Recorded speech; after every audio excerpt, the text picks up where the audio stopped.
How's it going, everybody? Welcome back to Pokemon XD. It has been a little bit since last we played. I'm just going to go ahead and jump right in, because there'll be a lot of stuff that I'm doing while I'm talking, because we got some Pokemon to purify. Wait a minute.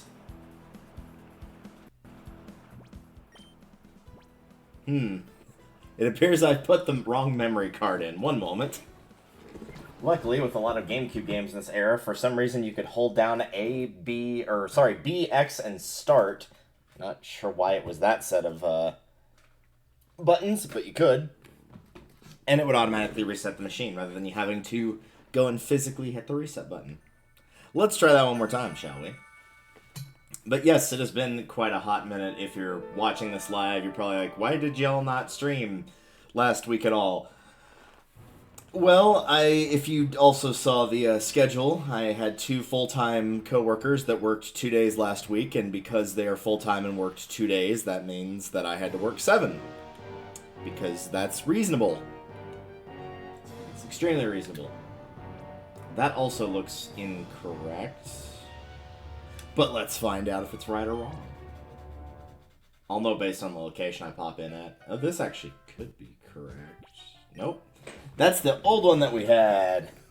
We'll get the right one eventually. I was messing around with some memory card stuff the other day, so I guess I can't be too surprised that the wrong one was inserted in there. But luckily, this is the last possible memory card, so unless I inserted the same one twice, it will be correct this time. Which, while that would be hilarious, not very helpful.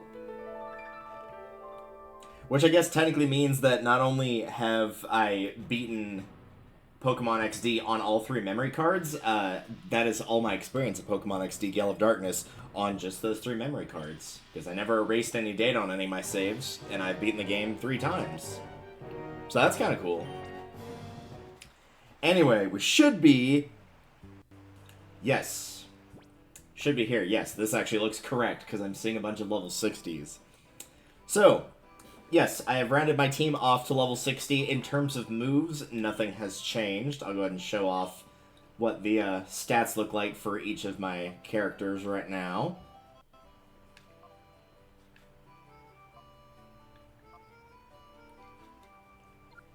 And first of all, we are going to start off by purifying Shadow Salamence down here. Now, I did do a tiny bit of save scumming, only for one thing, and this one I actually felt was pretty reasonable, because I specifically stopped at 60 for a reason. If you remember from last time, there is a specific reason why. But the save scumming I did was to make sure that once Salamence is purified, it will reach exactly level 60. That's the only save scumming I did. If I saved right before I purified it, I would purify it, and then it would go up to like level 58, and I'd be like, okay, I need to raise it more, reset so it's unpurified, and then give it some more experience. So, it regains Dragon Claw, it regains Refresh, it gets a buttload of experience, and it will also get up to level 60, so it will be caught up with the rest of my main team. I do also have Flygon and whichever other Pokemon I stored in the PC. So I do have 8 Pokemon to choose for this upcoming challenge as we get up to it. Because like I said in the description, it's actually kind of a rough challenge, at least from last one I remember. So yes, everybody did get to 60, but it is important that specifically they were all at 60 and not even slightly uneven levels. And the reason for that is the upcoming Coliseum, where it will take the highest level of whatever's on your team, and that will be the level of all your opponents. So if you have, like, we'll just make this easy, level 50, level 60, level 70, level 80, level 90, and level 100 for each of your team members, you're going to be fighting nothing but level 100s, and that level 50, 60, 70, 80, they're not going to hold up because they're quite lower than the rest of your team. So, for that reason, you would obviously very much want to keep them as close level as you can. As long as they're above level 60, you can enter the Coliseum, so it is what's tentatively called level 60 plus. If they're at level 65, if all of them are there, great. If they're all at 80, great. If they're all at 100, like, any of those would work. They are all acceptable answers. The other thing that I want to show, yep, here we are. is that, yes, I do have Flygon right here at level 60. This is what his current moveset is. And then, of course, here is Aggron, also at level 60. Current stats, current moveset. Still have the Elekid and Breloom here, haven't been leveling them. And then, of course, over here we've got all our Purified Pokemon. This little blank spot is the Shadow Pokemon that are currently in the Purification Chamber. And here are the remaining ones that aren't, which is what we are going to go do first, is purify everything. The only thing I've not done is Lugia, and there's a reason the heart gauge is at 0. But let's start by heading back to get everyone purified. One other thing I'm going to do, though, while I'm here, is go grab my daily berry.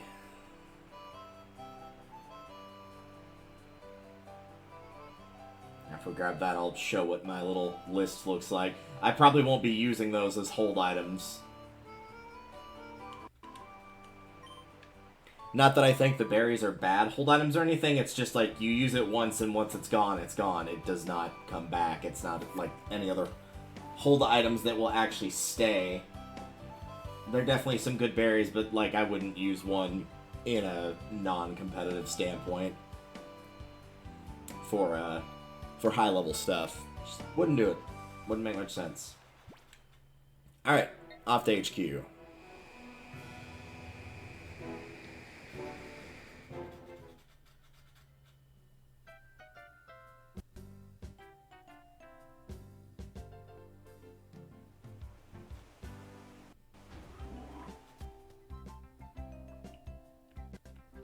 Oh, I think there's a lot more than one Pokemon. This definitely did take a while, and unsurprisingly, the ones that took the longest to get the heart gauge filled off of were, unsurprisingly, if you've played Coliseum or watched this or XD, were, yes, the 3 legendary birds. The legendary Pokemon, the heart gauge takes substantially longer to lower. And while there are different ways to lower the heart gauge, and some are more effective than others, it will still take a pretty decent amount of time. I did get, like, a pretty decent, I got through it pretty efficiently relative to getting all of my team to level 60. The only Pokemon that I had left by the time I got everybody I wanted to level 60 was just the legendary birds. I got everybody else taken care of. Between the other 3, Moltres was down to like half a bar. It was almost done. Articuno was about 60% purified, and Moltres was probably about 45% purified, maybe.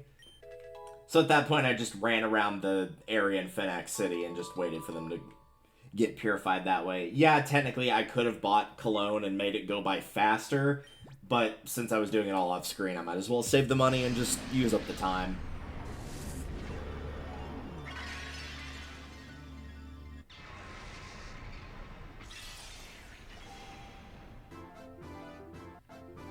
It is worth slightly noting ahead of time as well that if you're a very astute watcher, you will notice that the Pokemon that are in the Purification Circle, not the ones that need to be purified, but the ones on the outer rings, have changed, and there is a reason for that. There's actually 2 reasons for that. One is to get the flow going so it would be a little bit faster. As you can also see, though, in the tempos there, literally all of them are maxed out, and that is actually going to be a requirement for purifying Shadow Lugia. So bear that in mind. You do have to have all of the Shadow Pokemon other than Shadow Lugia purified anyway, so as long as you can figure out how to get the rings into a full level of flow, you should be okay. Just basic reminder is that the flow goes clockwise and that you're trying to pick things that are super effective against each other. So you can see a Ghost right there being being super effective against Psychic. Poochyena is below the Ghost, so Dark is good against Ghosts. That kind of idea. I can't really tell what that other one in the bottom right is, but I think it's a Metatite. It's kind of hard to tell from here. But yeah, Hypno is being Psychic, and while Metatite is also Psychic, it's also part Fighting, so that's where it's getting that from. Basically, if you just move around things a bunch and just start upping the flow, or if you know your types decently well, it shouldn't be too terribly hard to figure out. If you do need additional Pokemon, obviously you can grab any of the ones from the Pokespots if need be. You shouldn't need that. I've got some here. You can see 2 of them, in fact, right here, but you shouldn't need that. You should be fine regardless. But just a small side note.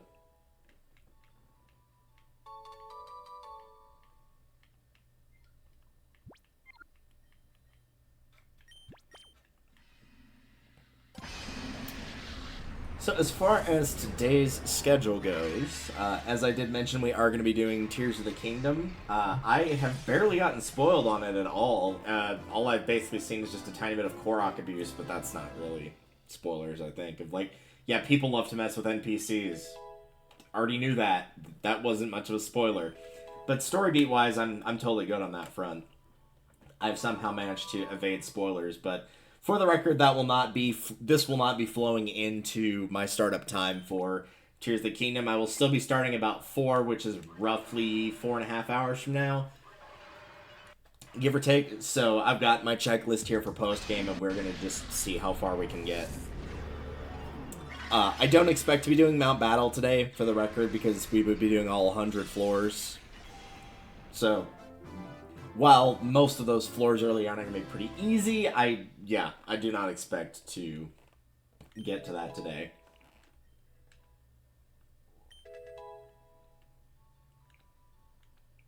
Lickitung is having a great old time over there.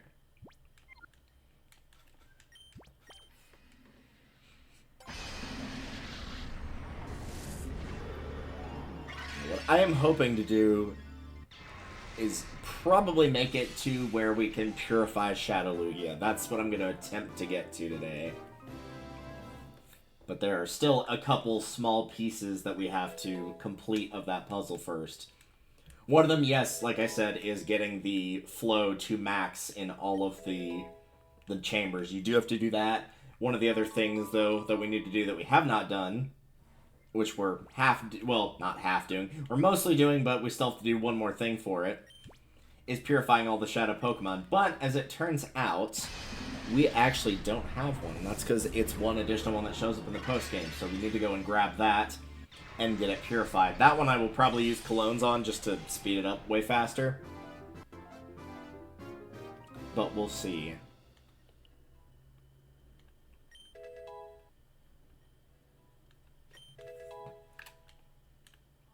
I did mention my list on screen last time, but for anybody that wants to know, I'm not going to spoil everything, just in case, for the list, but I'll go over what we're in the process of doing / have already done. So the first one that was on my list was was to get my team entirely up to level 60, which I have done that. Where did it... Oh, I was like, where did it put the other ones? Game, you weirdo, just, like, put them where they should go. I know the order doesn't matter too much specifically, but I want to try to keep the legendary birds and Lugia at the end of the list, because that's where they should be.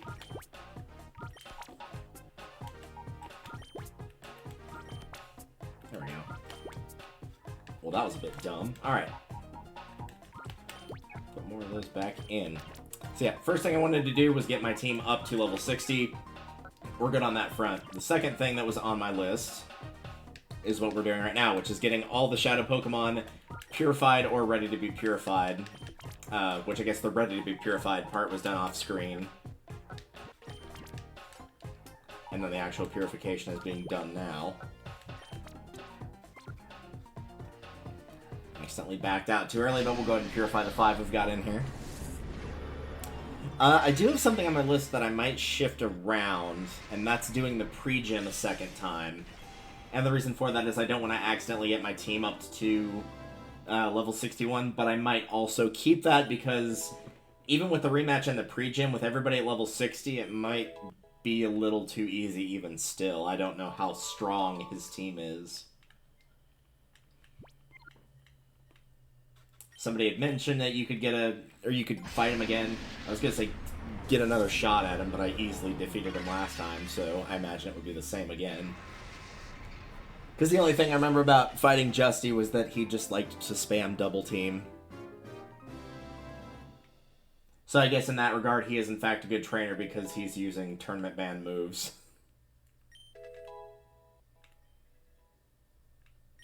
Or at least at one point they were tournament banned. I don't know about now.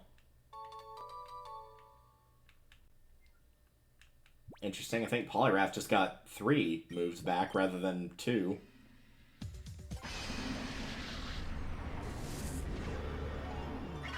Now at the point of like what the big Cypher admins had at the top of Set of Dark Isle, Eldis and all those guys.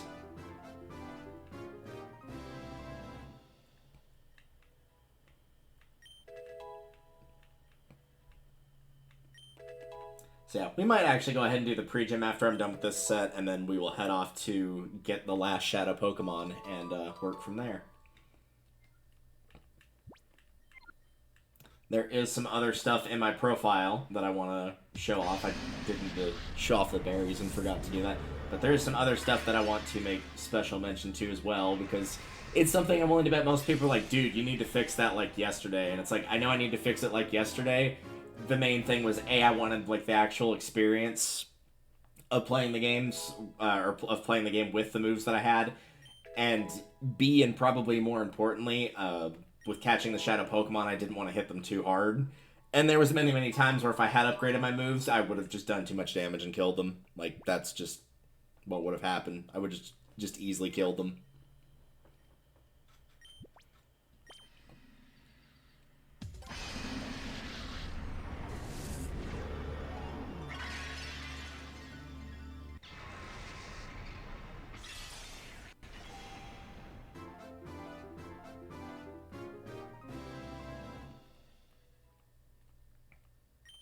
What does Mr. Mime get? Psychic? Yeah, that makes sense. Follow me? No thanks. I'd rather die.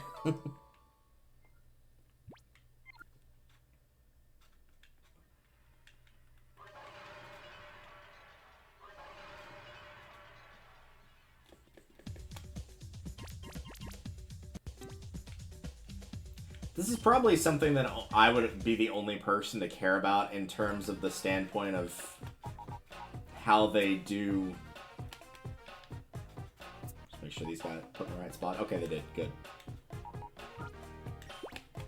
It's probably something I would only care about from like a writing / storytelling standpoint, but I always find it really interesting that the Purification Center thing that they made is on the first floor of the building.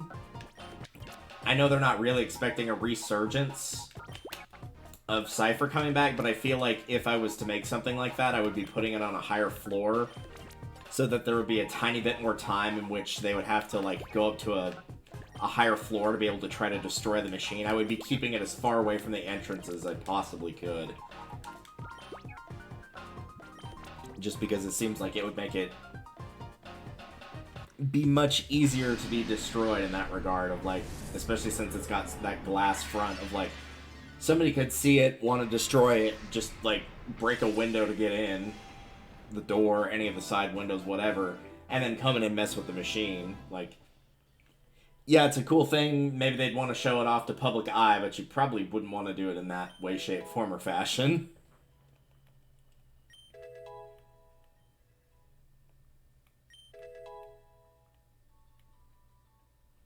And Swell got a ribbon. He's so happy. I've used a Swallow many a time, in fact.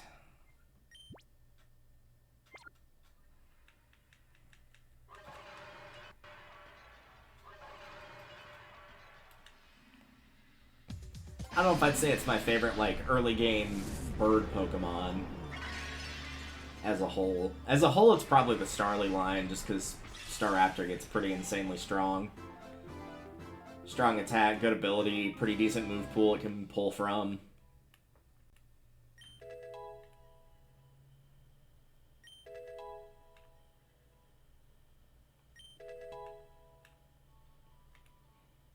Congrats, Solrock, you'll be put in a box forever.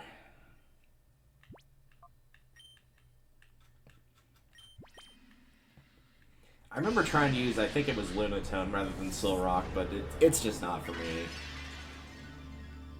Though that would have been Ruby Sapphire Emerald that I attempted that, rather than this game. One where I could have had a little bit more control.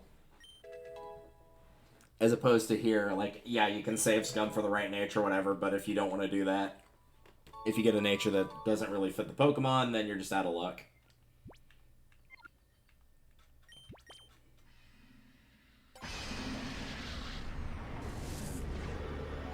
I will say it is kind of cool to see, like, a lot of the more classic ones for this point in the series. Snorlax, Lapras, like, most of the very classic ones that were super strong back in the day are the ones that the admins had. Starmie was in there, Tauros is in there.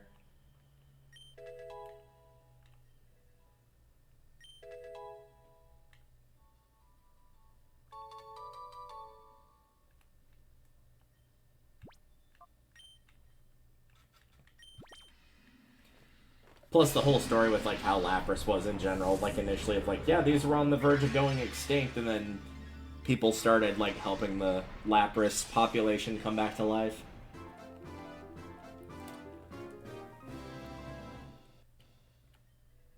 Nice change of pace for all. Usually the Pokedex entries you remember are either the funny ones or, like, the creepy ghost ones of, like, yeah, this person will, like, or the, oh, which one is it?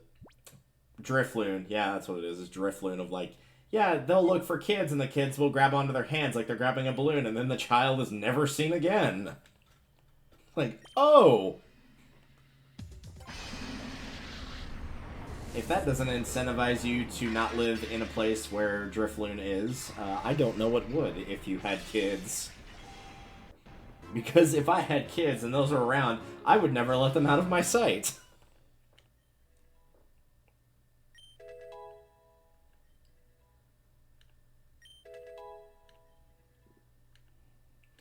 Look at that horn just spinning right around.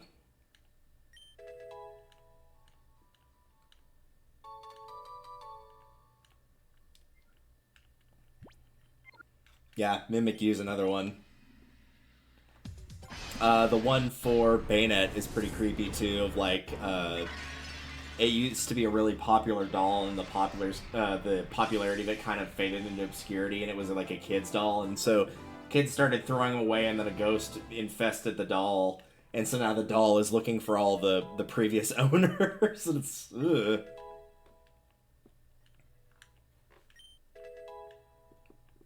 That's especially bad if you're like the type of kid like I was that like everything had emotions and feelings to it, even if it wasn't a living thing. That's one of the reasons that I still have like a bunch of my old, like, from when I was really young, like still having some of my old toys and plushies and stuff like that. Is one, it's nice to have the memory of it. And they're just like cute little things you can store around the house and be reminded of younger days by. But also I would just like feel genuine, like if you asked me like, hey, you can either give me $1,000 right now, or you can go and take like one or two of the things you had growing up, with like the dolls you had or the plushies you had when you were really young, and go and throw them out into the dumpster, I would give you the $1,000. Like, I couldn't do it in good conscience.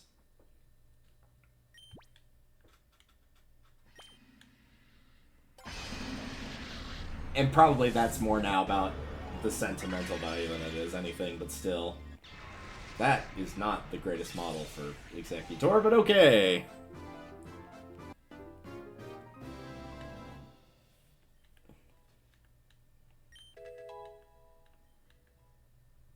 Yeah, from like the moral standpoint, that would be like, it's the equivalent of like saying you're throwing away your childhood.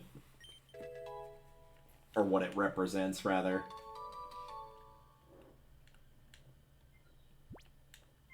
And while my childhood was not perfect, because nobody's childhood is, it's definitely a more innocent time in one's life where you're not hardened and conditioned by the world and everything in it and everyone in it that's,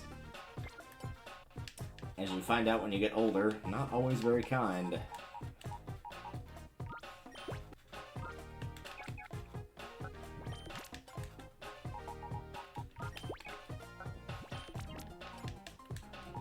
You know what? Just for the heck of it, we'll do it in order. Why not?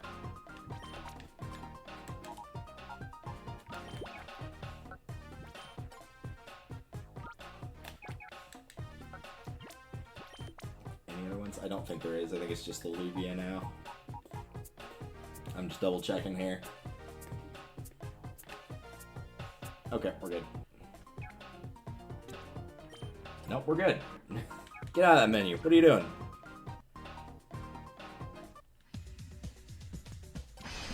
Which one? This one? This one, just the model on it was...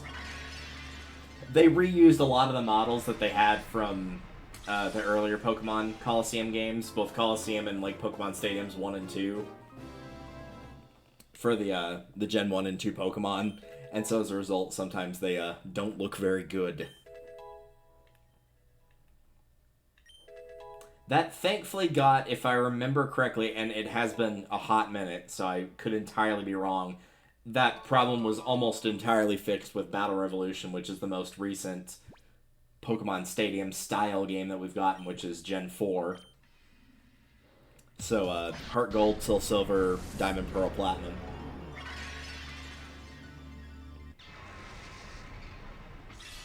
Yay, Articuno's free! He's my favorite. Of the birds, at least. He's not my favorite legendary.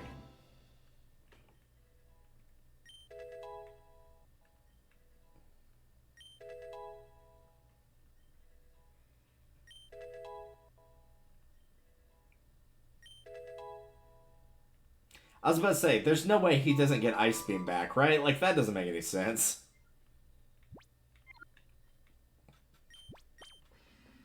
Like, yeah, I know the legendary Pokemon don't always have the most phenomenal movesets when you first get them, and that's probably to offset the fact that you're trying to catch them. So they're not going to give, like, Zapdos, for example, they're not going to give him, like, Horn Drill, Drill Peck, Thunderbolt, and Thunder, or anything like that. Like, at least one of his moves is just going to be something that doesn't do any damage. Like Baton Pass, for example.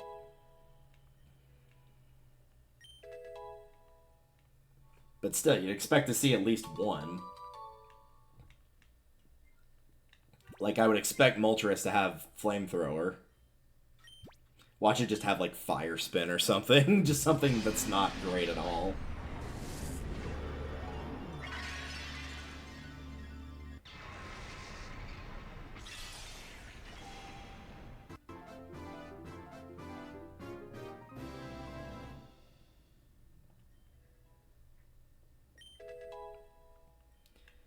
Apparently they're all getting extra sensory, which is kind of interesting. Morning Sun.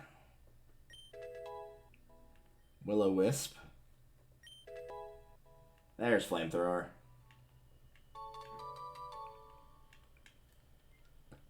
I mean, that's not a horrible set. Will-O-Wisp and extra sensory are alright. Alright, let's take another look real quick here. Once it loads them all in. So there you go. There's a couple of our team. And there is everything we've gotten so far purified. There's a couple of items here I'm going to grab off of a few of these. I'm going to let him keep that because that's a Marowak only item, so I don't care about it.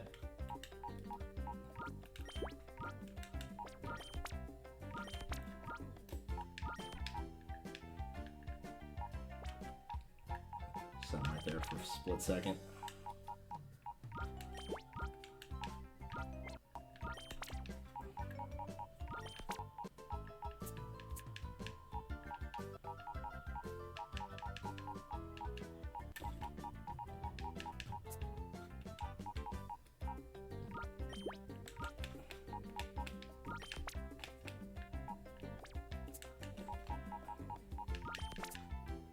Lucky Punch, that's a Chansey item only, so I'm going to let Chansey hold on to that. Stick, Farfetch'd only.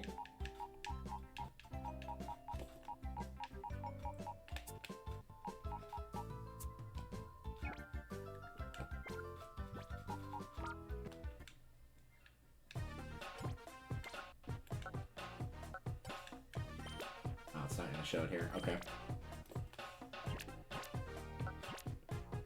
I don't think any of these guys have hold items. Can I, like, flick between the summaries of all of them? Okay, I can, yeah. Let's see here. Oh, just between the individual ones. Okay, that's a decision that was made.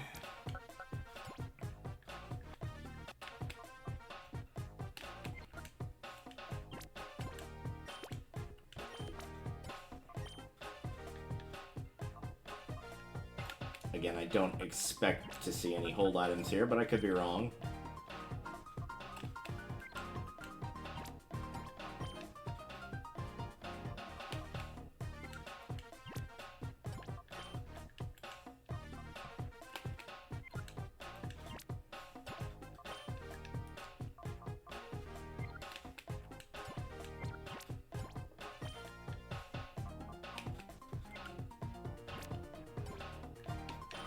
Nope, nothing. Okay, cool. We're good on that front. Let's quickly grab those.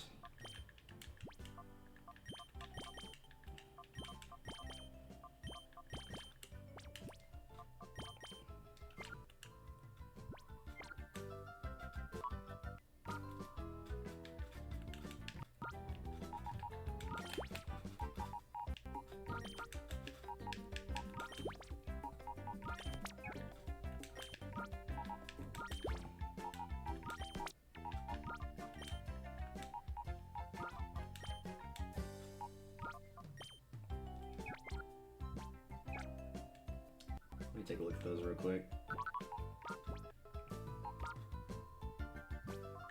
So it's ground, fighting. Oh, and the other one was leftovers, but we already had one, so we got two now. Yeah, I think I'll hold on to those in my inventory because both of those are move types that I use a fair bit.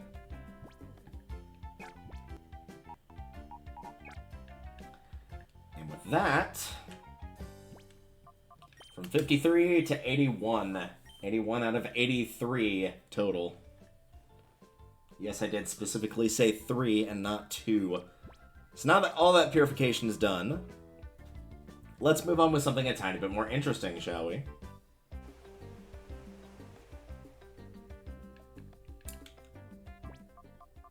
Let's see here.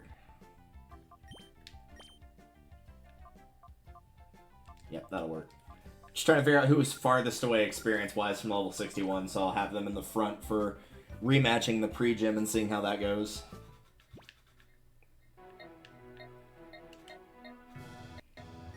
I have no idea if you get another item for this or not. Could be a battle CD. I honestly do not know. So time will tell. I've got notes on what I have to do, but not like each individual, like, oh yeah, this will give this prize, and that will give that prize. So it'll be a surprise for everybody.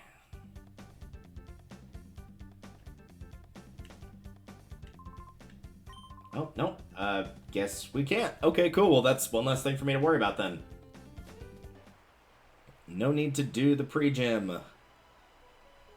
Unless that's like post-Ore Coliseum, but I doubt that. So we're going to move on to getting the last Shadow Pokemon, which is in Gatian Port.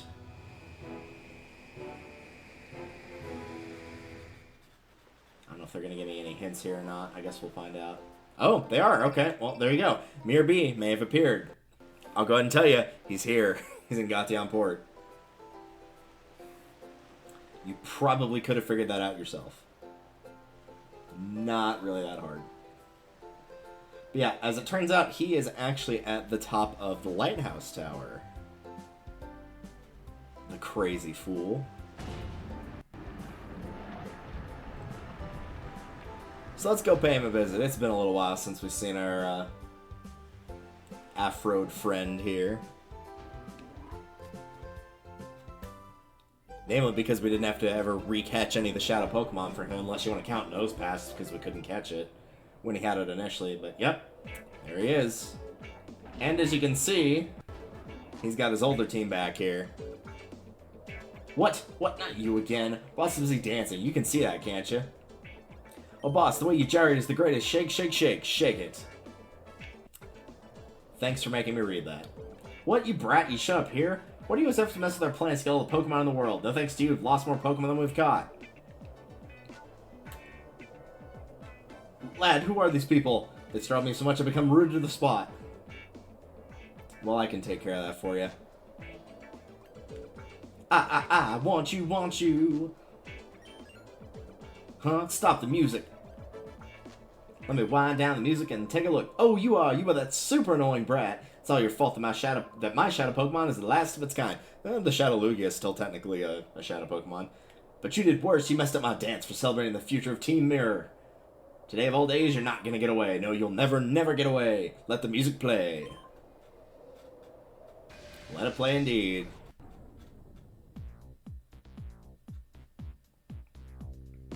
So yeah, as one might expect, this is more his team of old from the original Coliseum game, which is a bunch of Ludicolos.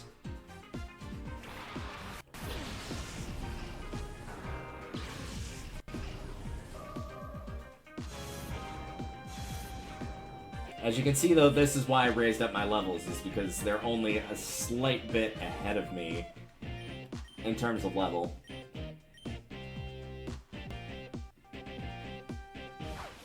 But it's good to know that no matter how high level they are, they're still going to resort to the cheapest tactic in the world. Weevil Underwood would have been proud. Luckily, Salamence has a stupid high attack stat, so we at least have that.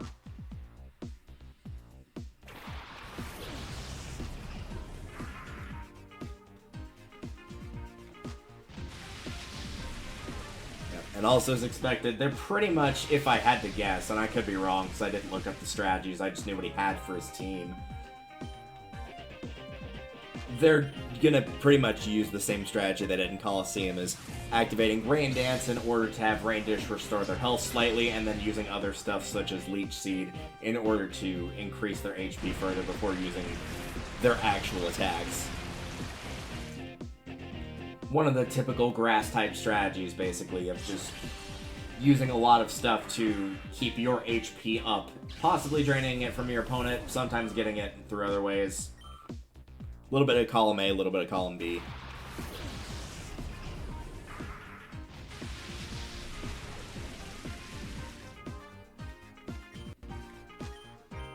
Let's try splitting up our attacks here, since Aerial Ace was pretty good on its own.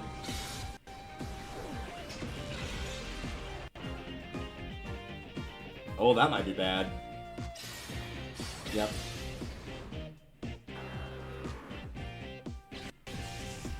One weakness the Salamence has, unfortunately. As did most early dragons in the Pokemon series, violently weak to ice. Because a lot of the ones that had a subtype were either ground or flying, which are also weak to ice.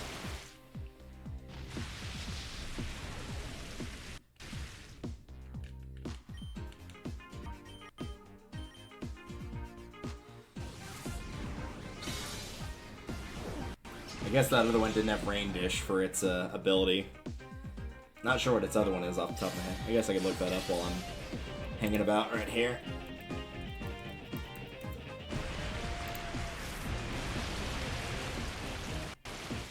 Ah, Swift Swim. Okay, that makes sense, which is a doubles speed and rain. I should know that because Floatzel's one of my favorite Pokemon, and Swift Swim is an ability it has.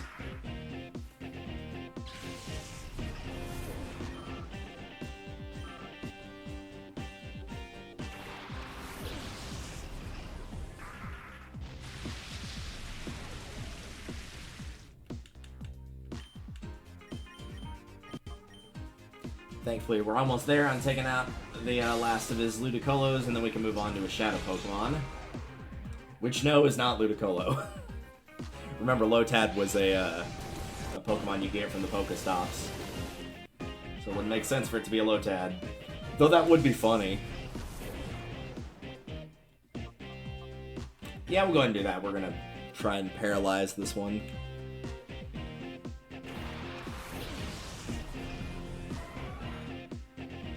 If I remember correctly. I don't think I actually wrote down what it is, but I think I remember which one it is. I did not write it down.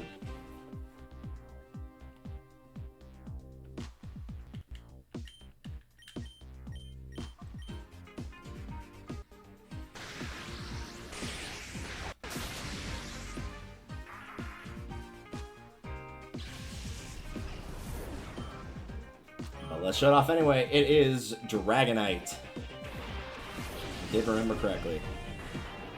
The final Shadow Pokemon of the game, at least to catch.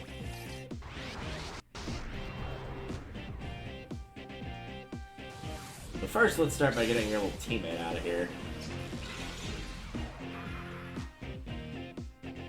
Stands to do without that, thanks. Alright, paralyze it, obviously, and then from there... we'll go with Shockwave and just see how it goes. Again, the Shadow Dragonite was the reason that I didn't want to upgrade all my moves of, like, going from Thunder Shock to Thunderbolt or anything like that, is I wanted to keep them relatively low in damage. But then once there was nothing for me to catch in the game anymore, at that point, I can just take the training wheels off.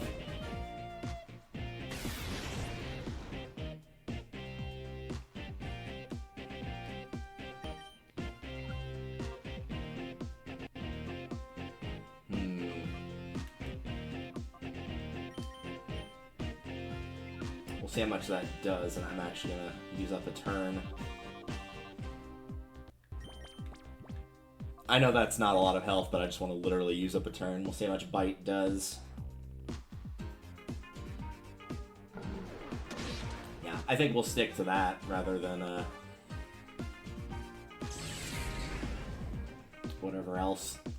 That'll give the flinch chance, make it a little bit easier to get through this.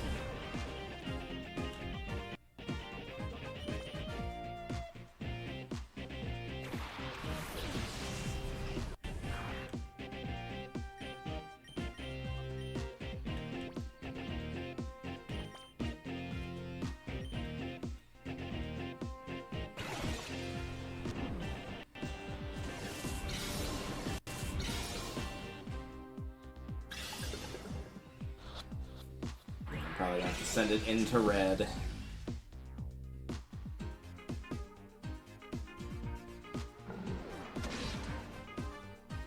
Actually, that might be as far as I go, honestly. I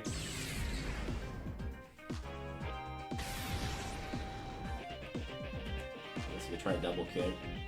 Because it's part flying, so it's not going to take a lot of damage from that. So we'll attempt with that. And see what happens. I imagine the catch rate for it isn't phenomenal, but it's probably not worse than the Legendary Birds is.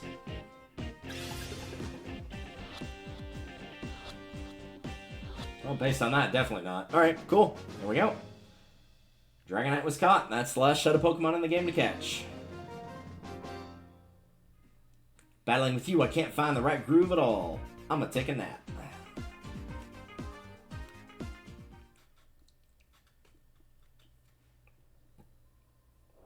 Oh, how dare you, I say, how dare you! That Shadow Dragonite was Cypher's very last Shadow Pokemon. There's only one thing to do now. Run. Or pose. Let's go, escape! Dude, you're not gonna be able to fit in there with all of those Ludicolo. Oh, there we go. Huh? Boss? Wait for us! Yep, y'all gotta take the stairs. Too bad.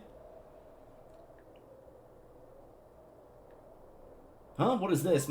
In my perfectly coiffed afro do, I found this little device. Bazount. Nothing appears on the mirror radar anymore. It appears to have broken. Yep, because there's no need for it anymore. So there you go, that's it. Hi. Lad, you were splendid, but that odd fellow with the gigantic head, who was that? First I thought he had a Voltorb resting on his shoulders, but it turned out to be his hair. Just goes to show where there are strange people about in the world. Even a Pokemon would be startled. Wouldn't they just?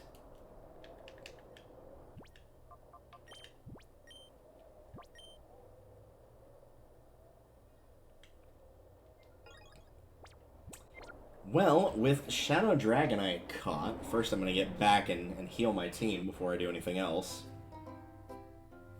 Which will heal in Gatian Port. I actually like Gatian Port a lot, but it's funny, for as gigantic as the area is, other than your initial time coming here, you don't really spend a lot of time here either. Did we ever go here? Yeah, we did. Hi, Magmite.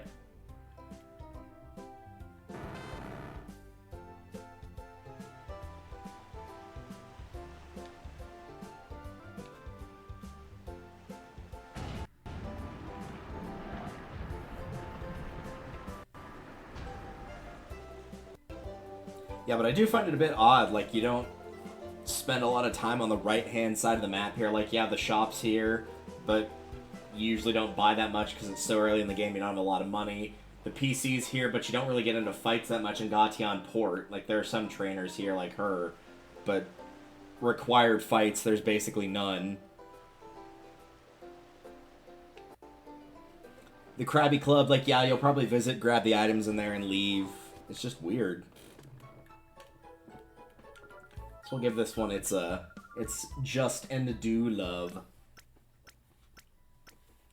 Seeing that one Ultra Ball in the top left hurts, but capturing Salamence with a Pokeball would have been nigh impossible.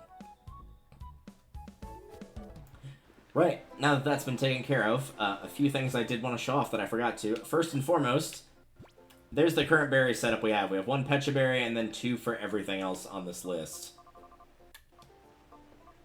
So that's our berry situation. The other ones that I wanted to show off are a little bit of the money, mostly the Poke Coupons. As you can see, we've got quite a bit. And so I'm going to be using the money for the colognes and then the Poke Coupons to upgrade our TM moves. But we're going to start with the colognes. So in order to do that, we need to get back to... almost said Fenac City, but nope. Agate is where we need to go to. I really do love this region and how, like, very... especially in this game. Not so much in Coliseum. In this game, it's a lot more balanced between, like, lush areas versus more deserty areas over here. I really hope that at some point they... and they probably won't, but I hope that they come back and revisit the Ore region at some point.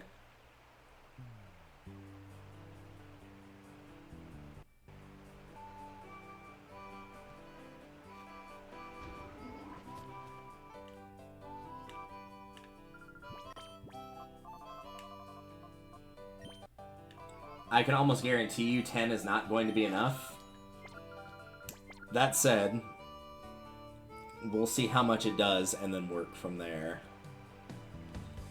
If we get lucky, we'll have a Dragonite with a nature that really likes the cologne scents. Kind of a shame that there's no time flutes in this game, but oh well.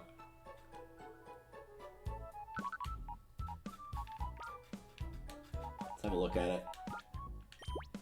No, not withdraw, just summary right now. Yeah, those aren't horrible stats. I have raised a Dragonite before, but, I mean, those natures are kind of... everything's pretty even other than attack being higher, so...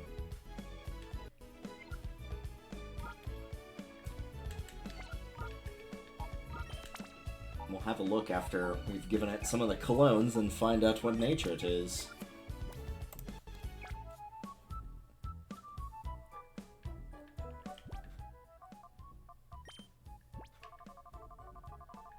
Oh, right, it's in the cologne case, duh.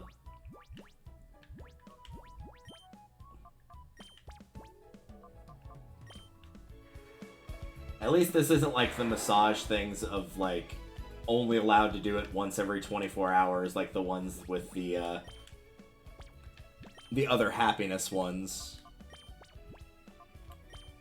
Because at that point, you might as well just do it any other way, because by the time that 24 hours rolls around, provided that you had time to work on the game, you probably already got it opened up completely.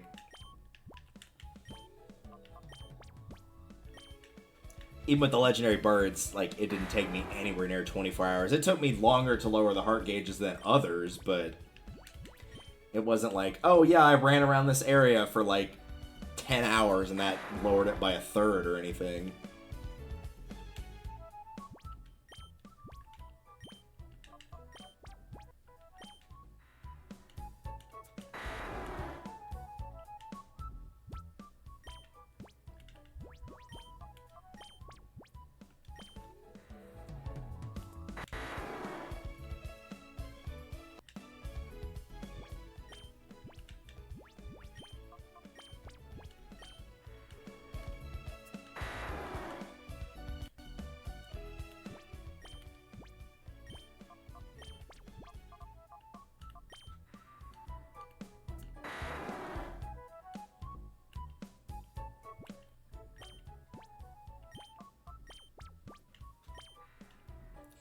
Let's see how much that did.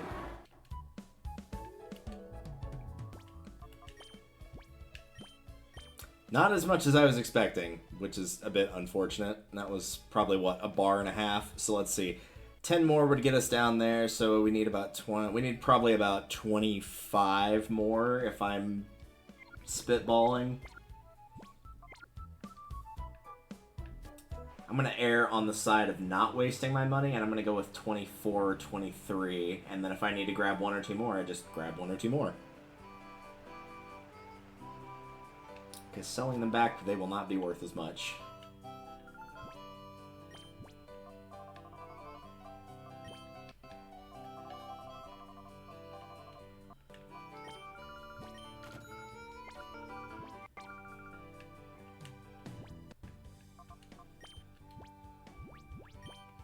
Sorry that this part is not more exciting, but unfortunately this is the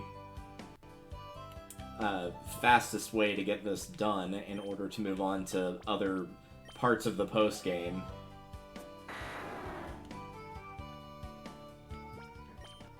It's like a weird combination that comes with streaming it rather than playing it, because if I was playing it, I probably would just keep Dragonite in my party. Especially if I wanted to use it. I'm not going to, because I have Salamence and Flygon. I don't need a third dragon.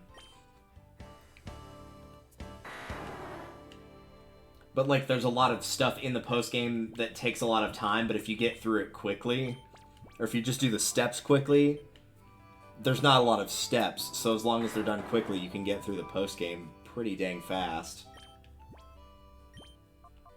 I don't know if I like or dislike that. I guess it kind of depends on how you feel about post-game, but this is in that weird middle area of post-game content with Pokemon games where, like, a lot of the early ones, post-game content was like, yeah, there's like 1 to 3 legendary Pokemon you can catch, and that's pretty much it.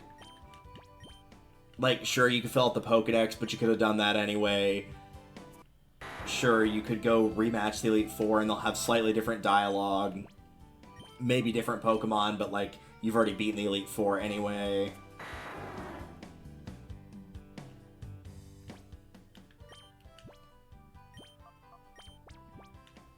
It would never happen, but what would be really interesting is if they had, like, an Ore collection, where you have one game that's literally Coliseum, this game, Pokemon XD, and then a third one that comes out, and there's, like, some super crazy thing you can get for 100%ing all 3 games. Because this one, your 100% reward is basically Ho-Oh. It's not your 100% reward in this game, but it's pretty close to 100% as you get Lugia, so you can get, like, a third legendary that's hard to come by. Maybe they give you, like, a set of, like, Celebi, Mew, and Mewtwo or something that have really abnormal movesets that you can only get by, like, breeding or only get through this game or something. But something of, like, you have to beat Coliseum to unlock XD, you have to beat XD to unlock the third game. Something that really incentivizes people to get to play all 3 of the games. I know with Advance Wars 1 and 2 being out that you have to...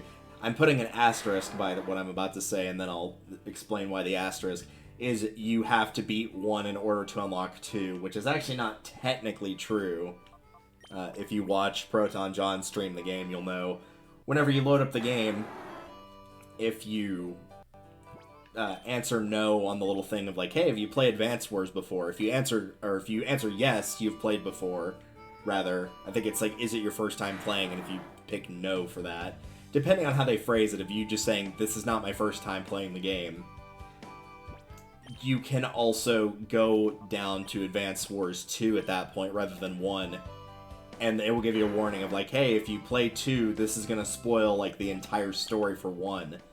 But it will just let you jump straight into 2 by doing that. If you hit, this is my first time playing the game, then you're forced to beat 1 before you can play 2.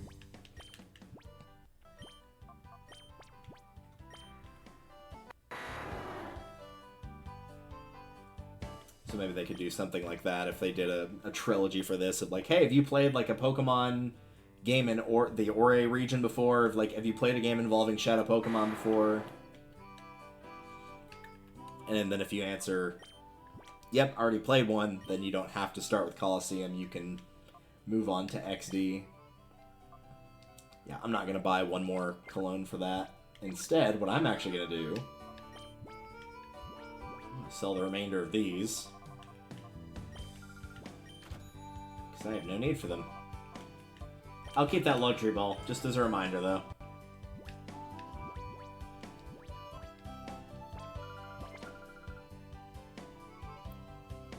In fact, I'll even take Dragonite to the proper little purification relic, because by the time we get there, it should be just about taken care of.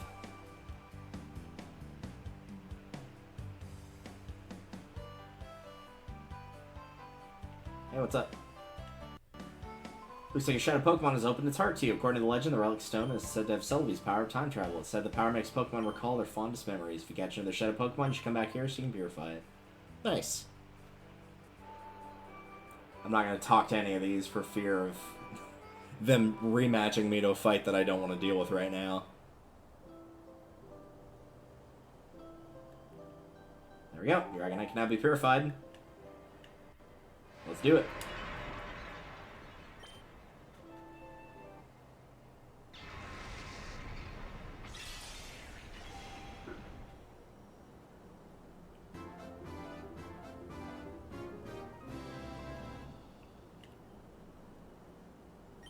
What are you getting back? Hyper Beam. Yep, that checks. Heal Bell. Dragon Dance. And Earthquake. That's not a bad set. I don't know about Heal Bell, but Earthquake, Hyper Beam, those are both pretty good. Dragon Dance is pretty good for attack and speed, and since Hyper Beam back in the day was a physical move.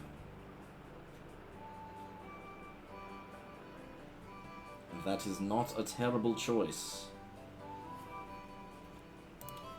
Alright, so that is the last Shadow Pokemon other than Shadow Lugia that's been purified. So we get to skip around here on the list I've got a little bit. And we'll go back to HQ Lab. So, again, as a reminder, in order to purify Shadow Lugia, A, you must have all the other Shadow Pokemon collected and purified. Every last one of them, other than Shadow Lugia, must be taken care of in that regard. Secondly, when going into the Purification Chamber, you need to have all 9 of the Purification Chambers with max tempo. You do this by, whenever you've got a Pokemon, as you can see, the little spiral moving in a clockwise fashion is the one that is connected to the next one. So, for example, we'll say the Wooper that is connected and it is following, or going after, no, going before, the Wooper is followed by the Nosepass. That is because Wooper, as a water type, is strong against Nosepass to rock type.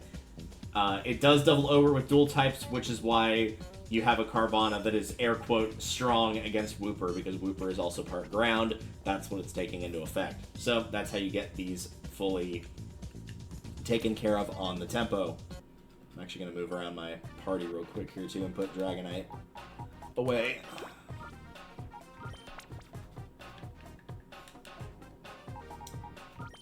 Third, you need to put Lugia. I don't think it matters which one you put him into.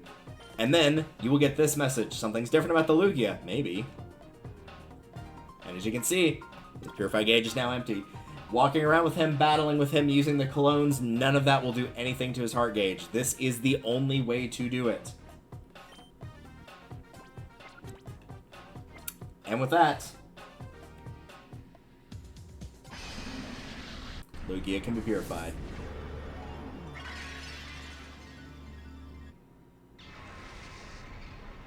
Back to its normal color scheme.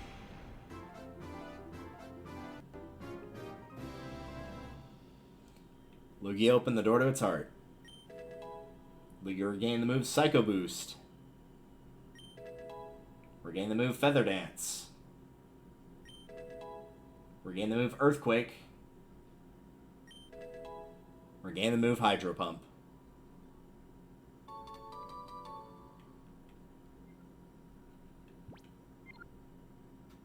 And that, ladies and gentlemen, is all the Shadow Pokemon in the game. Purified. 83 caught. 83 Purified. I wonder, out of curiosity, before we continue on, if Crane has anything to say about it. I believe you also get a little thing here. Oh, you snagged the Dragonite, which we believe to be the last Shadow Pokemon. That means you've rescued all the Shadow Pokemon that Cypher created. Thanks to your great effort, glad I was able to help in my own way.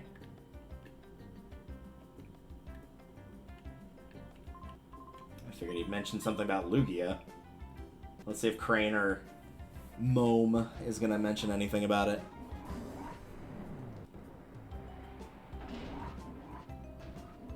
Jovi's in here. Big brother, Jovi doesn't get it, but Mimi and all the other Pokemon are all very happy. Did you do something incredible? You did, didn't you?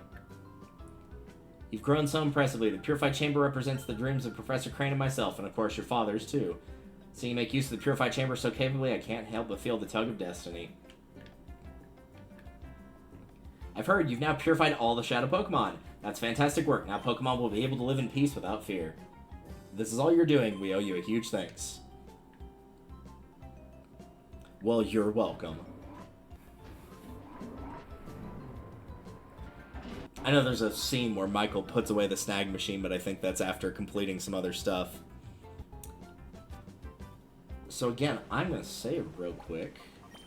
And then I'm going to knock some stuff off of my list so it's a little bit easier to see what else I need to do.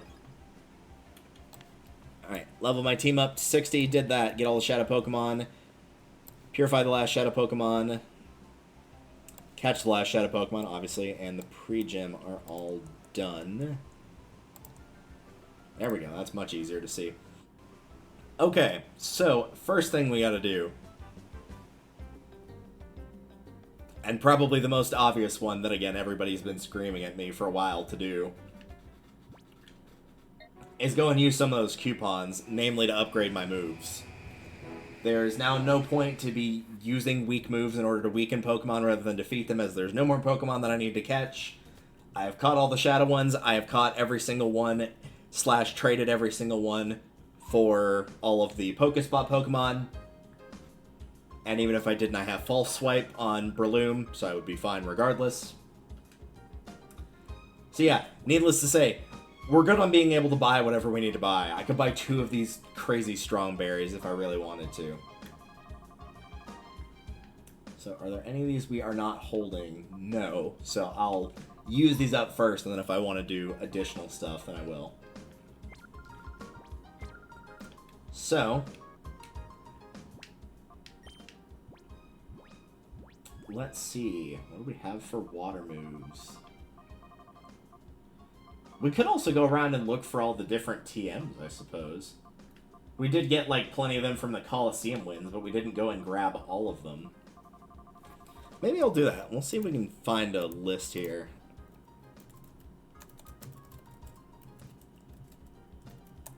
TM list.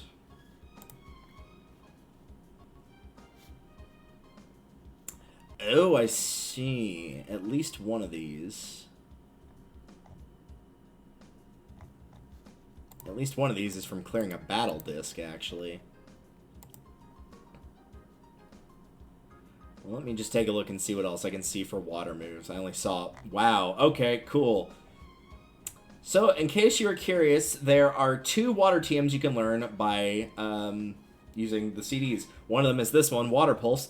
The other one is not an attacking move, it's Rain Dance. So, if you want a stronger water move, apparently this is what you're choosing. But, okay. Totally fine. Yep, I am swapping out Water Gun for Water Pulse. Obviously, it's straight up better. It's 60 with a chance to confuse versus 40 with not a chance to confuse. So, yeah. Goes without saying. Ice Beam, which is a very, very good one. There's actually a couple people I wouldn't mind teaching this to. But again, I'm going to go with Wall Rain on this. Because it's 65 with a chance to lower attack, or 95 with a chance to freeze. And this one we can pick up multiple of if there's one of my ones that isn't in my party that I want to give this to. Could give it to Zangoose, but it's not a physical move, so not too terribly worried about it. Giga Drain. Might not be a terrible idea.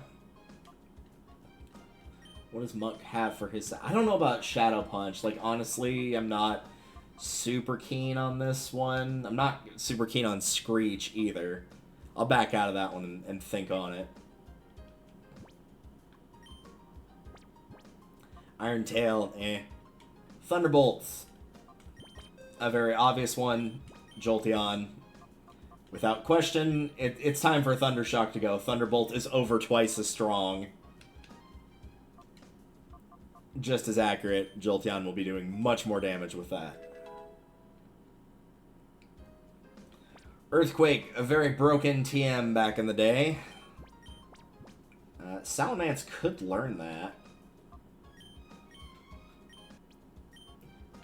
I mean, if I was to get rid of one of these, it would be Refresh by a landslide. It's not even close. Dragonclaw I would be keeping no matter what. Aerial Ace I would probably be keeping as well.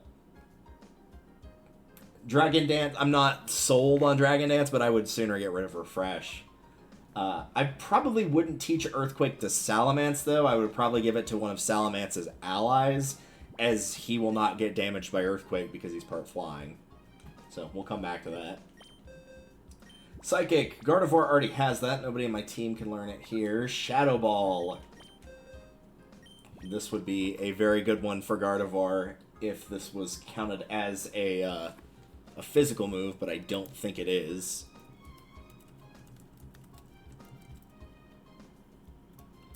I'm going to double check this. Yep.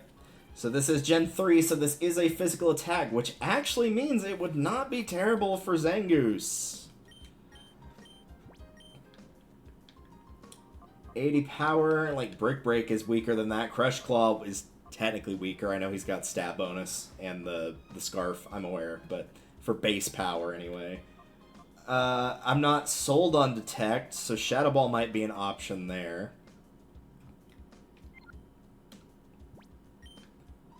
Brick Break, I've already got that on Zangoose.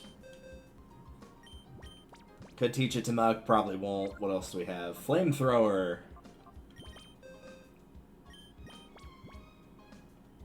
I know you're more of a physical boy, but how's your special stat? Oh, I can't check it here.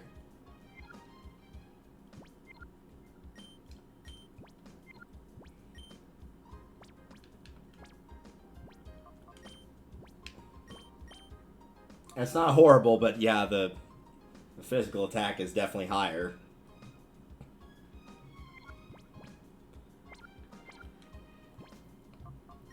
And for the record, I am open to suggestions here. I'm just kind of poking around. Rock Tomb I'm going to save, because if I do give that to somebody, it's going to be Aggron.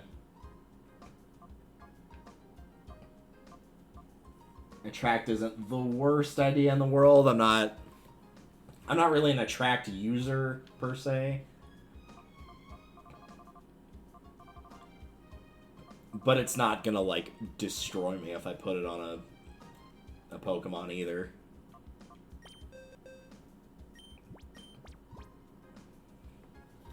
Is this one I can repeatedly get, Shadow Ball? No, I only get one of these. Well, while I'm debating around that, I'm going to go and grab some other of my team members here. In particular, you.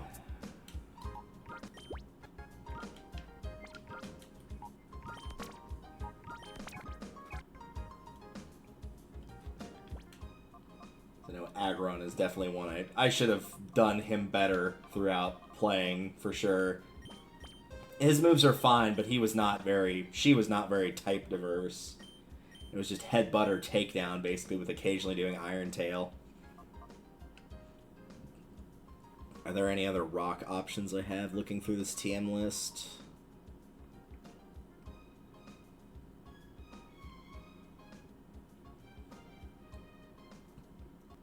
Sandstorm, I guess, technically, but again, that's not a damaging move.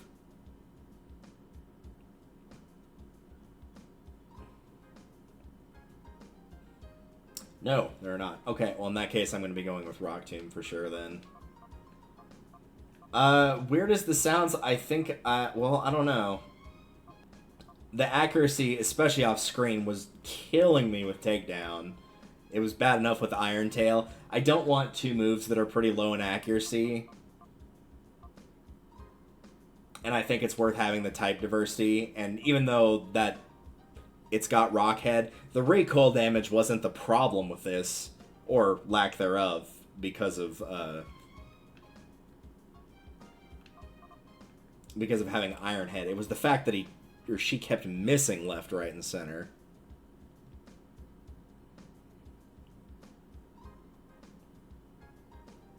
So yeah, for a bit of type diversity, I'm going to get rid of Takedown. This is the only rock move you can get through TM, by the way. So if you're like, why didn't you pick a better rock move? This was as good as it got. Sorry.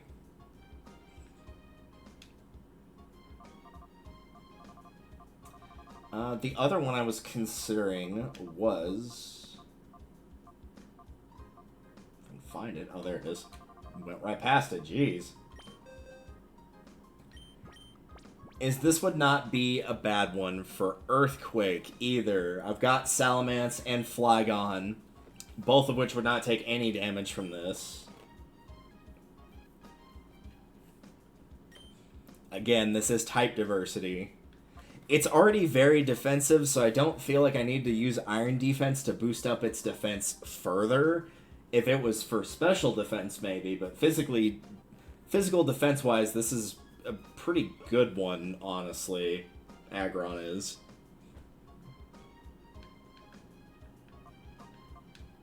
So let's see. Rock is good against Fire, Ice, Flying, and Bug. This gives us Poison, Rock, Steel, Electricity, and Fire to deal with. So it overlaps with Ice and Fire. It takes care of Poison, Rock, and Steel. We've already got Rock taken care of with Iron Tail, technically.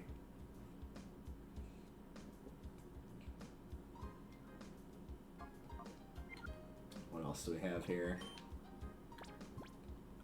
Doubt it can learn Giga Drain, but just for the heck of it. Yep, didn't think so.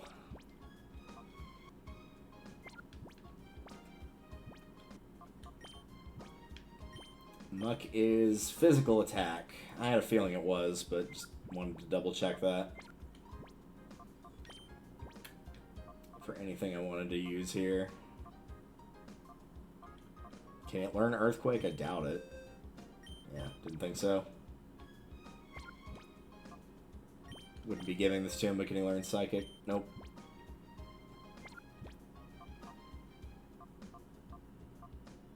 I don't know, I'm still heavily considering putting Shadow Ball on Zangoose. Because, like, as it stands, Walrein is pretty much where I want it with moves. I should check Flygon, because I'm not sure. The only people here that can learn it are Gardevoir, Jolteon, and Zangoose. Even if Muck could learn it, he's already got Shadow Punch, so he has a Shadow move. It's a physical type in this gen, so Jolteon wouldn't be the one I would give it to. Gardevoir isn't the one I would give it to. So unless Flygon can learn it, it feels like the only person, or the only Pokemon it would work well on would be Zangoose. Flygon's a bit of a mixed attacker.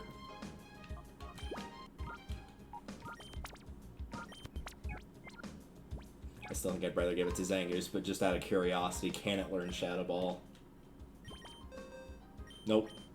Alright, I think Zangoose is the correct choice here. Or I could accidentally get rid of Brick Break for it. Cool. Luckily, because the game thought it would do something funny, I'm going to do something funny and tell the game no.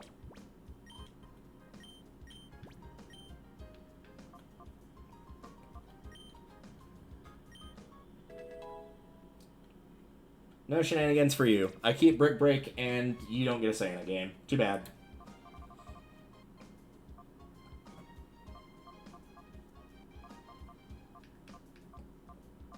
I do agree Torment would be good for annoying Pokemon later, but I think I might wait on that for the time being.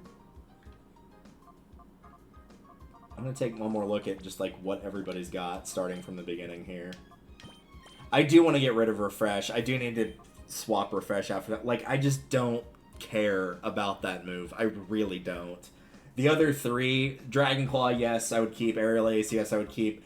I can see a reason for keeping Dragon Dance because high speed and boosting his already high attack does make sense. Confusion can probably go, honestly. Psychic I would keep. Hypnosis I would keep. Shockwave I would probably keep for type coverage, so I probably need to lose Confusion for something.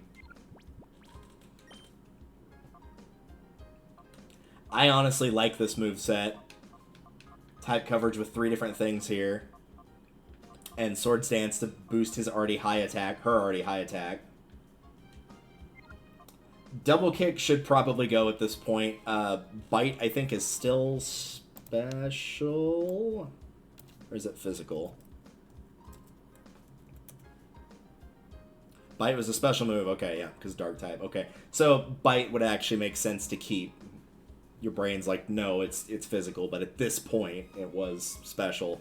So, Thunderbolt, yeah, obviously, Bite, yes. Thunderwave, I would still say has some usability to just try to stop one that's going to last for a long time. Double Kick probably needs to go, though. Sludge Bomb, obviously, yes. Acid Armor, I would say yes for raising the defense sharply. Shadow Punch, yes for type coverage. Screech, I'm not sold on. Crunch, I would say yes. Dragon Breath, yes. Screech and Sand Tomb, especially Sand Tomb, I probably would not keep. Screech, I'm not sold on it.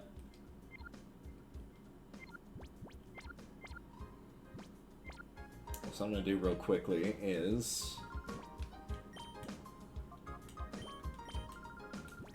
whether I can use these or not, just so I have them so I can see them through the list, because again, coupons are not an issue here.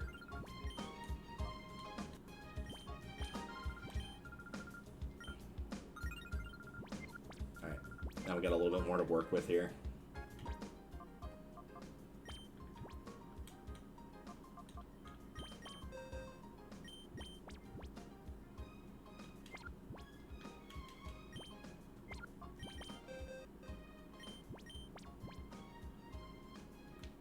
What do we have for physical here?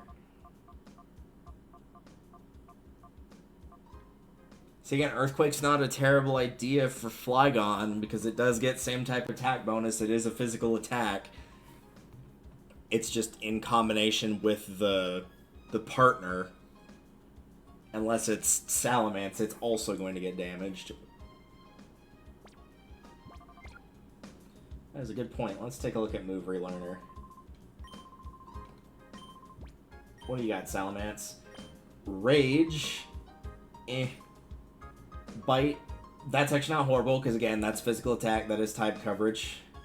Leer, Headbutt, I would probably skip on Leer and Headbutt. Focus Energy, no. Ember, no. Protect. Dragon Breath, it's got Dragon Claw, so it's good on that front. Scary Face, Fly, I would pass on Fly. But Bite might not be a horrible idea. Better than Refresh.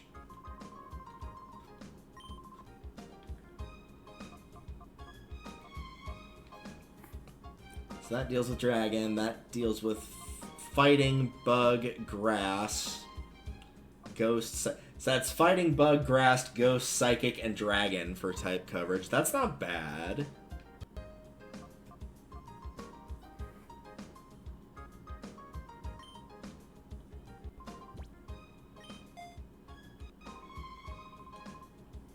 Only 1,000 Poké coupons? Yeah, that's also a pretty good amount. What does Gardevoir have? Growl, no. Confusion, Double Team, Teleport, Calm Mind, Psychic. It already has Psychic, but okay. Imprison, Future Sight, Hypnosis, already has Hypnosis. Dream Eater, nope. Nothing there I would really want. I already know what Zangoose has, because I had to come back here for Swords Dance. Scratch, Leer, Quick Attack. Again, there's nothing I would really change on Zangoose's, so I think she's good.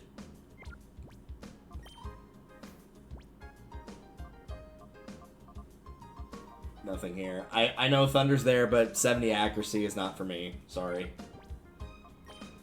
Poison Gas, no thanks. See, if that actually had a good accuracy, but the accuracy's 55. No thanks, dude. Minimize might not be horrible.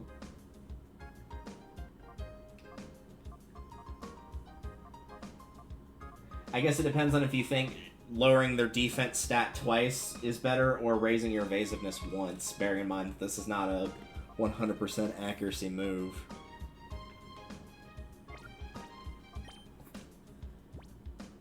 Bite. It already has bite, doesn't it? Oh no, it has crunch. Okay, yeah, well, no, in that case, I don't want to do that.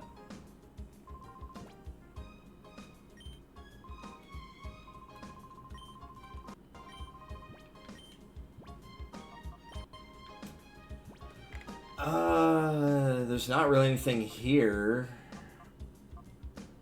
for Flygon. Let me go and grab my remaining 2. I might put Zangoose up just because I think I've got what I want for Zangoose right now. Hello? Let me take a look at Walrein. I think I've got what I want for it, though. Well, no, I need to get rid of that. Oh, there we go. I think that might be the Earthquake user. Well, I don't know. Its special attack is higher than its physical.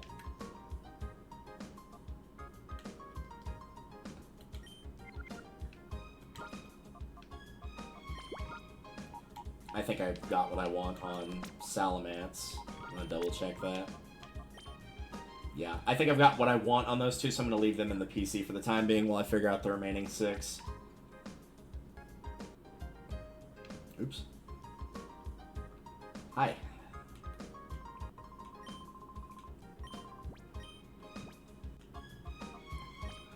Powder Snow, nope. Growl, Water Gun, Ice Ball, Body Slam, Aurora Beam, Hail, Rest, Snore, Blizzard, nope.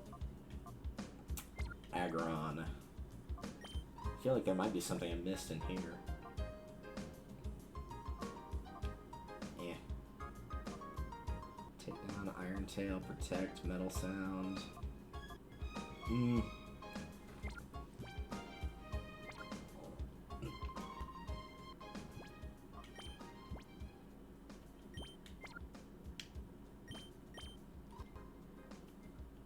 Alright.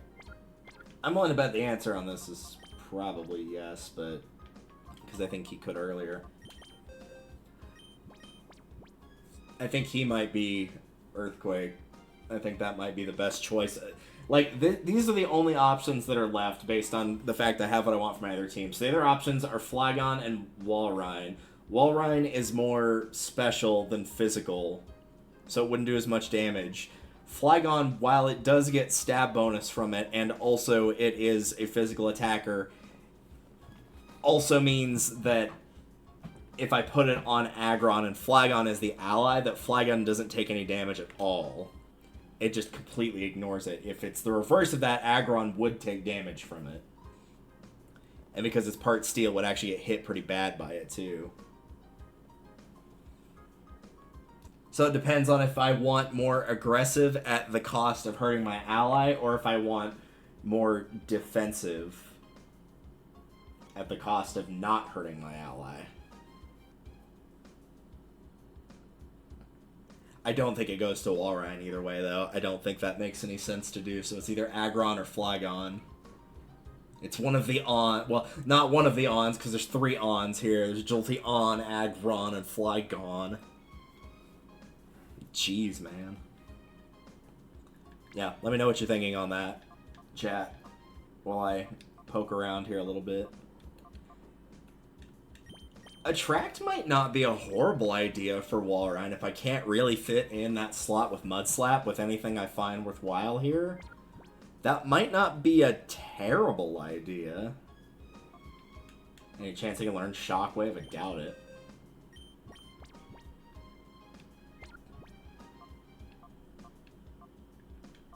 Any chance I can learn Psychic? Just poke around here at some of the special moves and see if I can find something just out of nowhere that suddenly is like, oh, hey, that would be a good idea.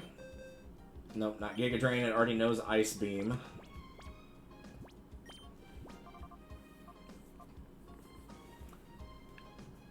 You know what? Let's give it a try, because I can't see myself using it on anything else. I'm going to swap out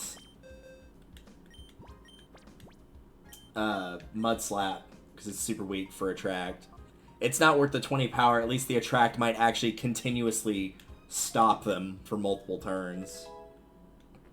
that one's got much more of a chance to actually be viable most of the time. Especially with the Never Melt Ice on, like, there wouldn't be any reason to use Mud Slap over Ice Beam.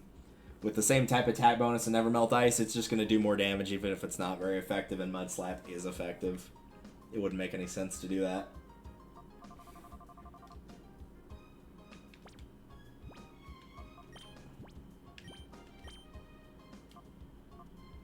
I think that's not a terrible set. So that's Ground, Flying, Grass, Dragon, Rock, and Fire for type coverage.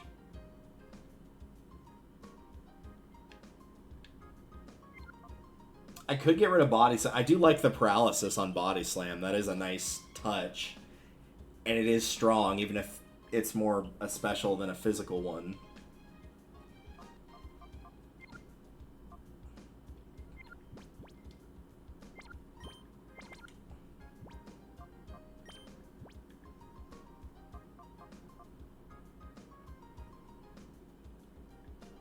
Let me check something. I'm really bad with my types when it comes to what Psychic is not good against. So the way I always remember what Psychic is weak to, at least, is it's all the quote-unquote stuff that that people typically get scared by, which is bugs, the dark, and ghosts. That's usually the easiest way for me to remember it. But what it's strong against is what I'm bad with. So coverage-wise, I have Fighting, Poison, Flying, and Water.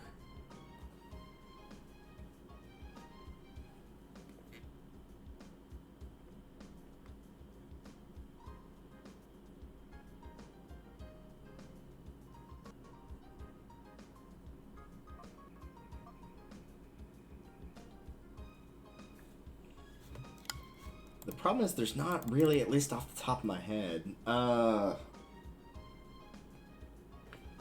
Actually, off chance it can learn this. Probably not. No, not Thunderbolt.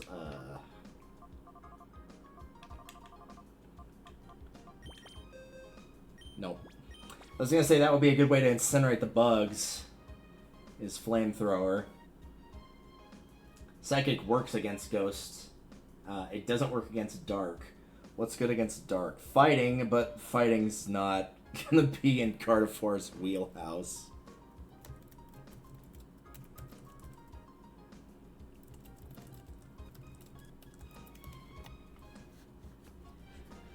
Bug, I think, is the only other thing. I know Fairy, but we don't have Fairy, so that's not an option. And I think Bug is physical, right?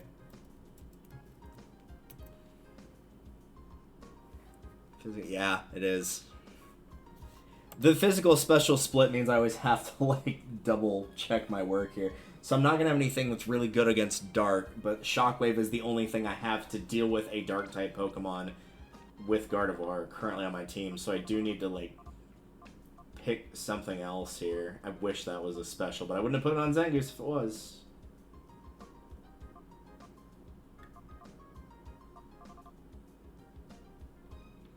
I did put that on Zangoose, right? I thought I only had one. Did I somehow pick up a second Shadow Ball?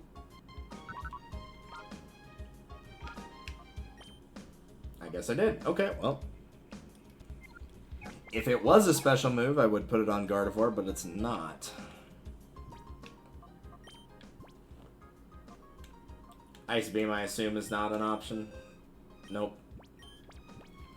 Giga Drain? Nope. Technically, I could swap out for Thunderbolt, I guess.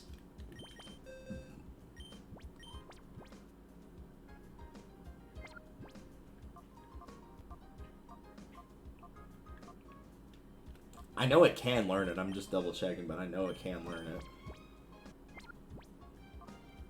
That's really a bummer that it can't learn Flamethrower, though.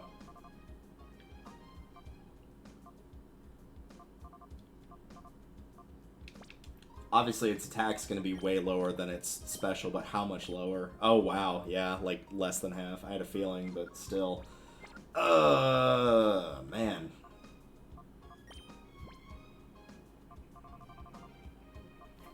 Okay, here's a question for where it's located. Because I know what I would normally put. Oh, okay. Yeah. Because I was like, usually when you don't know what to do, Toxic, Light Screen, Reflect are all good options. Toxic is in the Ori Coliseum. We'll actually get it after we win this first round, so that might not be a horrible idea. Light Screen is in Relgam Tower. I'm still hunting for Reflect in here.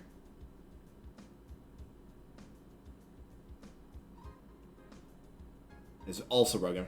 I feel like with the team we've got...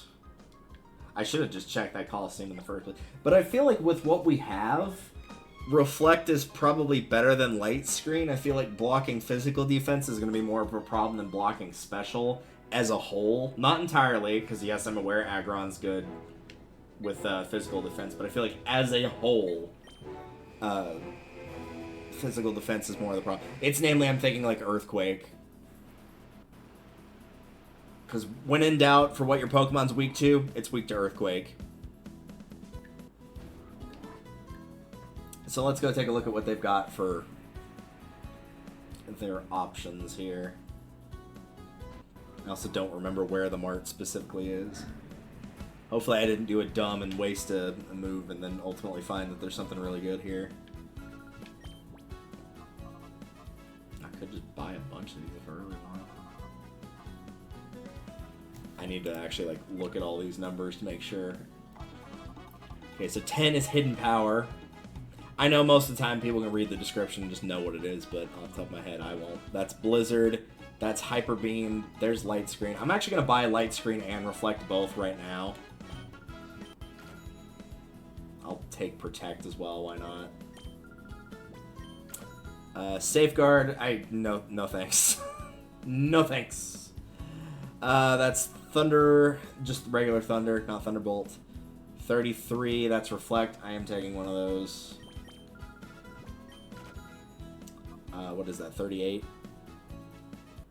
That's Fire Blast. On the off chance Gardevoir might be able to learn that. I doubt it, but maybe.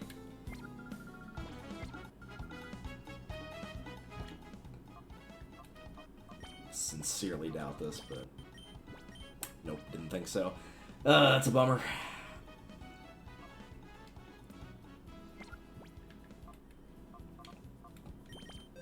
I think we're gonna go... Well, I don't know. I know a lot of people do it, but man, like... Something always feels inherently wrong about only having 2 attack moves. I feel like 3-1 is a better ratio than 2-2. Psychic and Shockwave are all we're gonna get. Hypnosis is... I know it's not the most accurate in the world, but it is a nice ability. But I'm not going to be keeping Confusion. There's just no way. I can't justify keeping that.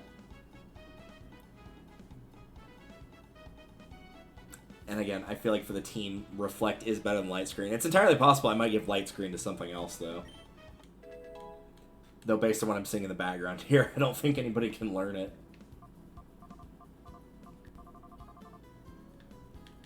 Just out of curiosity. Nope. Didn't think so, but you never know.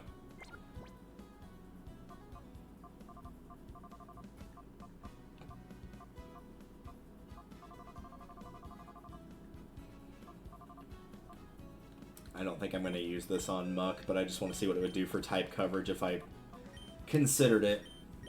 Okay, so Grass, Ghost, Psychic... Ground, rock, water. That's, like, that adds a lot in terms of type coverage, which is nice. The big problem is... Grass is not physical. It's special, and I know, but... I know coverage isn't everything... And Screech does lower the stat sharply of what I am attacking with, which is physical, so it is the defense stat that matters. So maybe I should keep Screech.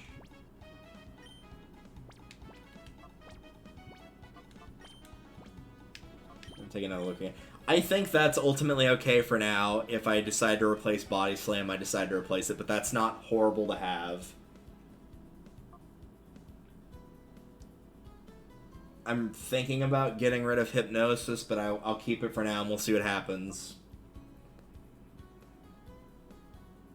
I think I like that set. I would get rid of Iron Defense, but I don't know what I would swap it for.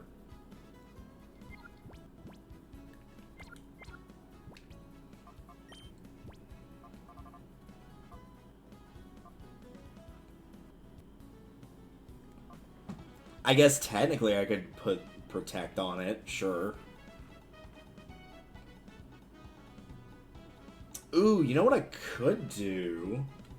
If I do put Protect on something, that does kind of give me a little bit more wiggle room to put Earthquake on Flygon, because then I can do the Earthquake Protect combo. And that does give me a little bit more maneuverability of, it doesn't just have to be Salamence on the field with Flygon. And the other big problem that I didn't mention is I probably wouldn't put both of those on the field at the same time, considering both of them are 4x weak to Ice. So if I run into a trainer that throws out 2 Ice types, all of a sudden I'm in very big trouble. So Protect is a possibility here. And I can re-buy Protect.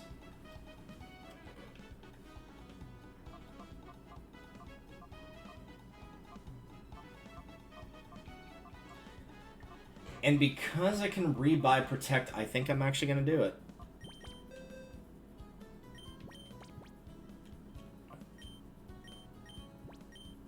Because it does sharply raise defense, but his defense, or her defense, is already so high anyways. If it was raising special defense, I would consider it, but I just don't feel like that's necessary. And again, I can go back and relearn it and just buy another Protect TM. So, like, I can interchange these if I need to. So I think I'm going to actually try Protect for now, and if I don't like it, I can just swap it back later.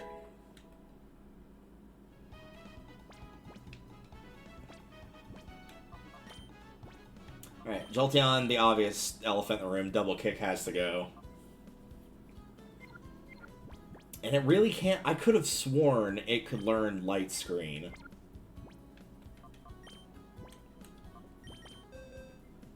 But I guess not.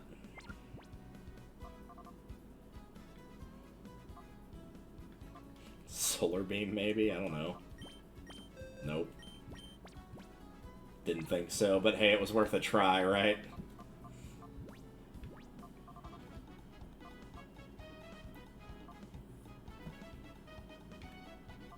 I doubt it gets Flamethrower or Fire Blast.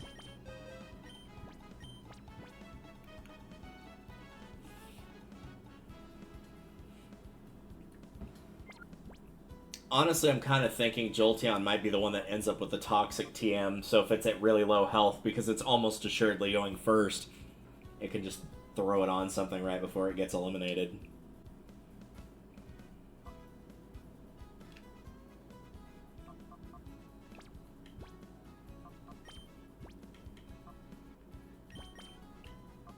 I think I'm going to keep what I have for now on Muck. Which means the obvious one of, that's gotta go. Honestly, it's a miracle Sand Tomb has lasted this long. Yeah, I think Earthquake is the call here. I think this is the Pokemon that's gonna get the most mileage out of this in terms of raw damage. Yeah, it's not as strong in terms of its attack stat as Salamence, but it gets the same type attack bonus, and that's gonna give it quite a few points.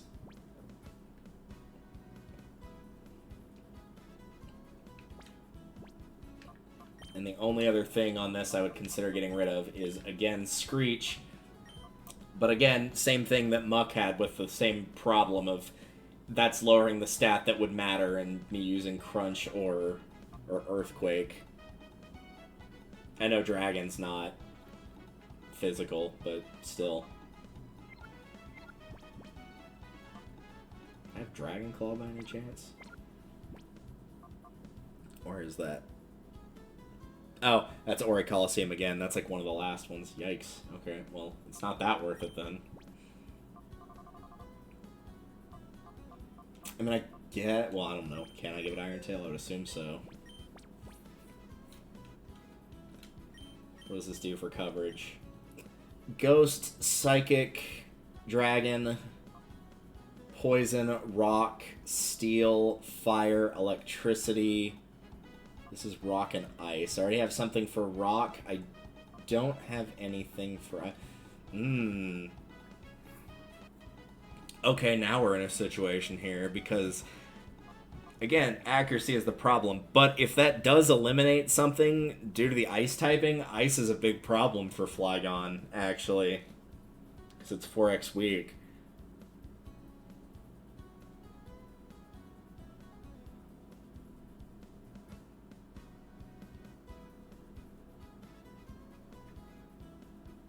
Yeah, I'm gonna try it.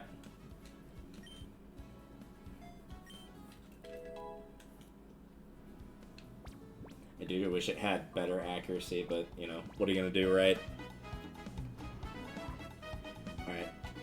I think I've got my moves set to what I want for the time being. Literally on my post-game thing, it just says, give team better TM moves. Alright, so, that part is taken care of.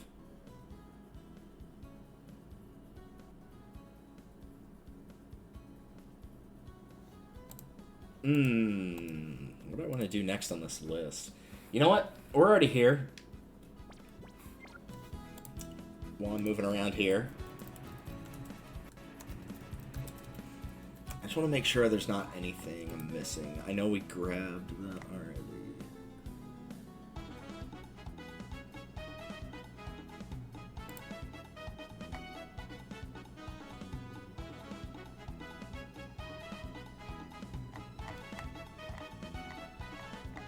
Figure it out as we go. It's not important. Okay, anyway. Talking to myself, which I guess technically, since I'm live streaming in a way, I am kind of talking to myself, but that's more recording. Oh well, that's besides the point. How do y'all feel about bingo and battles? Not necessarily in that order. Welcome to Battle Bingo! How may I serve you today? I'm only going to show the first one of these. Battle Bingo is a strategy game that is played on a bingo card with 16 panels arranged in a 4x4 grid. The 16 panels are turned over and exposed one by one. Flip over panels to form a vertical, horizontal, or diagonal line to score a bingo. Keep forming bingo lines until all panels are flipped over, or you run out of moves. If all panels are flipped over, 10 bingo lines will be completed and you win the game. Let's do it. These cards available for play right now. So these novice ones, didn't we get a Bonds-like card? Well, we'll just start from the beginning. Why not? So the Dragonair card, which means you start with a Dragonair. There we go. Was trying to figure out why it wouldn't let me do anything. So yeah, here are your different options. You can also look at your Pokemon info. That's the type matchup. Let's try that again. Really? I don't get to see my moves? Oh no, it's just the one. That's right, because it's Battle Bingo. So yeah, Outrage is the move I get, which is like a dragon move that damages for a couple turns, and then you confuse yourself. Shed Skin is the ability. So, the thing is with doing Battle Bingo is you're fighting whatever Pokemon type you see here. So if I pick the Water panel, I fight a Water type. You get the idea. There are a couple Master Balls that you can see on the side, so you can choose to either beat that enemy, whatever the enemy is, or you can capture that Pokemon, and then you also have the option to use that Pokemon. So, like, let's say you know you're going to have a hard time against the Fire types. Might not be a bad idea to challenge one of the Water types, grab the Water type, and then use the Water against the Fire. And then, obviously, there's some mystery panels here. Some of these are extra Master Balls. There's a couple other things it can be off the top of my head. I am leaning towards doing this Fire panel because there's a couple grasses right in a row. So let's do that. You also noticed when it said Enter Dragonair, ooh, that is probably the one I would want to use.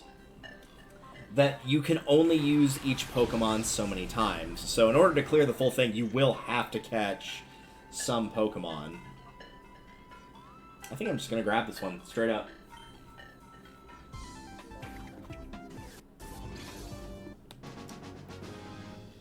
So So one of the other things that you can get off of like the little mystery panels is you can give your...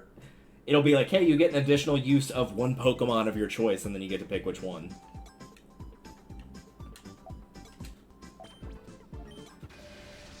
Trico. Oh, man. That might not be a bad pick for grass. Because Trico's fast is the big thing. Well, if Icarus is watching, there you go. That one's for you. That's her first Pokemon ever and her favorite, so... Normally, you wouldn't throw Master Balls that quickly in a row, but in this specific instance, because you just know what type you're getting, you don't know any other specifics. So, we're in a very unique situation here.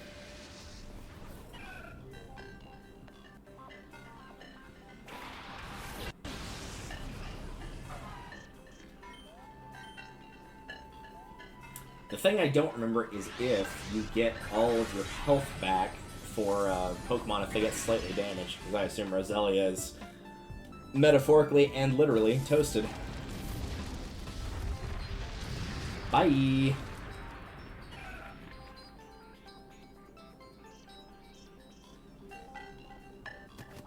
Roselia grew tired and fled. No, I think it died. I think it was straight up murdered.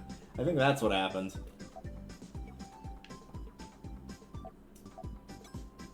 Oh, right, because you still have to enter these panels.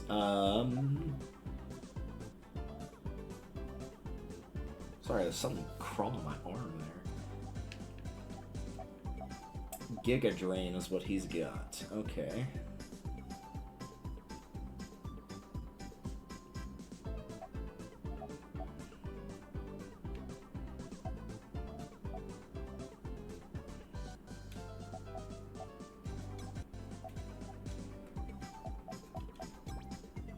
EP plus 2 is under the panel, so yeah, you get available additional points to put in.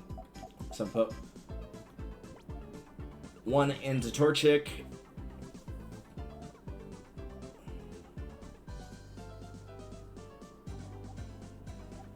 And one into Trico.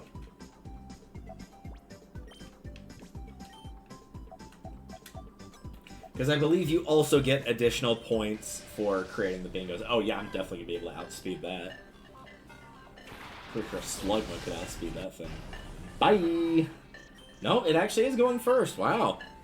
Maybe it's just a really slow Torchic. It did also go back to full health, so that's good. This is a novice panel, though, so A, if I screw this up, then I'm going to look really stupid, and B, these are pretty simple rock, paper, scissors things here.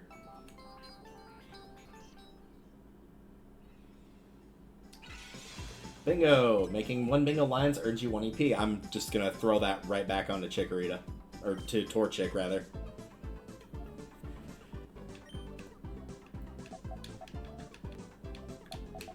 Oh, right, you have to pick stuff that's, like, nearby connected. I was trying to go down to that grass panel, and it wasn't letting me, and I couldn't figure out why. Okay, well, if that's the case, we're gonna go with water, and go with Trico.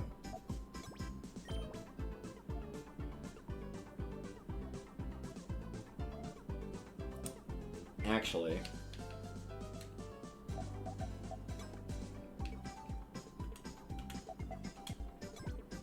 there we go. In case this ends up being one of the water Pokemon I want to deal with the fire panels, which that sure as hell isn't.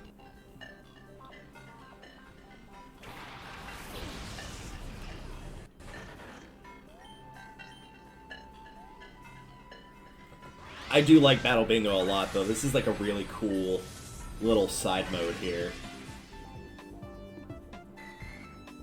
And technically, this isn't a post-game thing. You could do this as soon as you could reach this area. Remoraid fled. Good.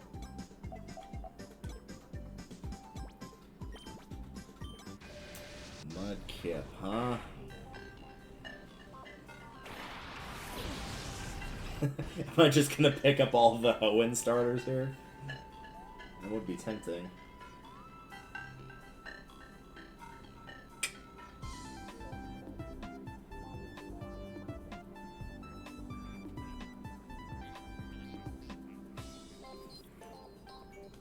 Sure. We'll pick up all the Hoenn starters. Why not? I was trying to think of what else could possibly show up, because contrary to the joke, I don't like Mudkips. Actually, it's my least favorite starter of the Hoenn starters. As for who gets that, I'm gonna put that back onto Trico. Yes.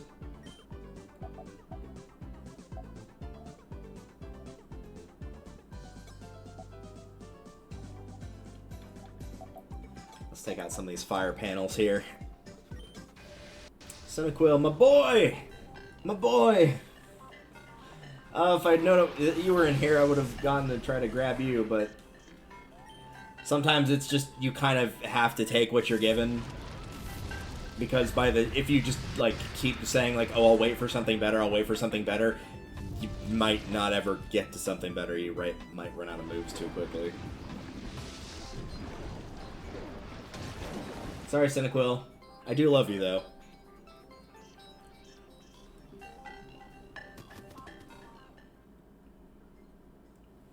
Yeah, I was actually thinking about both Totodile and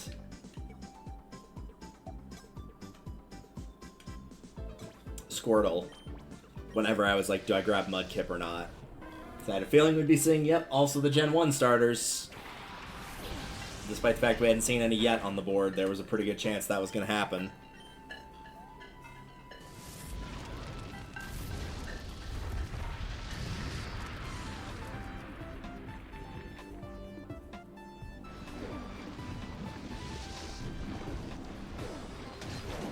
And despite how it might look, at least with me looking like I'm actually running out, the early moves matter way more than the later ones, because once you start getting like multiple bingo lines, you're going to get a lot more EP. Like, it will not be a Master Ball, because as you can see, there's no space left for it anymore. So this is going to be plus EP, plus I'm going to make a line, which is going to give me another point of EP. I need Trico to have EP more than Torchic, because it's mostly water ones left, so I'm going to enter with Torchic. Yeah, so that's going to give me 2.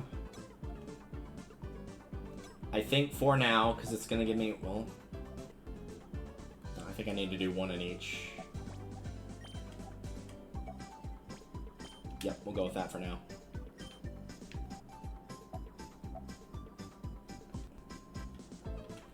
Let's knock out some of these water panels. I think we're pretty much set at this point, provided no, like, hey, here's a critical hit and activating, like, burn damage or something. As long as nothing shenanigan-wise happens, I think we're mostly okay here.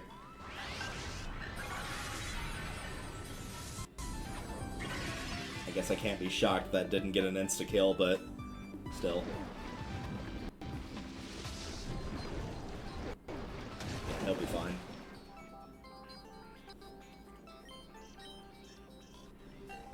This does require a little bit of knowledge of base stats of where Pokemon are good and bad. Like, yeah, Trico's not much of a special attacker by comparison to other grass types, especially the starters, but he is way faster than Chikorita or Bulbasaur is.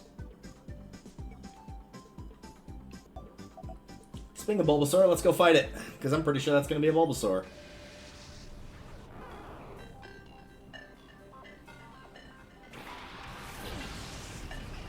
Bye. He will be missed.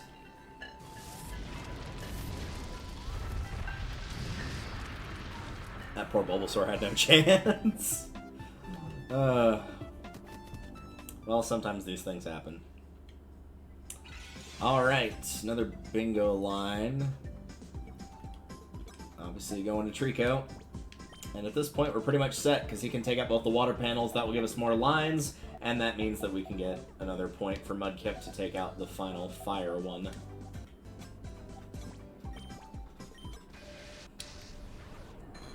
Oh, man. Oh, thank God I didn't run into that first. Could you imagine if I'd been stuck on these Poliwag of all things? Ugh. I think I'd just surrender at that point.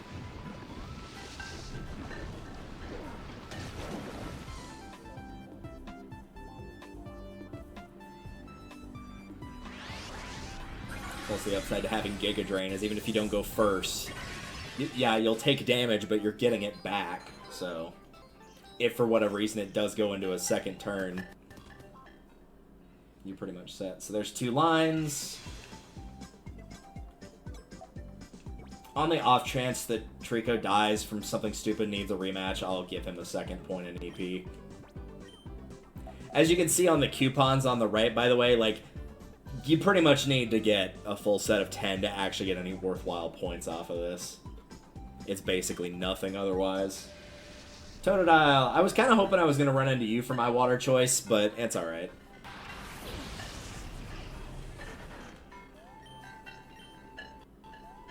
As much as I love Cyndaquil, Totodile is like a very, very close second for me for the Johto starters.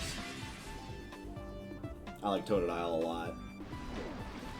I like it personality-wise. It gets some pretty good dark moves in there with Bite, Crunch, that type of stuff. Like, I know a lot of people kind of sit on Totodile, not think it's that great, which is a bit of a shame. Though there's a fair few people that sit on Cyndaquil, too. They're just like, yeah, the Johto starters, they all suck, they're all bad.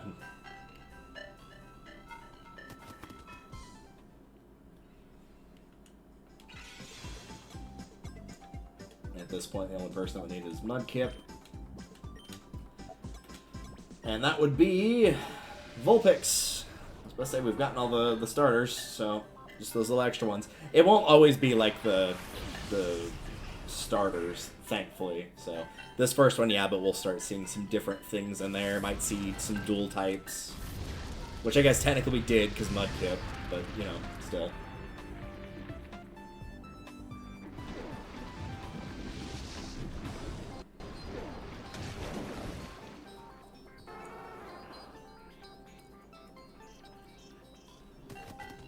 Be interesting if some of the boards gave you like an everything stone, whatever you would want to call it, of like, yeah, you can evolve any Pokemon of your choice that you have currently. And there you go. Flipped every panel. That sure enough did. We'll add up the remaining EP and Master Balls, if any. I wouldn't... Honestly, I would not keep a Master Ball to get the extra points. It is not worth potentially losing the board for that. The EP, maybe... But, like, the EP is more insurance policy for mistakes, but the Master Balls, absolutely not. So that gives you Poke Coupons for doing that. You completed the Dragonair card for the first time. Please accept this reward. 2 Ethers. Okay, so you can get little prizes for clearing those as well. But yeah, we're going to show more of these off. Let's do it. And it does put a little star to show that you've completed it. Nidorino. Alright. Alright.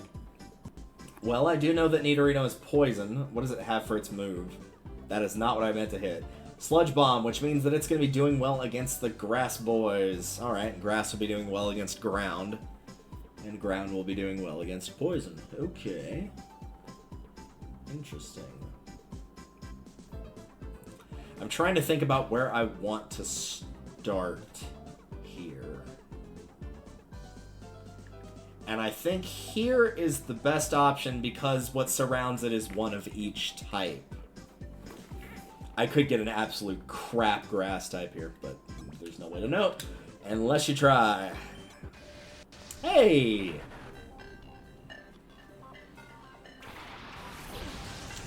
You served me quite well the last time. Let's see if we can make a repeat performance here. I do also love about Battle Bingo that you can kind of, I wouldn't say willy-nilly, but the fact that they're just like, here's just 2 Master Balls. You only get 1 per game in the story, but here's 2. You can get a 3rd if you play well enough. The sheer stupidity of it is kind of funny. From here... I might have already screwed myself, potentially, depending on what that mystery option is. Well, no. I think I'm still okay regardless. I would have to use the Master Ball if... Yeah, I think we're okay. Alright. What was my other option? Oh, thank God I didn't pick freaking Seedot. This is what I'm telling you, like, it seems like more often than not, unless you know the one that you flipped over early is really bad, don't sit on the Master Ball. Use it, which is a very rare statement to say in a Pokemon game, but In Battle Bingo, don't sit on it. It will probably cause you more harm in the long run than anything. EP plus 2, good. Alright, if that's the case, we're gonna do one in each.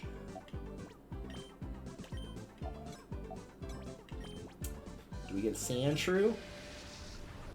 Ooh, I don't know. I wasn't expecting to see an evolved Pokemon all the way at max. Ooh.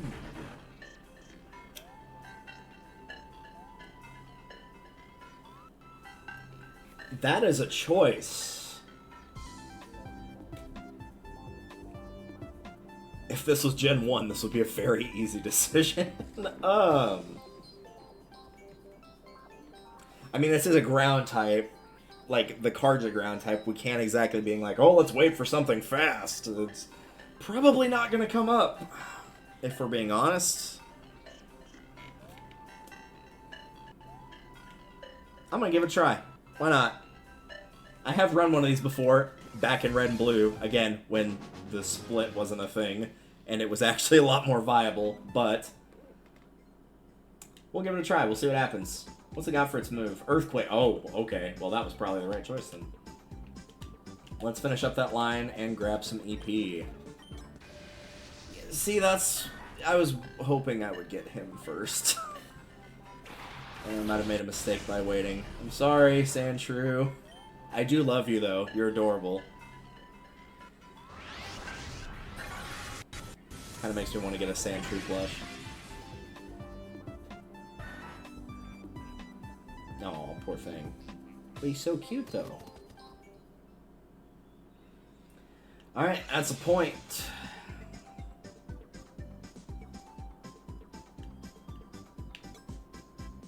I'm gonna put that... It's probably best that I go up either the second or fourth line to get the mystery panels. The mystery panels are never bad, thankfully.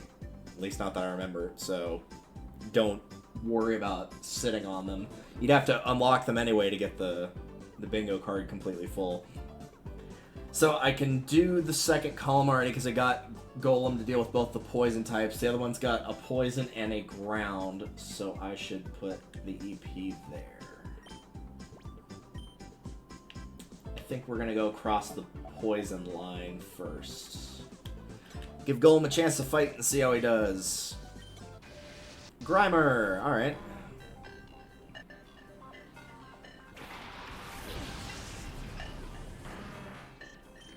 One of the few things he might be able to outspeed.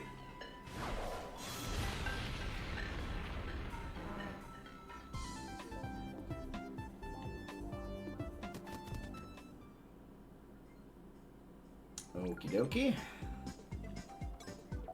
No, we don't want to do that. The best choice for the time being is gonna be Nidorino. Okay, there's the extra Master Ball. So we have one of each in terms of grass, ground, and poison, so it's kind of just gonna depend on like where everything falls of like which one do we need more of. So I'm gonna try to balance having at least one panel left of each for whatever we need. So for the time being, let's go ahead and finish off the poison.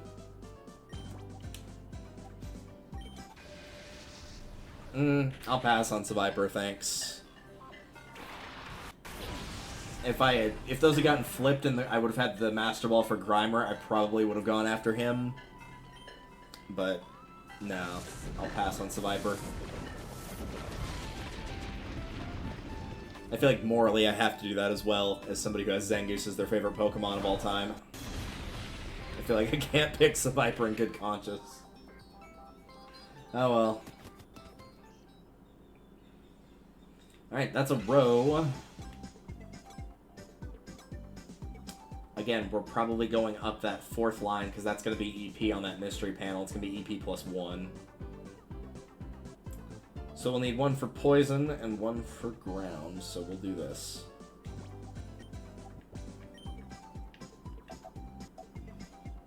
Let's flip it over. Give it right back.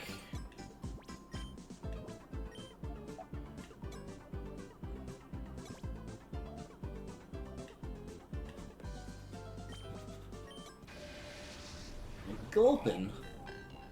What are you doing, you little weirdo?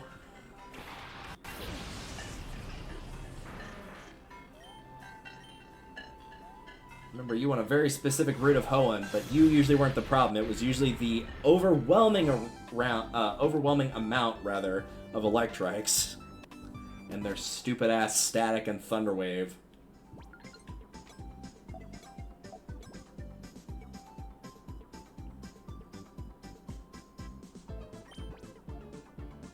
Yeah, okay. Sorry, thinking too far in advance here. I don't think I have a need to pick up a ground. I think whatever poison Pokemon is on that last poison card, I think that's probably what the Master Ball is likely going to get used on. The other important thing to remember about whenever you catch one is you're catching one and it comes with EP. It doesn't start at 0. If it started at 0, freaking critical hits. If it started at 0, then it might make a little bit more sense. And unfortunately, that is game because Fanfi got a critical hit.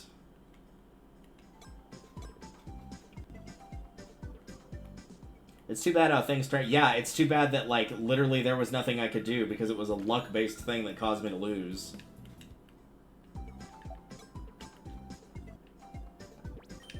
I feel like I could just play the card the exact same way again.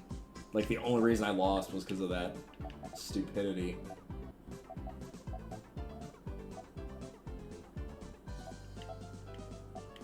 Why not? Let's see if it's even the same sets. Remember what else we saw for grass? We saw C-Dot, we saw... What else was there? I still think Trico is probably the best choice. I'm not picking a C...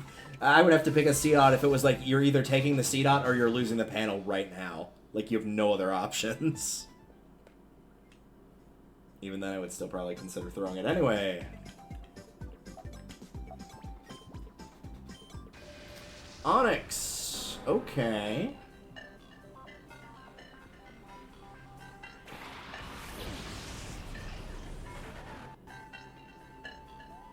That could be an option. Let's give it a try. I think I would have preferred the Golem, but we'll give Onyx a try. Sure.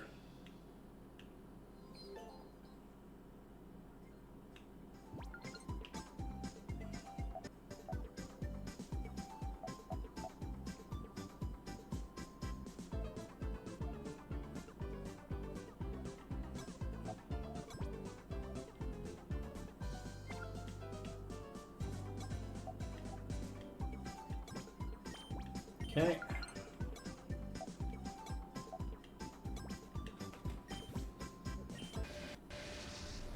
Oh, well, if that was the other option, then yeah, Trico was probably the better call.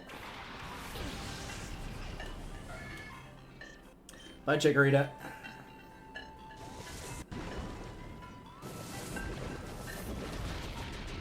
Hasta nunca.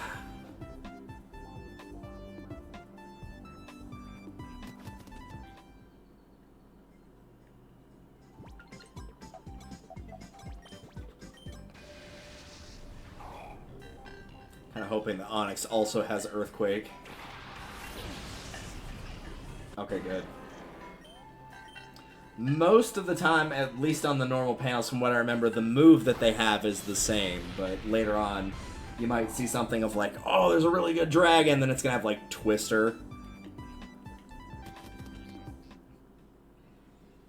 Alright, so that's point.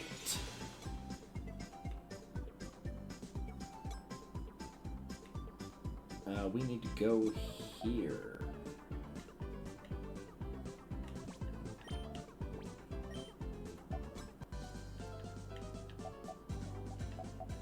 That'll be some EP. I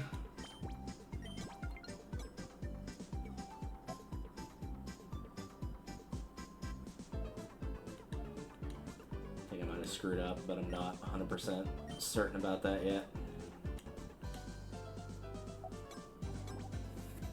Let me think before I start moving around like an idiot here. So I could do that, and that would give me an additional one. I would have to grab one of the two grounds. But that does probably make the most sense. Yeah, let's do that. Alright, what do we got? Oh, you. Great. Alright, let's watch you do it again. Leave him with single-digit health and he gets critical hit.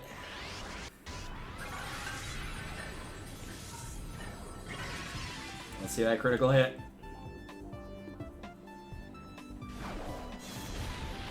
Alright, good. It's killing out of spite now.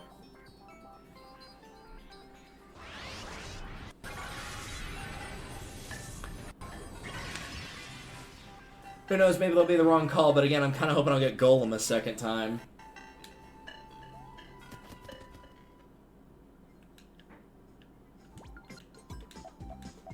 Show me what you got.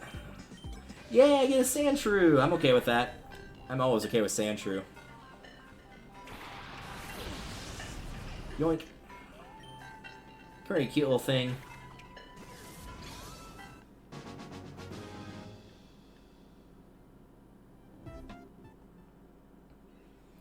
Alright, that gives us a little bit to work with.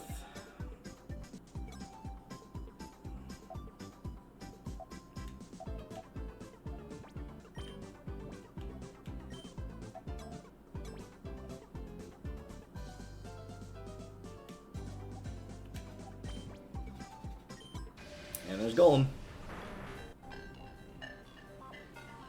I was gonna say it looks like they're under the same panels, but Onyx wasn't there last time, I'm pretty sure. I think it was a different Pokemon altogether.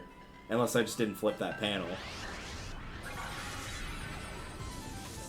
I mean, if that's the case, then you could get some pretty good context of just remembering where everything is and knowing what to grab or go to early or avoid or whatever. Alright, so we're grabbing that. 2 EP. One needs to go to Nidorino to get that grass panel on the bottom left.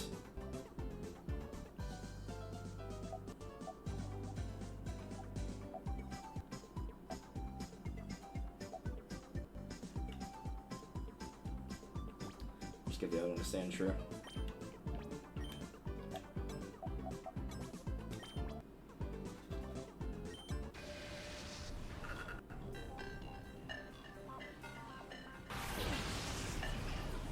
Bye, C-Dot. Man, imagine a world where a C-Dot beat a Nidorino. That'll be the day. Maybe if it was like level 100.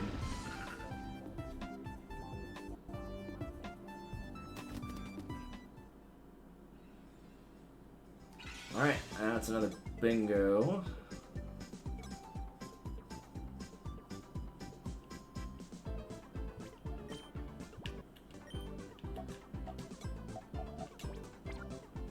Also got Earthquake. Okay, cool. Show what you got, Sandshrew. Crush that Grimer like it's a bug on a windshield.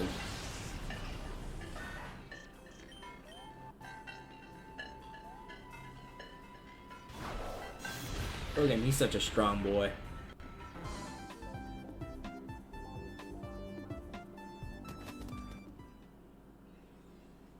Alright, so that's bingo.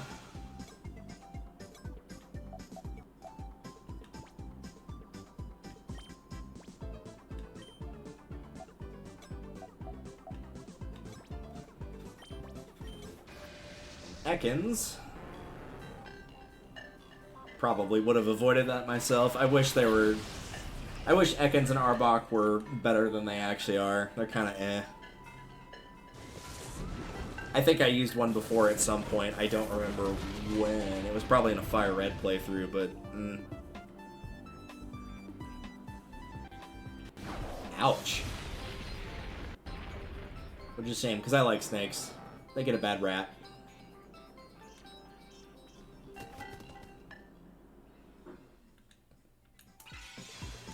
That point, again, provided no shenanigans, that should be only. Oh my god! Imagine if I got stuck with that. Oh, that would have been awful. If I had to use this, I would have taken the C-Dot over that. At least with the C-Dot, there was a small chance of victory. With that, forget it. You might as well just go home.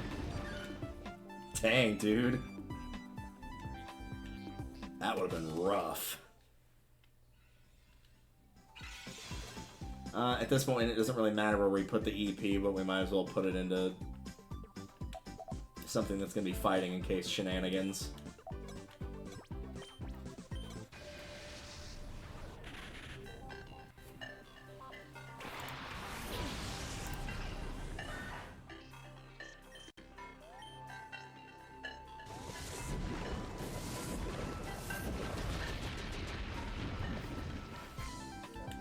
Oh, like poison him, that's rude. You show him why you're a strong boy. You don't take his crap.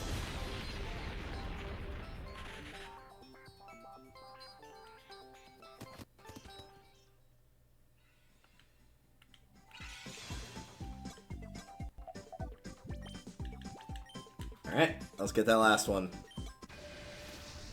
Ew.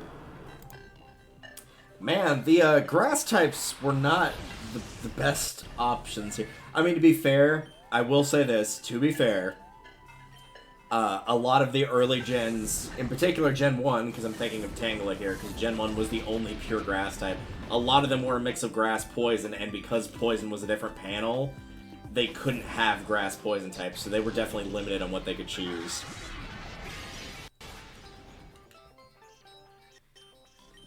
But yeah, in the face of Sunkern, Seedot, and Tangela, yeah, I think Trico's probably your best bet.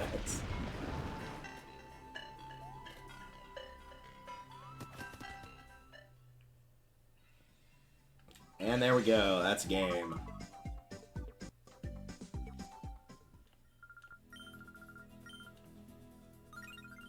Completed the 3-type card for the first time. Please accept this reward. 2 ethers. Alright. Well, let's keep going. Man, I forgot how much fun doing the battle bingo was. Alright, Lotad. 4-type card. Grass, flying, electric, ground. Alright. Well, the important thing is, what does he have? He has Giga Drain, so that's grass, so we need to be going after ground. So ground will go after electric, electric will go after flying, flying will go after grass. That makes sense.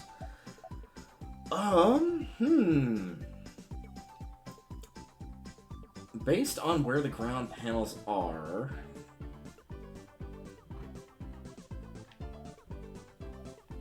and knowing that the ground is going to have to be going after... Ooh, man. I think it's either the one that my cursor is on or the one that's on the far left of the ground panels. Tough call. Tough call.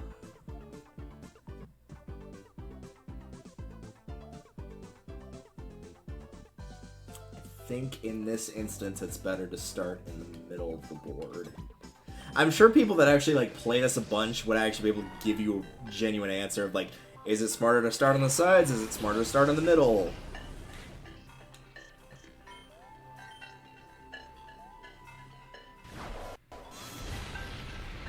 If this doesn't kill, I might have to be forced to take this Fanfy. Well, I wouldn't be forced to, I guess, because I'm getting most of that health back. No, I think I'm going to grab it, actually. Not only did you get your butt kicked after you got an unfair critical in the first round, now you're going to be forced to fight for me, so now you get to see how you like it.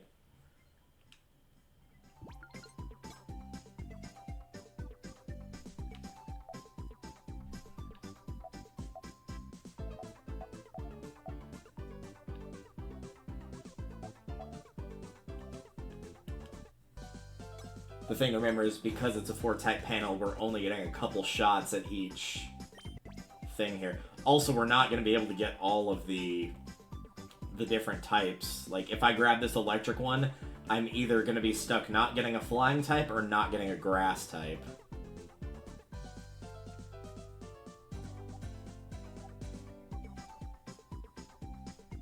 And I'm trying to decide now which would be the worst of the two to not have.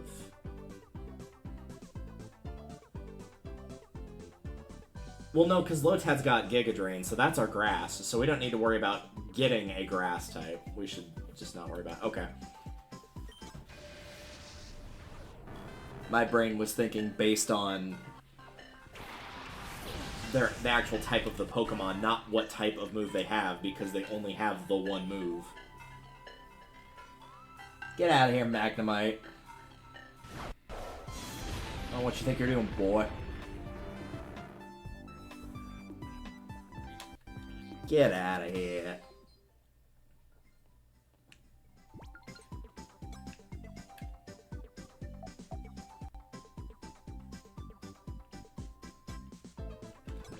I think we'll probably grab whatever this is. Ooh, that's not a bad pick. Alright. Okay, I'm glad I didn't go for the Magnemite now. Not that I hate Magnemite. I've, in fact, run a shiny Magnemite before all the way up to Magnezone. But, I mean, this is an Electabuzz. Heck yeah, I'll take Electabuzz.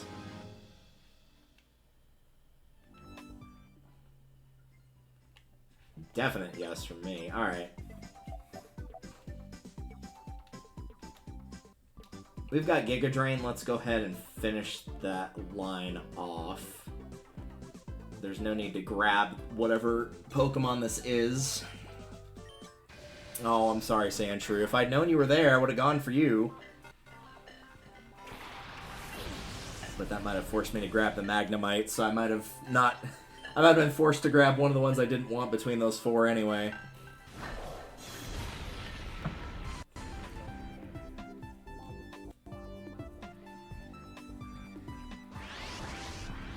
Oh man, he just barely survived that. Literally by the skin of his teeth. He could not have had less health and been alive. Speaking of just barely surviving, I'd say this Lotad's not great, but I didn't choose this in terms of picking a card. It was given to me, so... there you have it.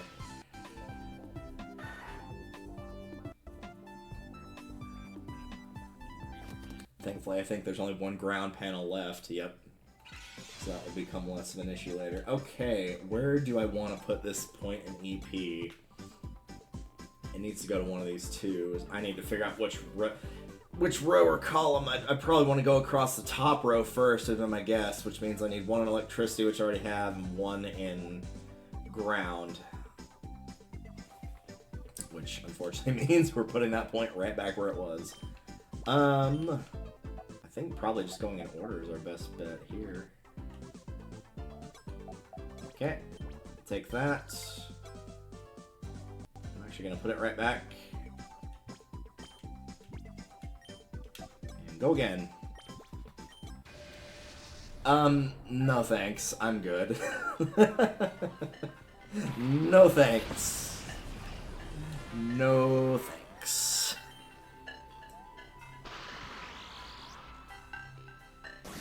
I don't know why it's particularly funny when stuff like that pops up. Like, hey, if you want, you can catch this Farfetch'd. And it's like, hey, I'd rather sit in a bathtub full of scissors. Like, no.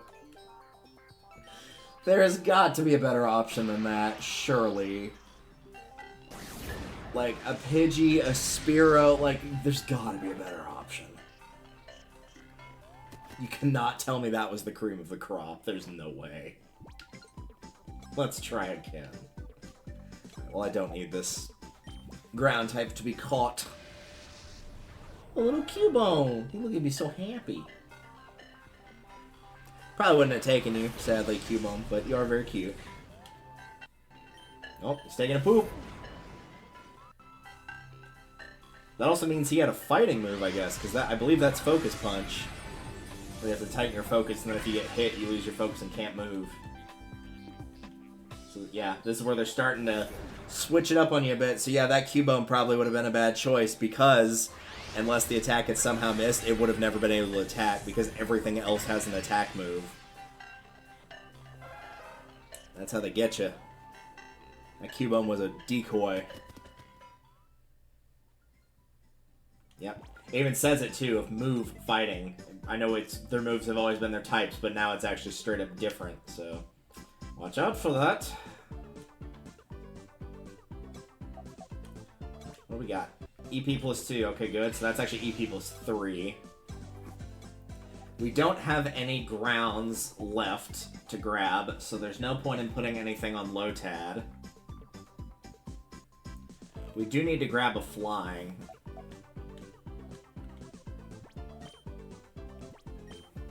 The flying will deal with that grass.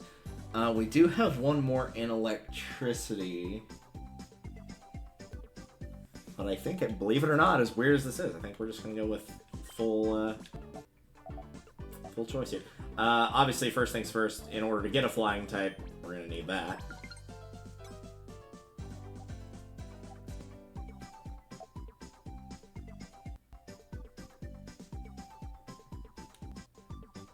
Let's go here. Surely it can't be worse than Farfetch'd. Oh, that's not great either. Do I want to bank on a Doduo? Not really. Sorry. If it survives and I see what its attack is, maybe I'll reconsider, but we can do better than a Doduo, surely. Like, I gotta think there's a Pidgey, Pidgeotto, Pidgeot, or Spearow Fearow in here, right? I have to take whatever this is, so... Yes, okay, I will take Spearow. I will take Spearow.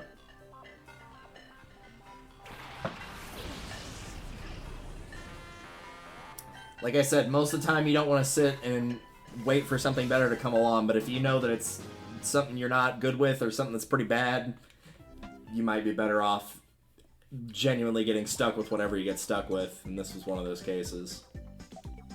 Aerial Ace. Ooh, very good.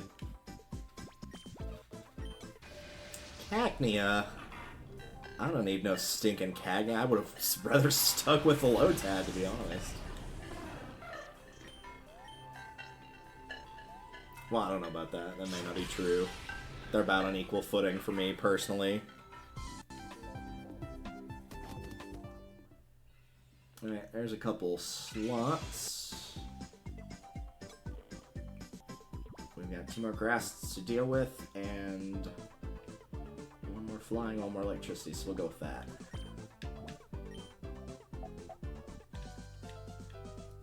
Now we get to find out what all the other ones were for the grass. Oh god, thank goodness that didn't happen. Man, that is a creepy looking model right there. Use Aerial Ace on eggs. I will give them credit, they actually tanked that pretty well. They're still creepy though. And that is not going to be enough to keep them alive, because I did 50.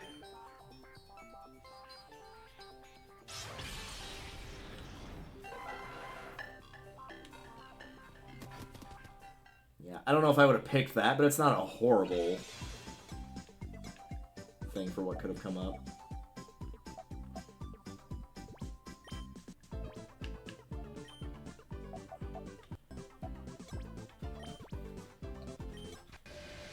That's what I was hoping for initially, but that said, Spearow is more attack-based than Pidgey, so ultimately in this specific instance, it might have actually been better to get Spearow.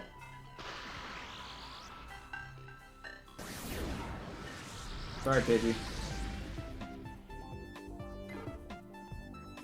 Oh, poor thing. Pidgey's like always one of the ones I catch whenever I play Fire Red. Even if I know I'm not going to use it on my team, I still adore it.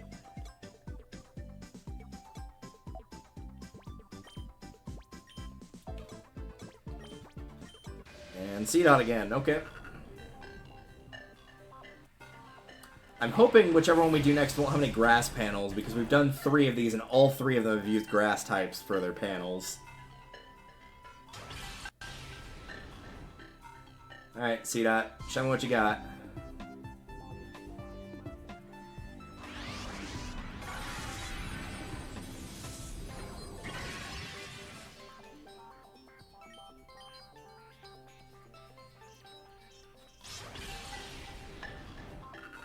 Well, it tried, and therefore it cannot be criticized.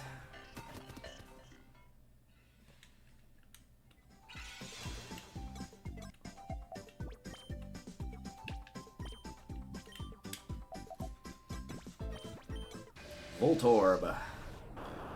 Probably still would have picked Electabuzz over that, but that's not a horrible choice. If you're going for high speed, you can't ask for much better.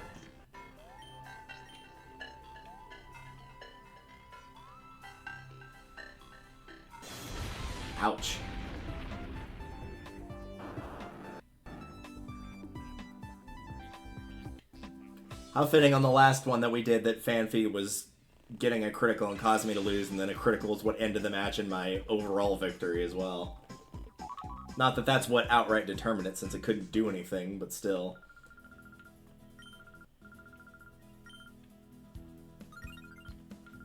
Two ethers. But also...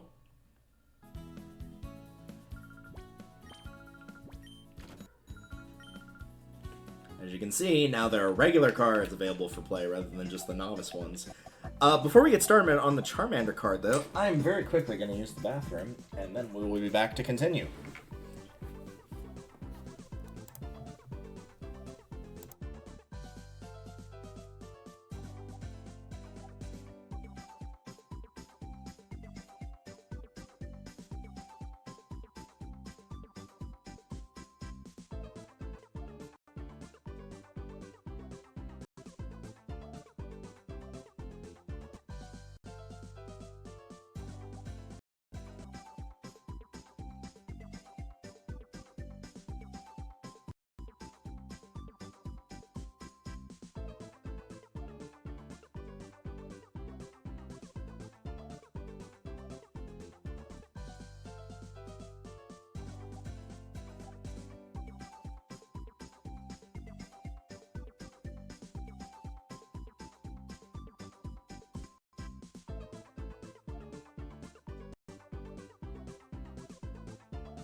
Alright.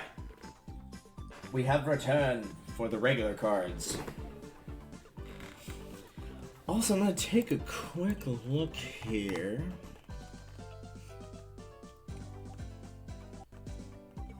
Here we go.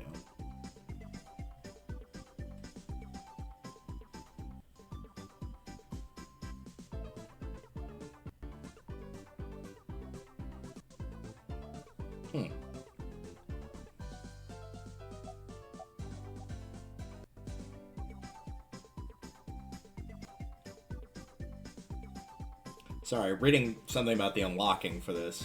Because based on the star being there, I feel like there's a second star that can be added to that, but I'm not going to worry about it for the time being. We'll just play the panels. Fighting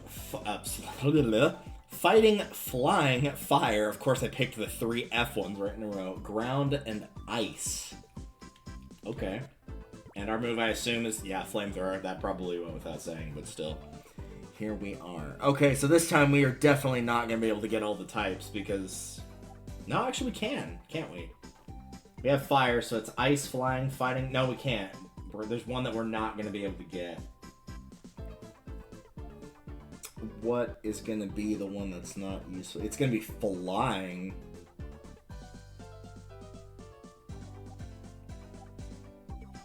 Maybe. Or is it ice? What is it? Ice? Ice is good against ground. Ground is good against... Maybe it's ground. Is ground good against anything else? I guess fire.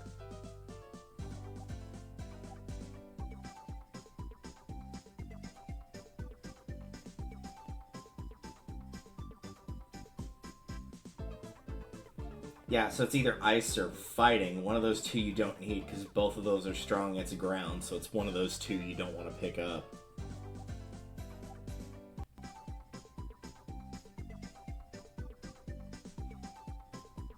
With ice having the weakness to fire and fighting having the weak to flying. I'm trying to think if there's any ice types at this point in the series I would actually want on my team. And honestly, not coming to mind.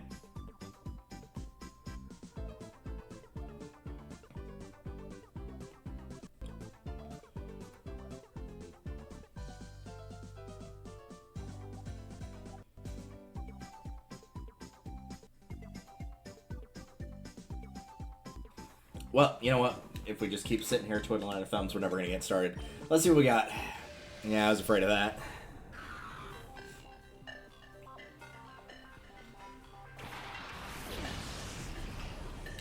Snow run stats are crappy, so we'll have to get rid of that one.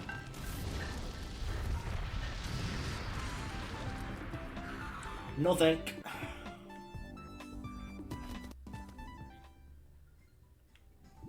Okay, well, with that decision out of the way, where do we go from here? I think we go here and take whatever this is. Okay, that's not a bad pick. That one's got good attack. Good ability if it gets hit by a status effect by something else. Provided that it's got what I think it has on it.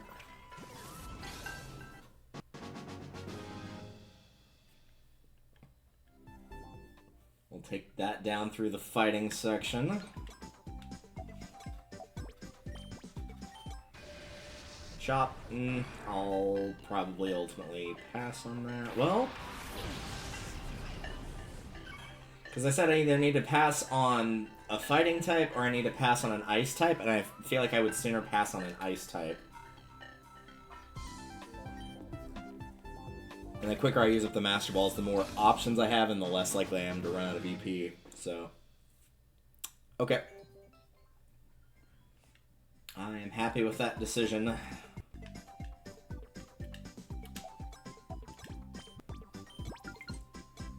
So we do need to take a ground. We can pick any of the ground panels at this point.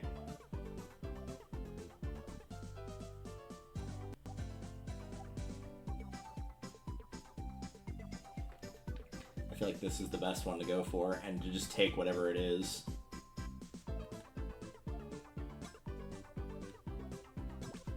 I know I'm making my choices really early here. That's not a bad choice. Still would have preferred that golem from earlier that I never got the chance to complete the board with, but who knows if that'll come back up. Okay. So that's our set, huh? Fire, normal flying, fighting, ground. Alright, let's get the row done.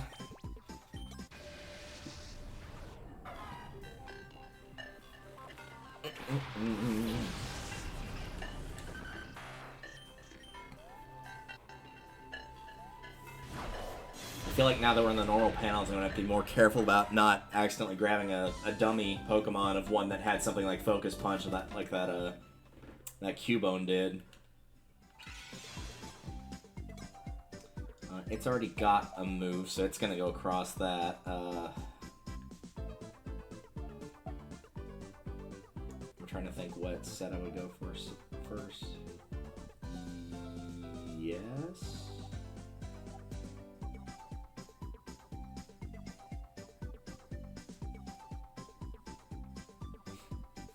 I'm gonna do that fighting one, that top right fighting one after this. That'll make that line.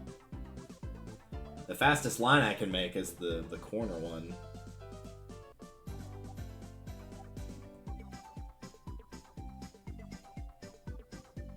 Yeah.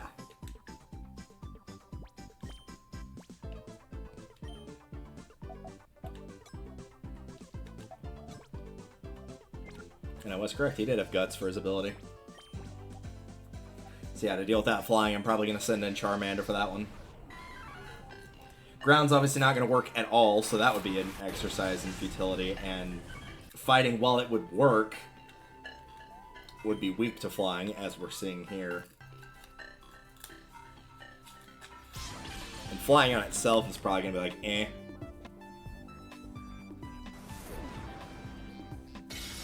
So...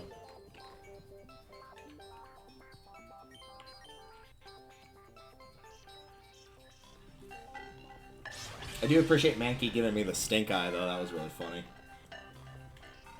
Oh, wait, yeah.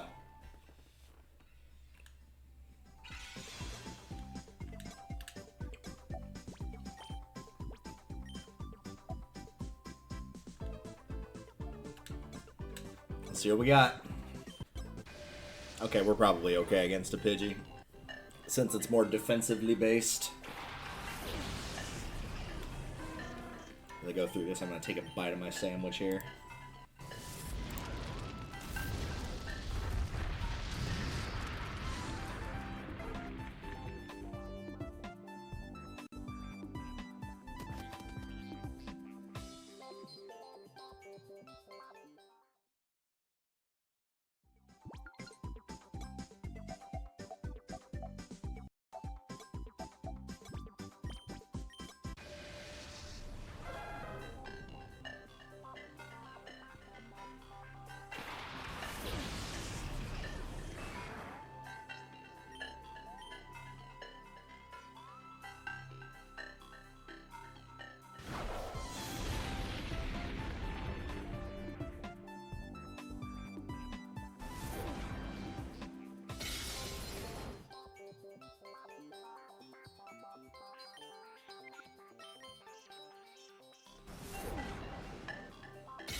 Jeez, that was pretty close. Just too busy eating my sandwich to commentate on it. And yes, I did mute the mic, thankfully, so you were spared the indignity. I thought their speeds were tied, so I thought Cubone was going to go first, and at that point, yeah, I would have absolutely lost that had it gone first. We're probably going around the perimeter, going up and then to the right.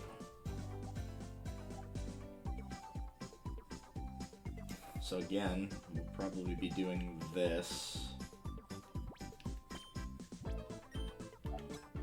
This is going to be EP for sure. Alright, good. 2. Looking at that bottom corner, we got a bit of everything. So I think we're just going to distribute semi-evenly here for the time being.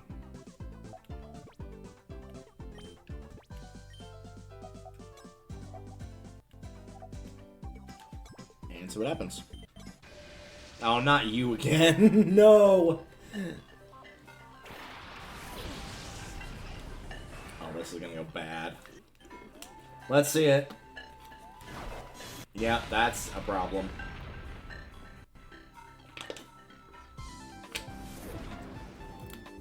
Yep, I'm dead. I don't think I can survive this one. Yep. Unless it somehow survives with single-digit health. Nope.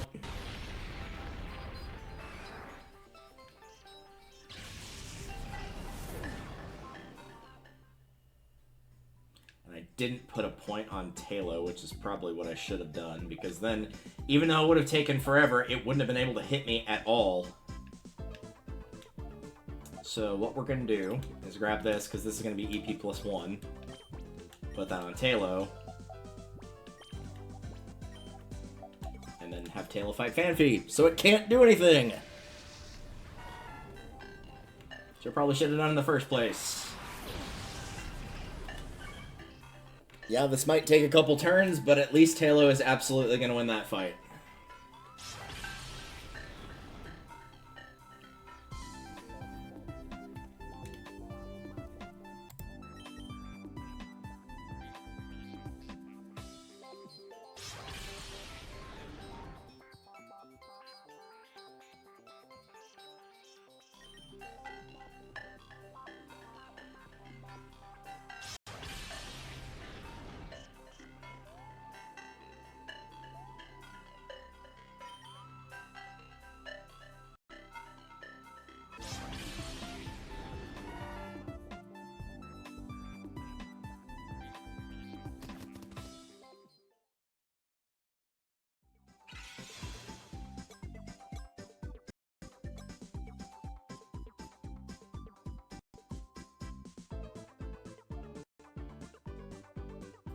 Alright.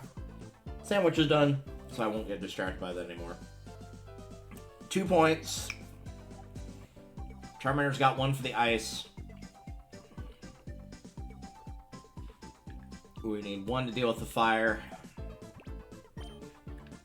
One to deal with fighting.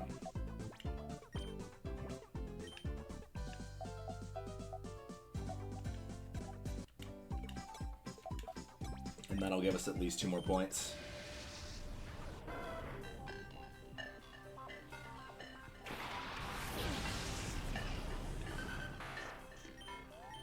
Show 'em what you got, Diglett. Nice. I do like his little sun salutation there before he died, though. It was quite nice. Looks like that old logo for the interactive kids games I used to play. For the life of me, I couldn't tell you what the actual company name was.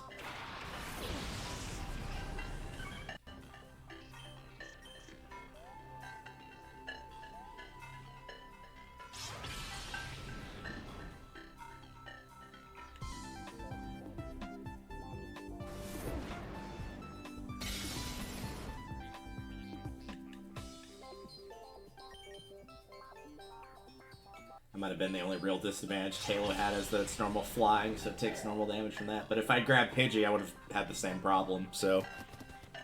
Still probably the right choice. Another point. I need something to deal with flying. Obviously not fighting, obviously not ground. Fire worked last time, so I don't see why it wouldn't work here. He's gonna get plenty of cracks at it. Spheal? Well, if I'd known a Spheal was in here, I probably would have taken Spheal. Because it's adorable. Now I just gotta hope you don't have a water move. Because otherwise this might not go well.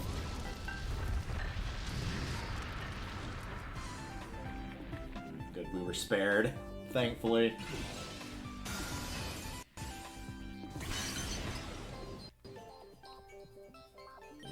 There's one way I can lose this fight, which genuinely might happen, but we'll see.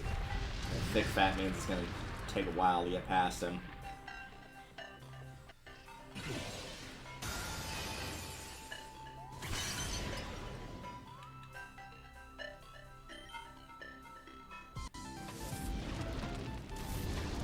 Oh, there you go.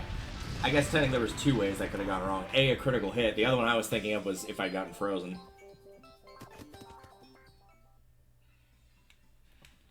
Bingo. And now we just need to survive the Wrath of Spearow.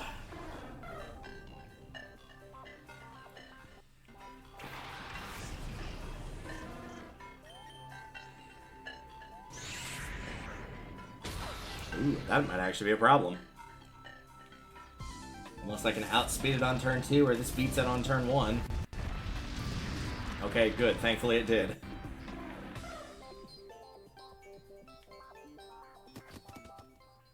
Couple of close calls there, but we still made it.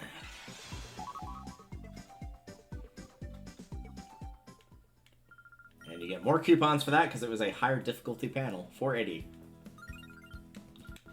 And you get a max ether. Okay.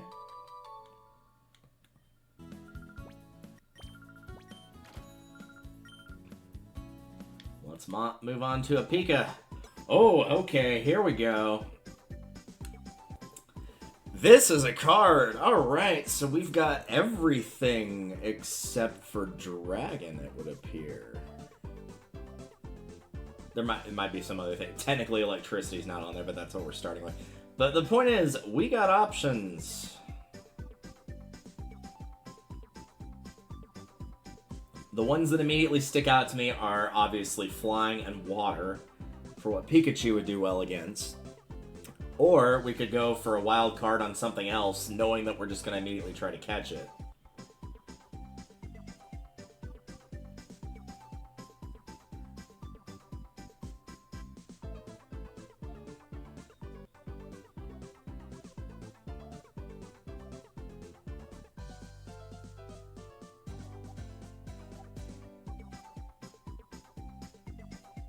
I think I see where I should go.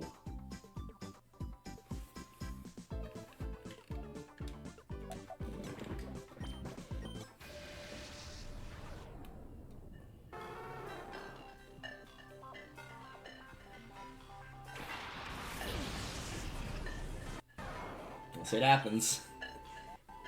Since there's not different ones to pick from in terms of different fire types, different electric types, different whatever, you're just grabbing whatever you're given, basically.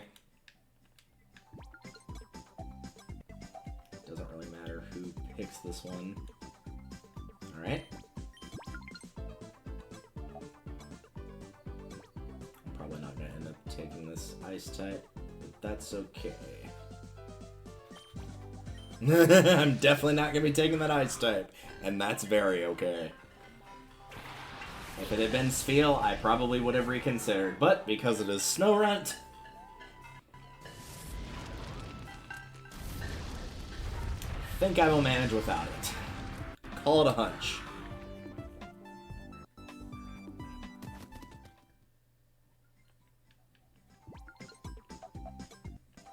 And I can take whatever this is. That's not a bad choice, actually.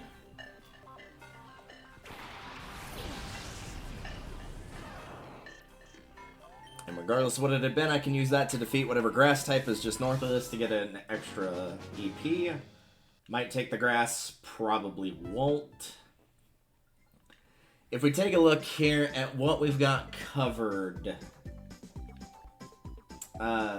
ground, no. In fact, we need something to deal with ground, so grass might not be a bad choice. Water is also there.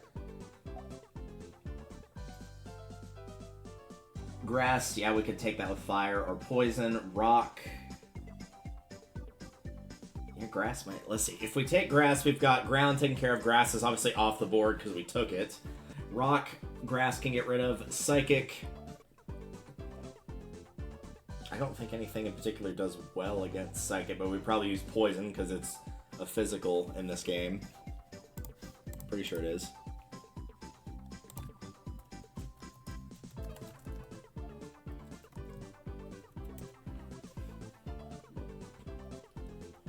Yep, it is. I'm just double checking that. That's a mystery panel. Flying, electricity would take care of that. Fighting... We'd probably alright against that. Water we could take care of. Dark. I'm not really worried about bug, but we'd have fire anyway. Ghost. Yeah, I think we'd be okay with doing that. Alright. Let's see what the grass type is. Ooh. That's a decision that could be made.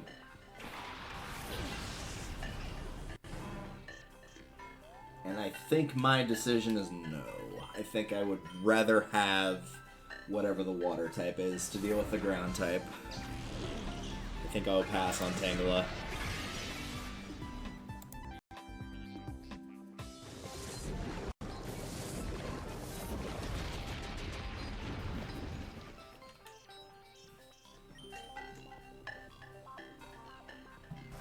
Also, these are high-level Pokemon, I just realized. These are all 50s instead of 30s. I was wondering why everybody had so much more health. That's probably why. That makes me wonder if there's gonna be... Oh, that would be a dick thing to do. Is if that ghost wants a Sedinja. That would be awful. But I also would not be surprised by that.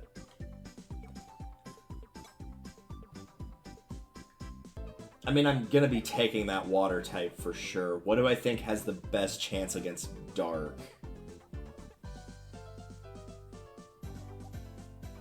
It might actually be Pikachu.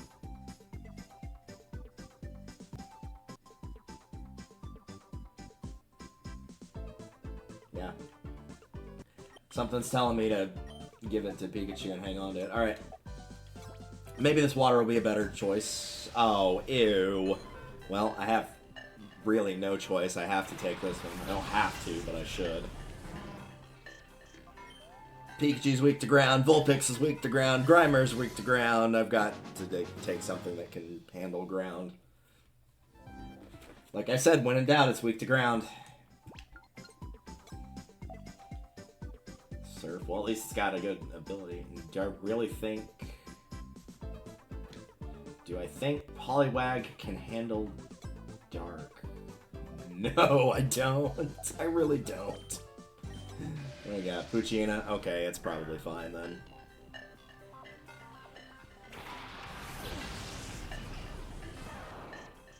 At the very least, I knew with Pikachu, the likelihood of me going first was substantially higher than it was with Poliwag.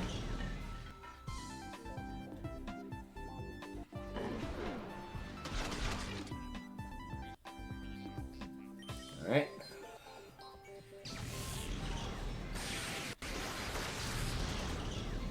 That's going to give us some EP options, provided Poliwag doesn't lose.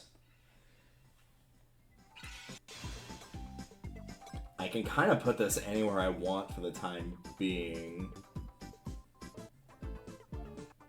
Because Poliwag will take the ground on the top left, and the bottom right I can clear with the mystery panel, so that's another line right there. So that would leave Ghost, Flying, Rock, Psychic, Fighting.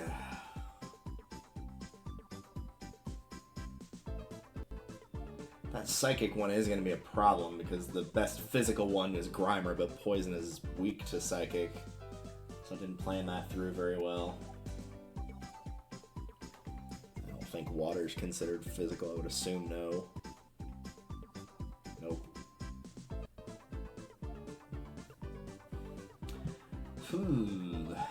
Which means we probably should be prioritizing speed above everything else there. But I think for now we're going to put it here. So take out that bug.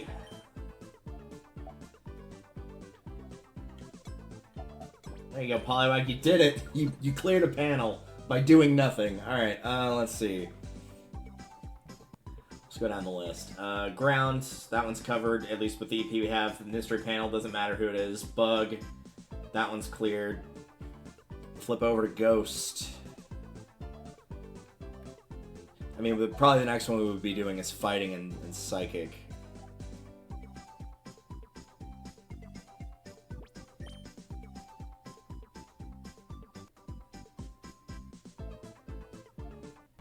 Yeah. Alright, Poliwag. Well, it'll probably go first.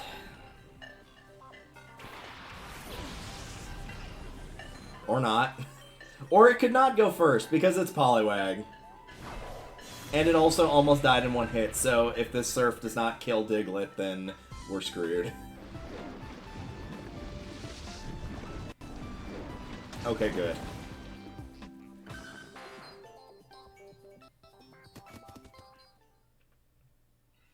Alright, note to self. Don't use Poliwag, and not that that was a shock to anybody.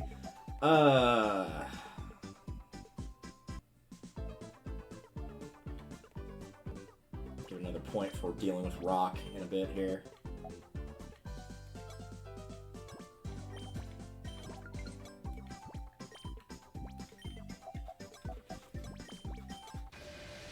This one definitely makes you work for it a little bit more, that's for sure.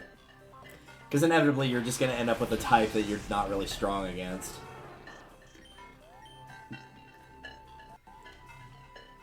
Since it's not based on Pokemon dual typing, it's the actual attack move you have. 4 moves are not going to be able to cover this many things.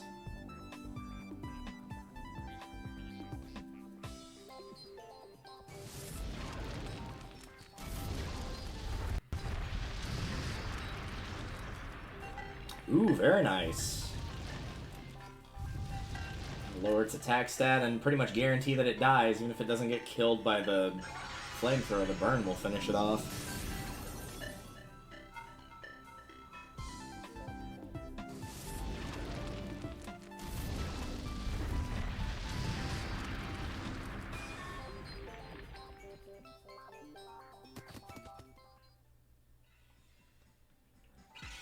Alright, our best bet is probably to take out Ghost at this point.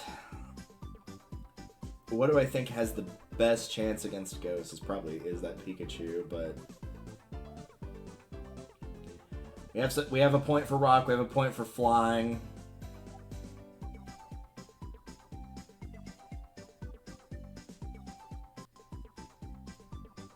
I'm gonna give it back to Vulpix, I think.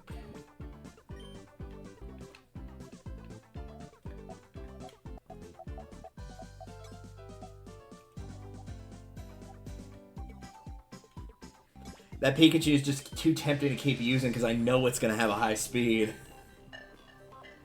Don't you stick your tongue at me, boy.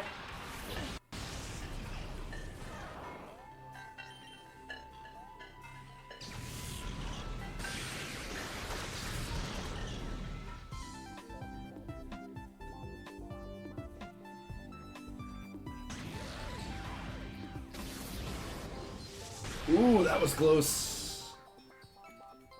That's fine. High speed saves the day.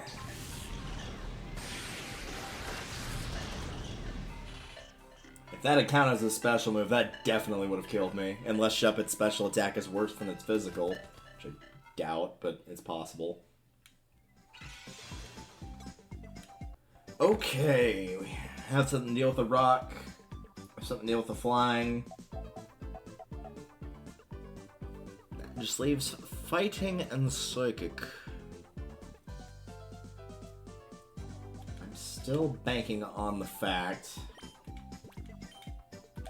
of high speed, I think, is going to be what's going to win against that psychic type, whatever it is. Yeah, I feel like it's probably going to be something on the Abra line.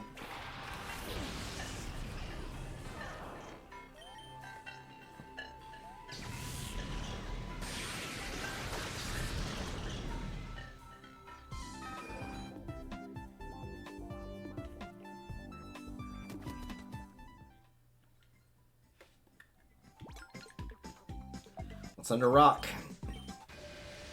Oh, high nose pass. I was not expecting to see you there, of all things. But yeah, I guess that does qualify.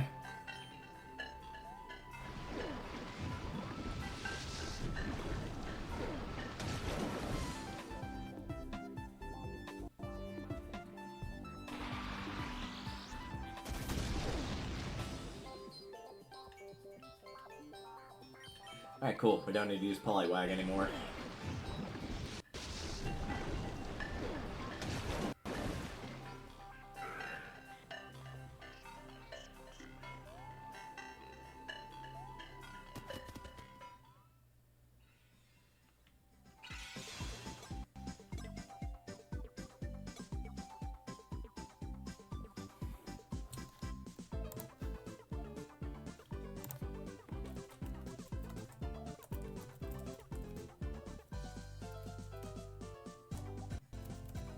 What is strong against fighting? Fairy, flying, and psychic. So none of the above.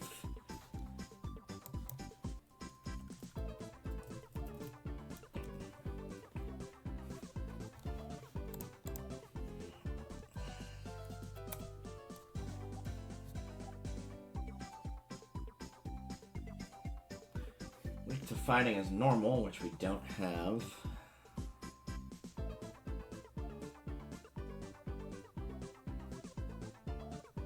I have the type chart here. No, that's not the right button. Fighting. Good against normal, good against rock, steel, ice, and dark. So none of the ones I have. So I basically need to go with what I think is going to be the best option.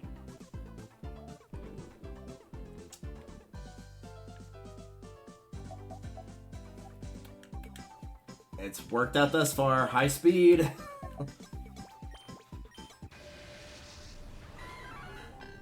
Because if nothing else, the one thing you have is that you got a very high chance of going first.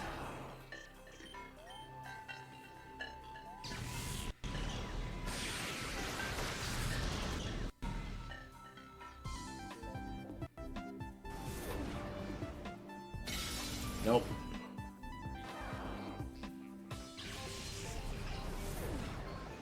Alright, let's see how it handles the psychic type then. Is it an Abra or Kadabra? No, it's not. It was actually a Spoink. Okay. I was off. My B.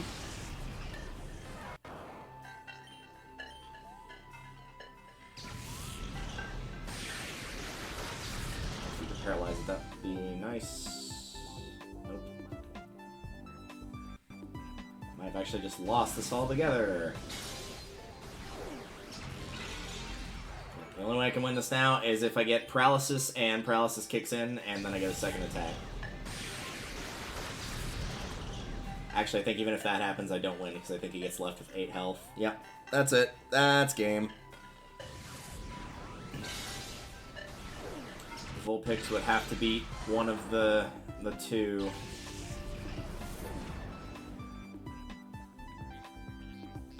And of the two, I feel like it's got a better chance against Spoink than it does against Mankey.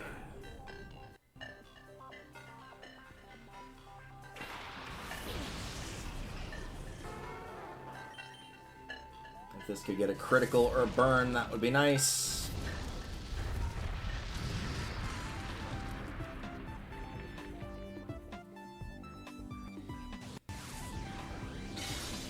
Nope, there's no way. This has to be a critical or I lose.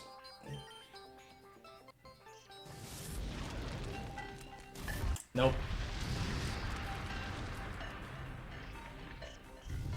No. Even if that burn kicked in at the end of the turn, it would not matter.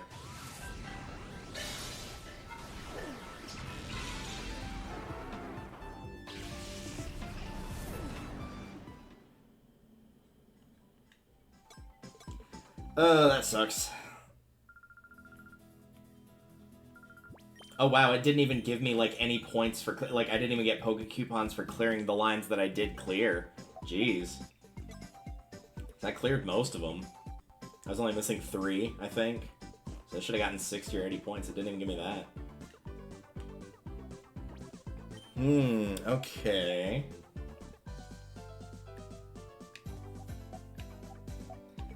I still feel like starting over here is the better option because the mystery panels are here.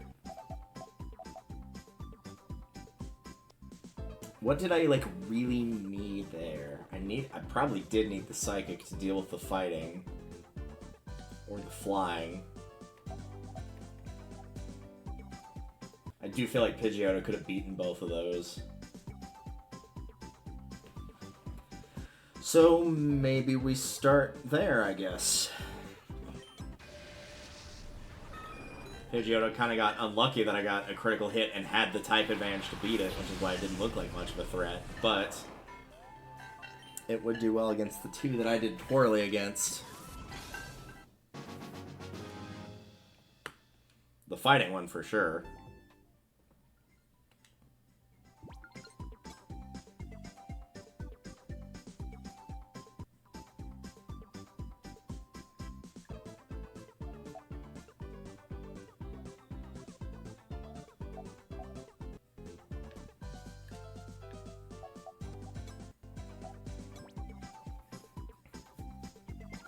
I'm trying to think in advance what else I would want to take on this board.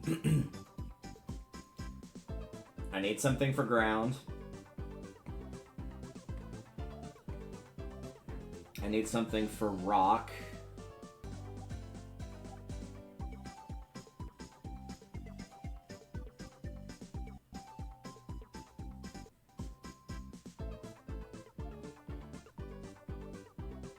I could take fighting to deal with rock.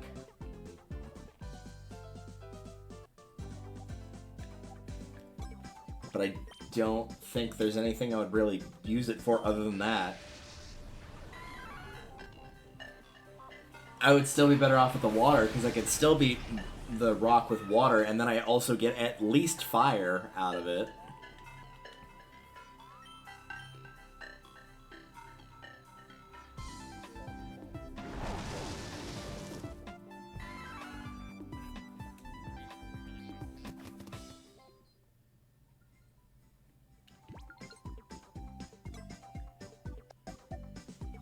If I take poison, I can beat grass. Grass could beat... What else could poison beat other than that?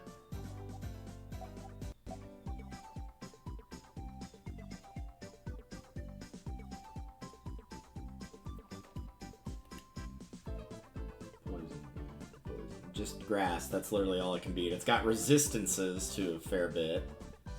Ground,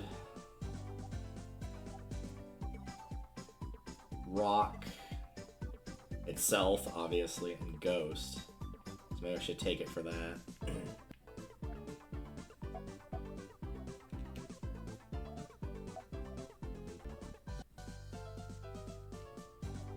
Oh, I see. Part of the reason I had the issue with Psychic is the first weakness I saw on that list was that Psychic had was to Steel, but there is no Steel type on the board, so that's not really an option. So maybe the Dark type is the best choice for that.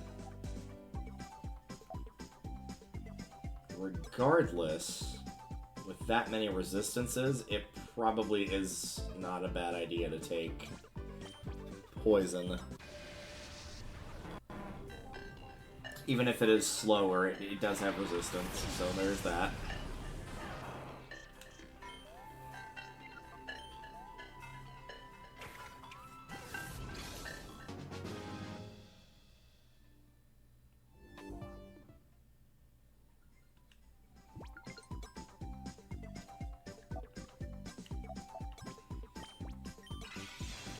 That's 2 EP. Give everybody 1.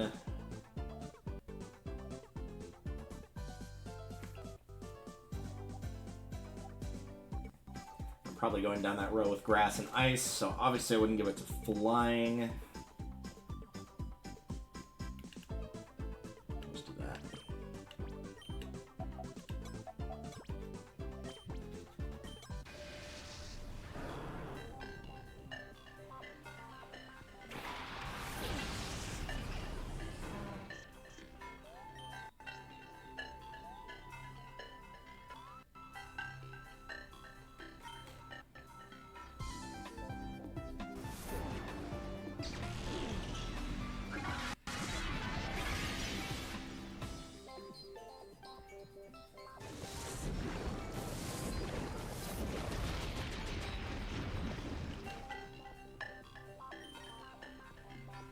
If that was Giga Drain, I might almost consider Tanglo, but it's not, so...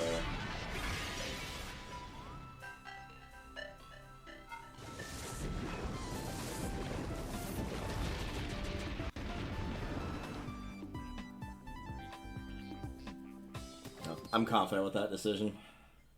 Alright, here...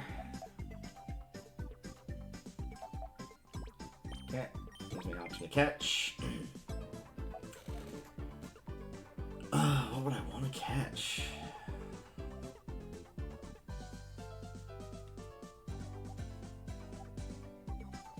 Poison can handle ground, at least defensively. Fire, I don't have anything for. I can take out Bug. The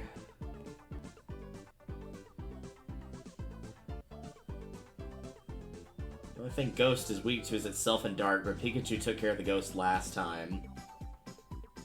Pikachu can take care of water if I need to. But if I put in water, I can take out rock, ground, and fire with no problem.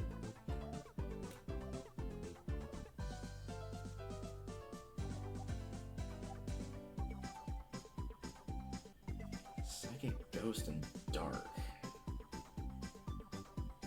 Or not Psychic, Ghost, and Dark. Bug, Ghost, and Dark. Well, I don't want the Bug. I don't want Buggo. Do I take Ghost? I feel like that's a bad choice in this scenario. I know it's immune to a couple things, but we already beat the fighting and there's no normal.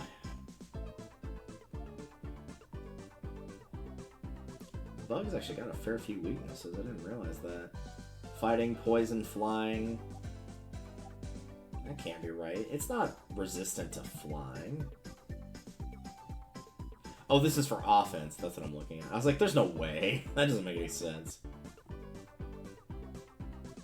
No, it's resistant to ground, grass, and that's it. Wow. Yikes, dude. I wish there was a steel option in here, but there's not.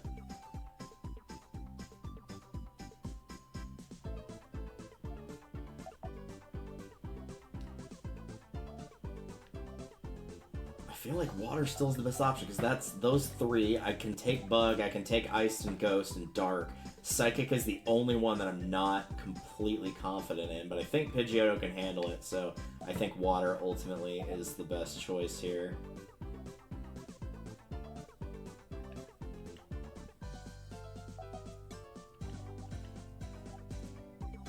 Let's go ahead and clear that one out, though.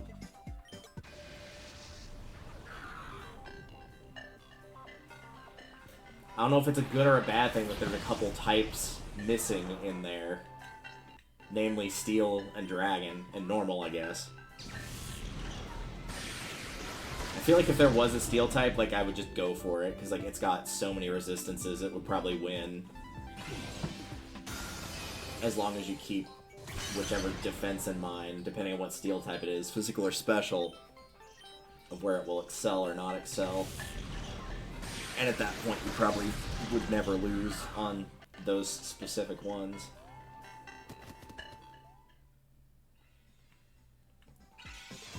Okay, that'll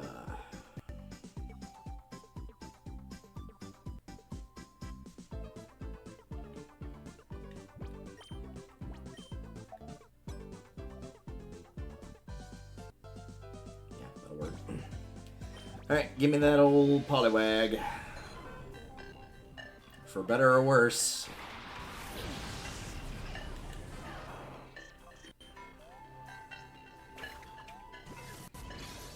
And now we just play the game of going around clearing out what I know I can clear, and then we'll deal with the difficult stuff.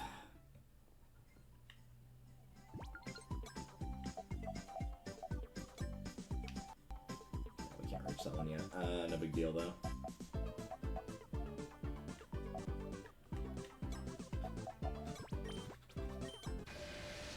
Hi, Diglett. You almost killed me last time.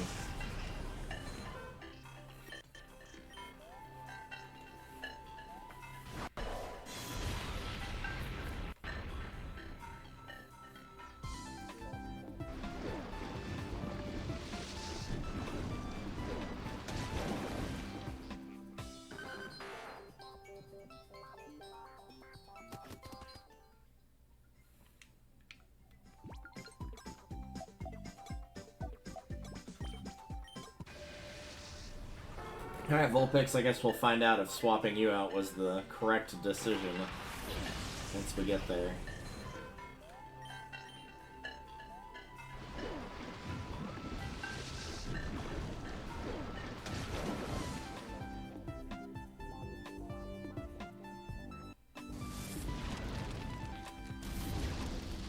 That might be the only time thus far that Poliwag's, like, about to be attacked by something where I just genuinely was not worried at all.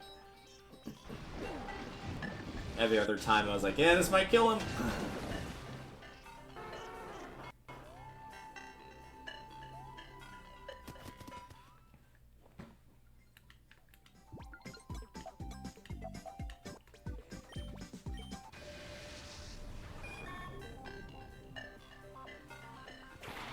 Ash, birds eat bugs.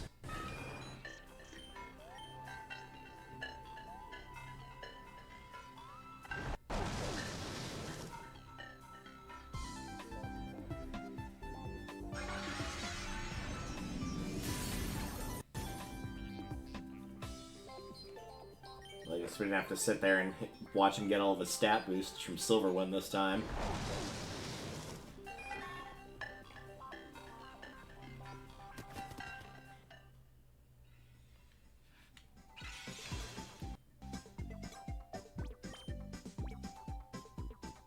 Oh yeah. No, I can't. Oh, I screwed myself, didn't I? Because I was going to go kill the ghosts. But no, I have to go after Dark now. Maybe I didn't screw myself. I nearly screwed myself. Luckily, Pikachu can still beat Poochyena, as we already know.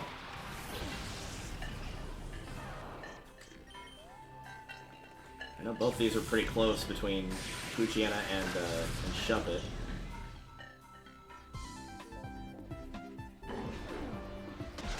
Must have been Shuppet that was the closer fight.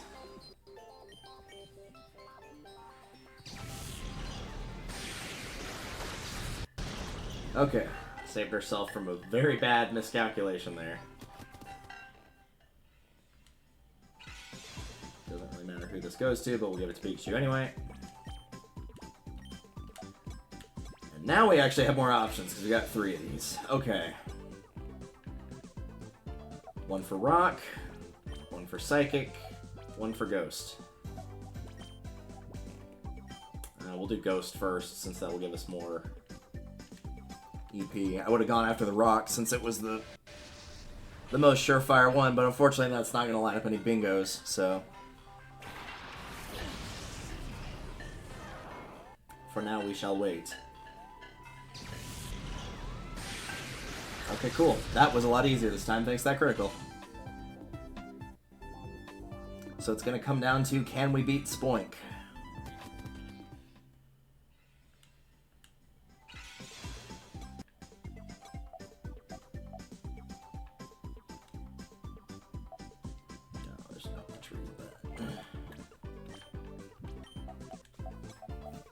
Internally, I'm like, if Pidgeotto's not tough enough, but Grimer's not be able to handle it, like, yeah, it's more defensive, but it's also weak type-wise. And it's not going to be able to outspeed Spoink, so it would be better to assume that a critical causes Pidgeotto to lose and just give it a second chance.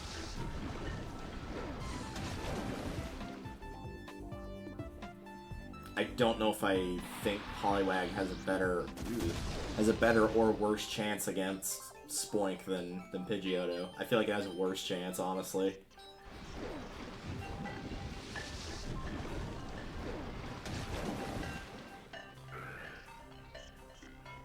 Alright, now that Nose Pass is done freaking out.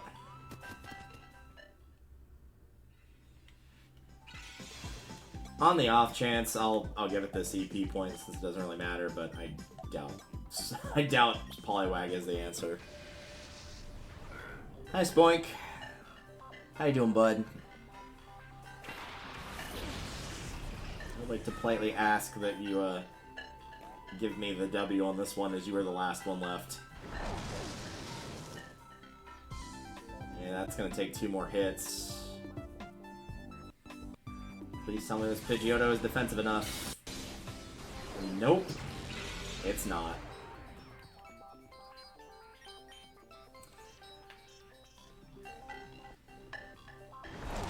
Which means I'm either banking on a critical hit next attempt, or that Poliwag is actually strong enough to beat Spoink. Okay, really? That's just insult to injury. You didn't need that.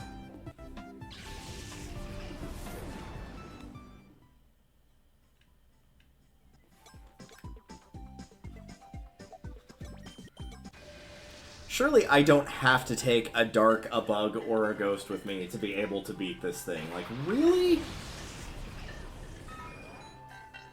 I mean, I would probably take Poochyena, I guess? Definitely not taking Butterfree. I don't hate Butterfree, but, like, using a Bug type, that's just not gonna happen.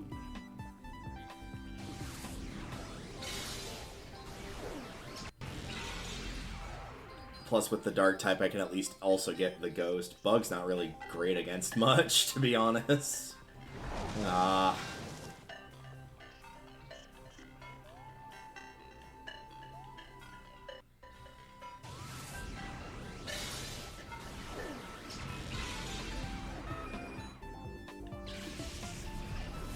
Yeah. Well, that sucks.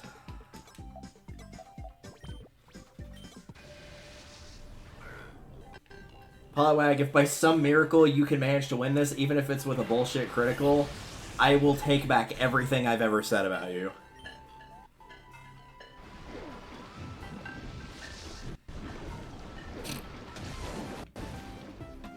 Yeah, I think that's it. Unless Psychic does, like, 1 damage per hit.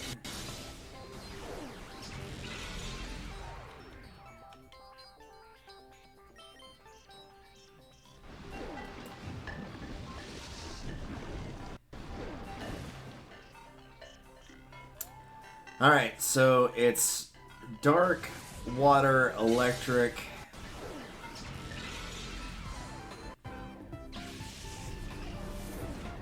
And either Poison or Flying. Which do I think was more useful between Poison and Flying?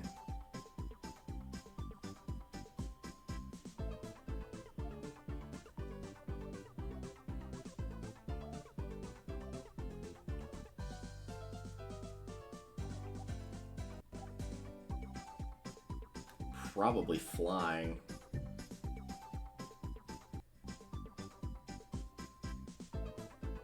Okay, so I know the area that I need to start in now.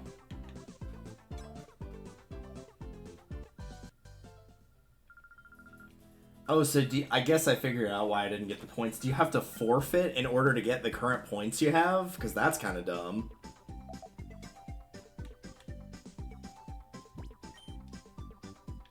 Yeah, you have to forfeit playing the card. Okay, that's... yeah, I don't like that. Alright. So, water, dirt, flying. So we start with this little section here. Okay.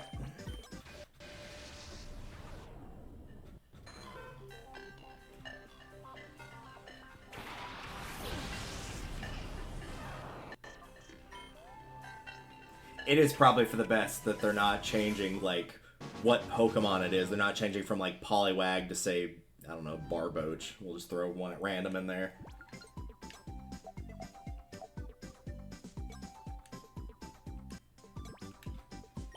And that they're also not changing, like, where the panels are on the card. Like, ground is always top left, psychic's always top right. At least you can learn from your mistakes.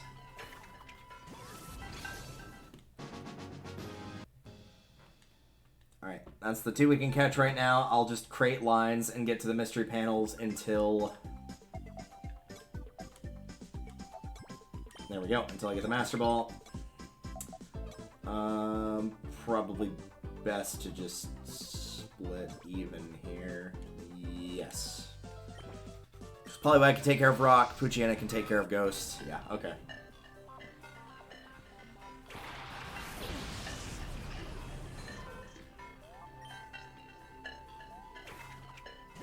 Yeah, I'm starting to see, or at least it seems like, I could be wrong, it feels like starting in the center of the board is the better option. In, like, one of these 4 panels. And I could entirely be wrong about that, but that's what it feels like is the best option. And thankfully now we don't have to worry about catching anything, we're just good to go.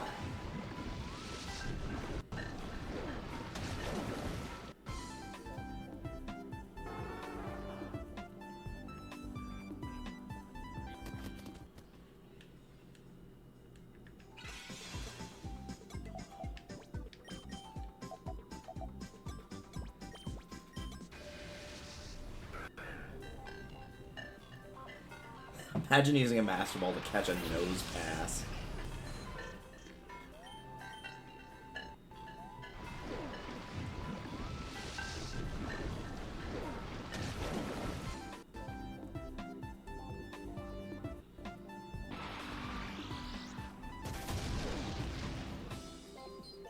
It's like that images that make you cringe video game edition that's like got the picture of the Master Ball on the ground and it says gotcha, Magikarp was caught.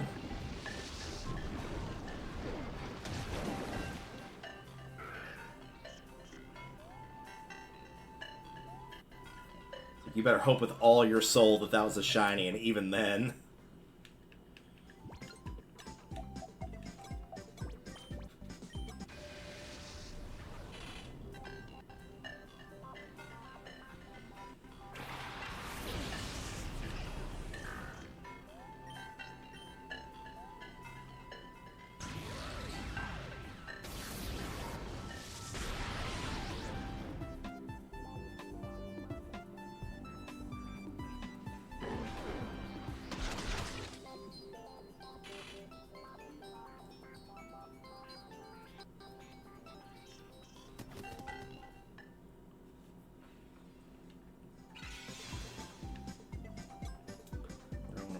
Where do I want to go next, I guess, is the better question.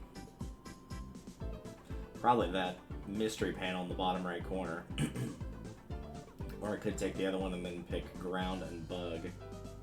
I think we'll do that.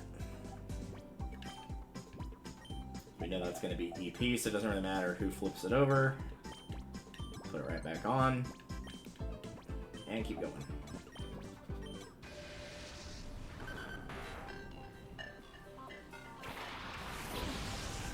That's what that is. I don't know what my hair kept brushing up against. the sandwich I had earlier was from Firehouse Subs, since we had a mandatory training in the middle of the night. Well, for me anyway. It was from 9 p.m. to from 9 a.m. to 1 p.m., which is the equivalent of me doing a training from 9 p.m. to 1 a.m. since I work overnight. I know I've been saying that a lot recently, but that's for anybody that hasn't been in here all that much or hasn't been watching the archive stuff. So I had a bunch of Firehouse sandwiches, so after everything was all said and done, there was like a bunch of leftover ones, so I grabbed one and brought it back, put it in the refrigerator, and had it today. It was still very good.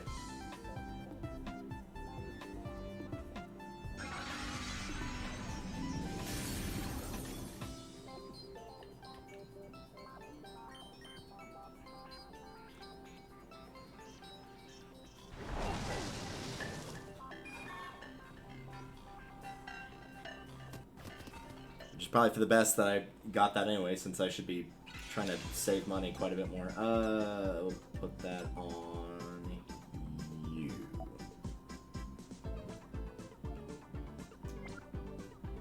Actually, I should do this bottom row first. I should get those extra EP points so I don't accidentally make a mistake like I almost did on the last one.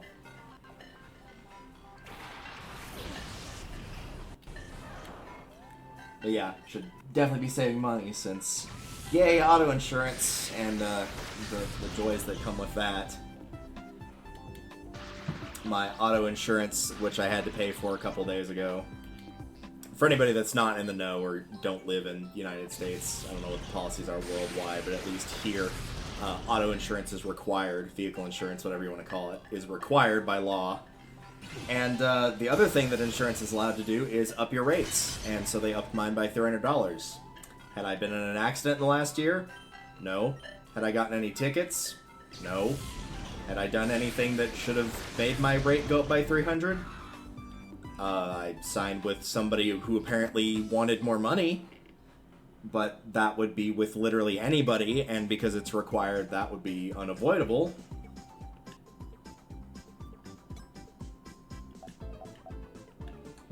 Alright, 3 points. That one's for the fighting. That one's for the psychic. Who would do best against poison? I don't even know, but we got time to figure it out. I can just use that for grass, and we'll have plenty of use for that weed.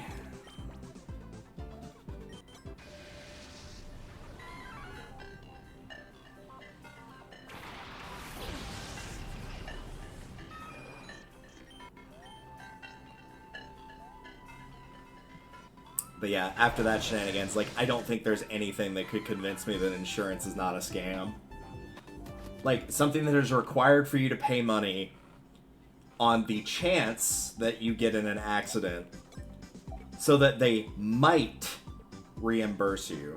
Because if you don't sign the correct policy or have the correct stipulations and clauses, which will cost you more money, then they won't cover the insurance, and even then, more often than not, they look for loopholes to not give you that money back regardless. Bear in mind, I have seen that happen many, many times because of my mom's health and all the insurance policies that she got denied for one various reason or the other, or they upped the rate for one various reason or another. Some of them legit, most of them not. So if I wasn't convinced already that insurance is kind of a scam, that would have been enough to convince me.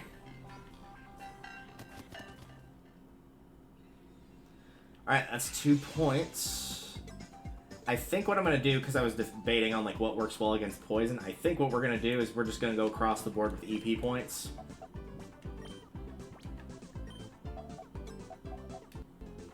As best I can, anyway. Opponent's Pokemon type for poison: ground, which I'm not using, and psychic, which I'm not using. Okay,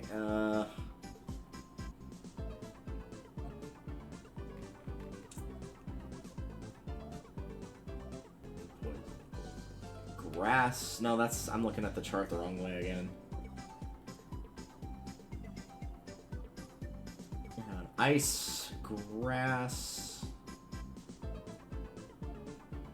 No, I'm still looking at it backwards.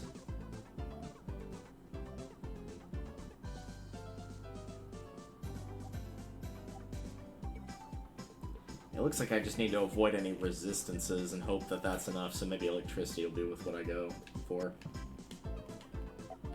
Oh well, I can get the grass type out for sure. That one I'm not worried about.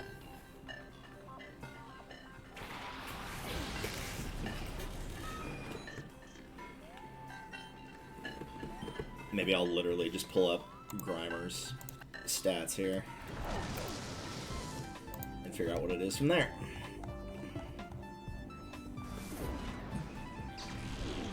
Ground and Psychic, okay. Resistant to Fighting, Poison Bug, Grass Fairy. I don't think I'm using any of those.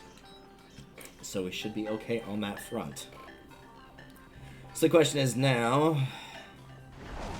Even though I've looked at this a ton, I should already know the answer.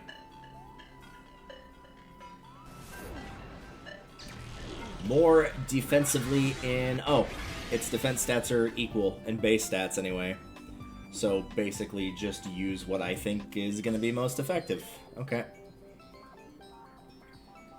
Who as a whole do I think has the best chance of surviving against it? Makes sense to me. So I get one try with Poochyena, one try with Pikachu, and then I can either put this on Poliwag, which I'm not going to be doing, or Pidgeotto. I think we'll just go across the board and see who would be the most or least effective. And if I can't succeed on this attempt, then I might just call it a stream and then start getting ready for doing Tears of the Kingdom in about an hour. That's going to take 2 more hits, which is going to be a problem.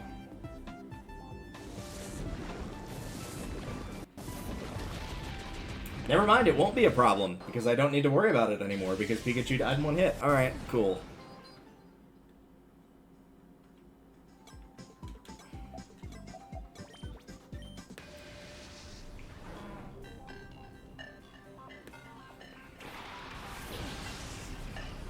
I'm getting the suspicion Poochyena's probably going to meet the exact same result.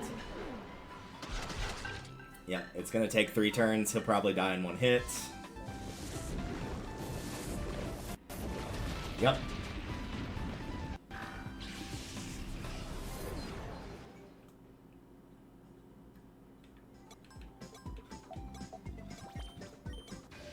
I'm not convinced Poliwag could have won this anyway, so I think if I can't win with this one, I don't think it was possible with my current team. Which I guess means the best option is to take Grimer, I'm gonna get away with that, not without multiple criticals. So I guess it's Grimer, Poochyena, and...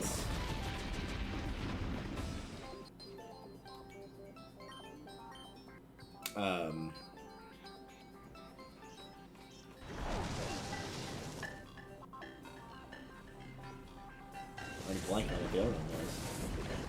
Grimer, Poochyena, and Poliwag. And Pikachu, obviously, since you're required.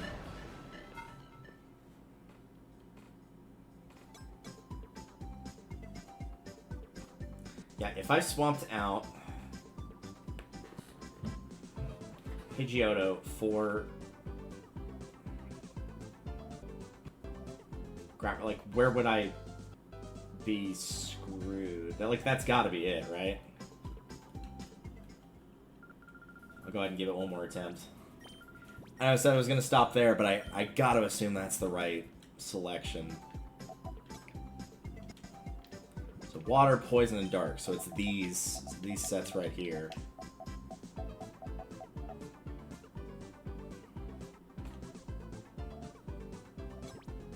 Didn't I do that already? No, I guess I did water, poison, and fire, not water, poison, and dark.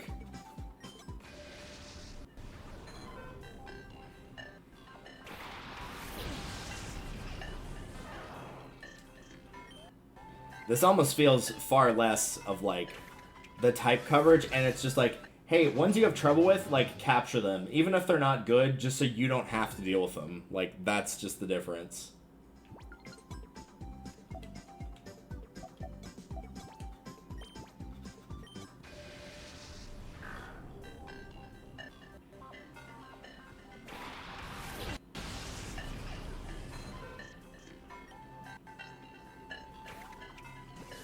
Because literally the only thing I got Poochyena for was to stop the wrath of Spoink. But maybe Spoink's the one I need to be capturing?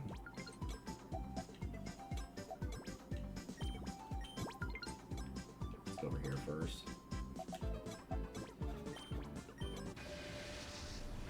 This is just a normal set, too. That's the crazy part.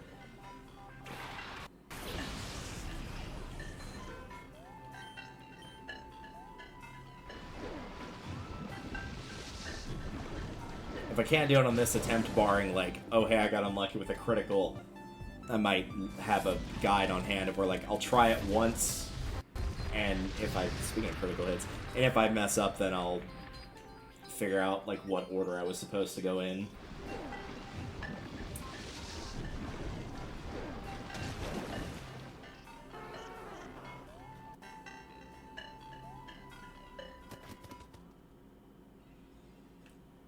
There's that. I don't think it really matters because I'm just going to turn it right around and capture the poison, so we'll stick it on Poliwag. We'll make him feel special.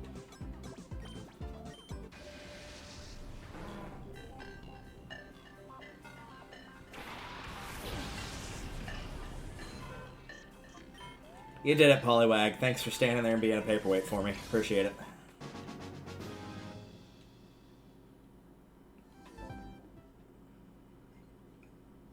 So what does that mean we're going to have trouble against because of not having Pidgeot?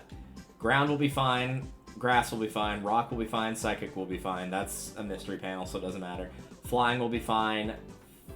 Fighting might be an issue.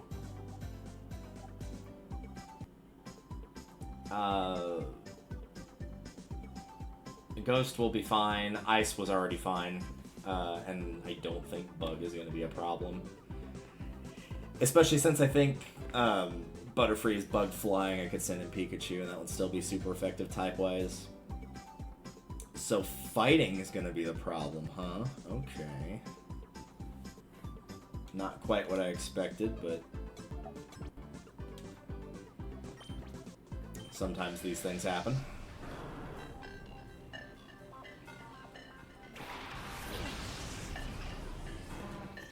Start looking up Mankey stats now and try to figure out what I can pull off here.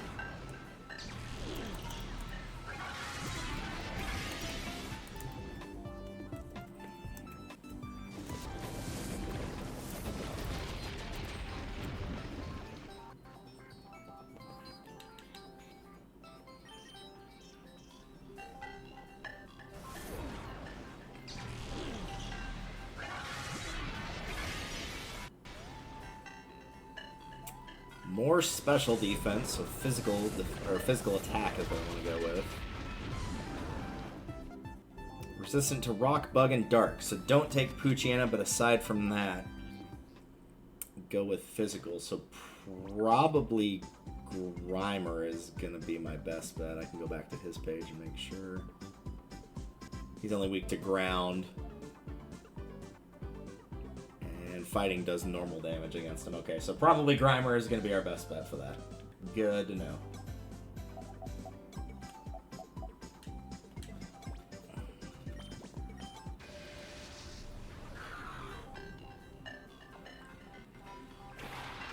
The real issue I could potentially run into there is if that Mankey has guts and I accidentally poison it, then I might be in real big trouble.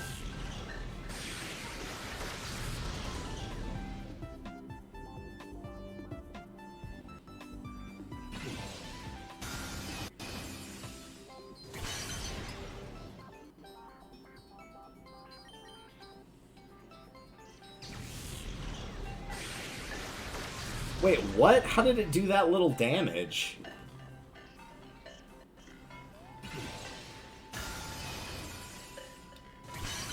It did like 3/4 of his health, and then it didn't finish him off despite not taking any, like, status? What?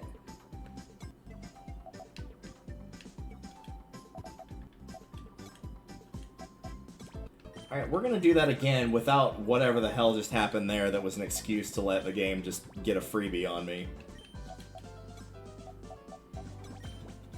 Yeah, there's some variance in the moves, but it's not that big. It's not, this will do 75% damage, and then the next time it will do 20.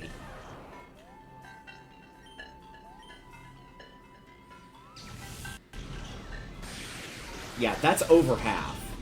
Like, easily over half. Half of 118 would be like, what? That would be 59? Yeah, so that's definitely over half. So don't be giving me that crap about leaving him with 1 health. Come on, get out of here. Game trying to make me feel better with a crit. It knows what it did. I call shenanigans on that one.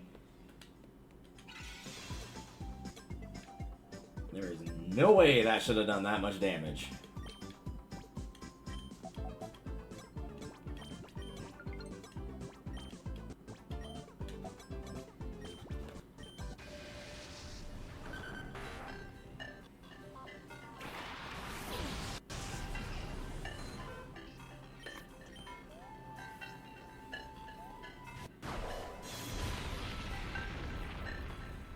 Alright, so let's see. Pikachu for Bug, since it's Butterfree. What else was on this row? I think I cleared everything else out. One was an empty panel, one was fire. Yep.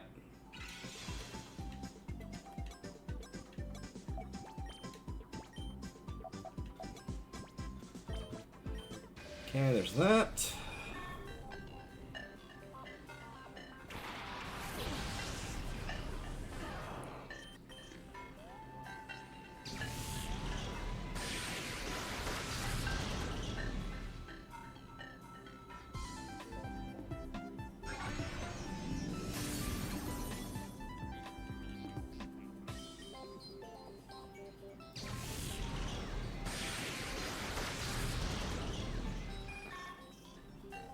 I'll say something, but then it would have reminded me of a very sad Pokemon episode, so let's not do that.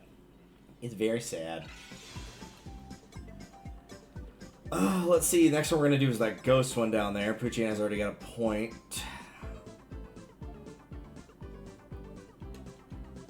Move it back to Pikachu, and then we'll deal with the flying one in a second.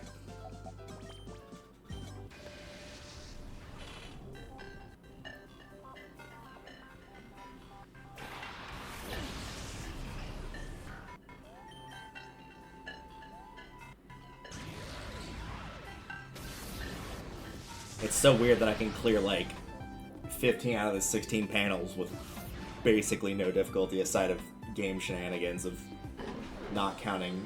I don't know how that Snow Rep managed to overcome Pikachu, despite the fact that that matchup had already happened 2 times earlier and Pikachu won both times with no problem. Okay, that's for Rock. No. Nice try, game.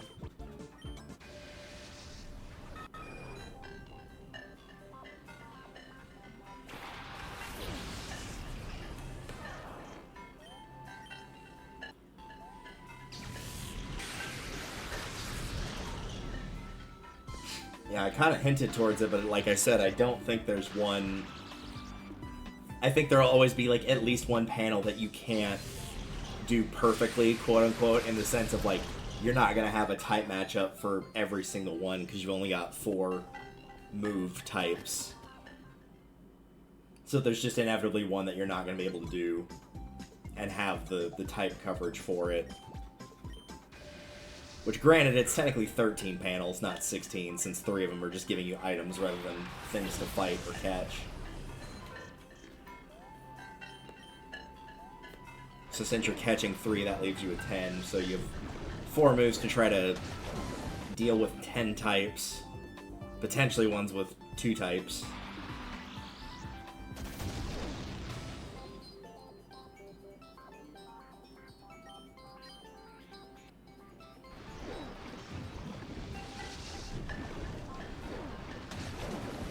Don't use the critical hits now. Save them for the actual difficult fight.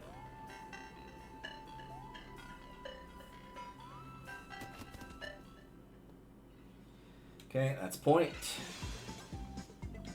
That's Poochyana to deal with Psychic.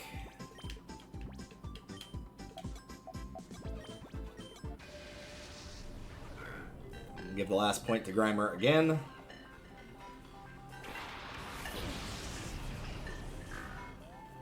Because we were basically putting all of our eggs in that basket.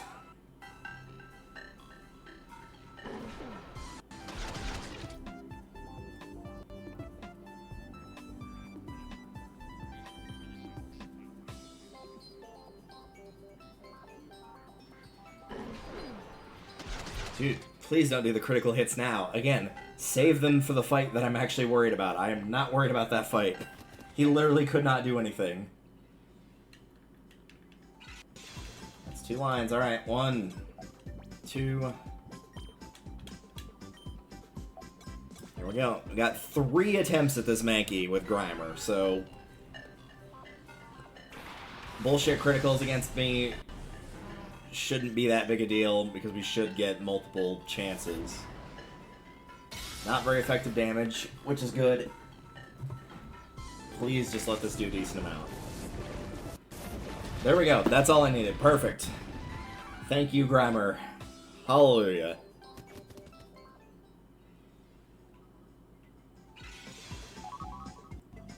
You flipped every panel and then flipped the lady at the counter off. Another Max Ether. Alright. Now that we're not repeating that for like the 4th time, let's have a look here. Pseudo. Oh my lord, what is this?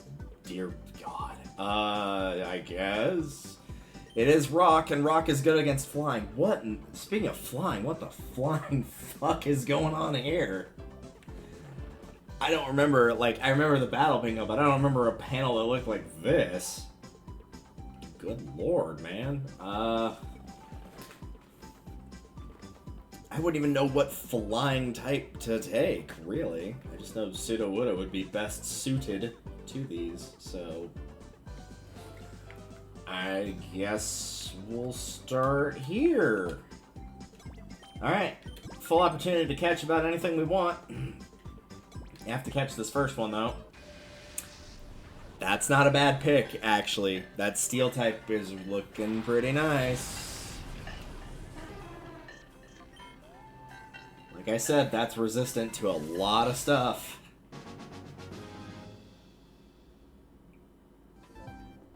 The only weaknesses that come to immediate mind for steel are fighting and fire. And I imagine there's probably not many fighting, flying Pokemon on this panel. So that is not too shabby.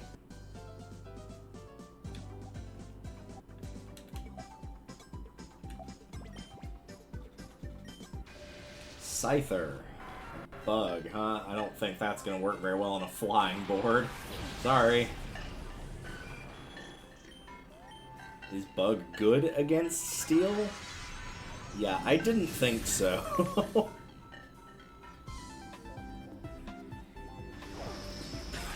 That was probably a pretty dumb question of like, is a type that's considered pretty bad offensively good against something that's considered usually very good defensively? The answer may not surprise you, it's no.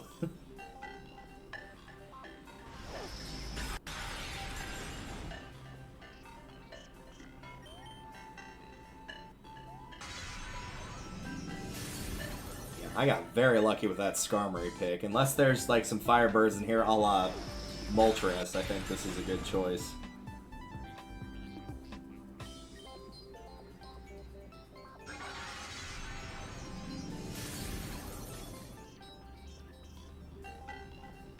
Like, the steel attack move is probably gonna make things take a little time, but that is well worth the cost of having high defense.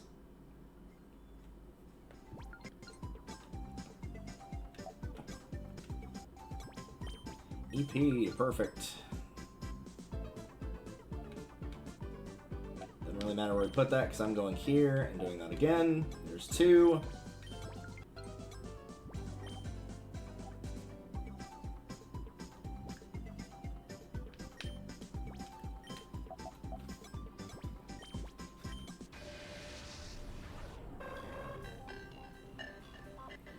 A lot of birds here. Should have been a bird panel. don't think there's any, like, water birds. Oh, that did a lot of damage. We might be in trouble.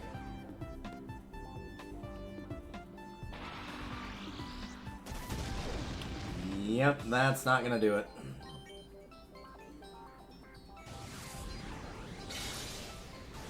Which is weird, because I've beaten a lot of Pseudo-Widow in Mount Battle, or tried to, with Gardevoir, who was using Psychic, and it was not doing that much damage.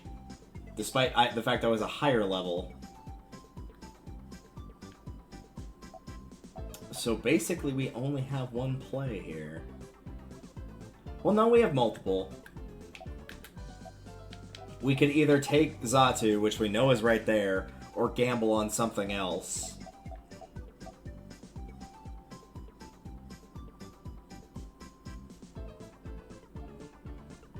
Do I want to gamble on Xatu?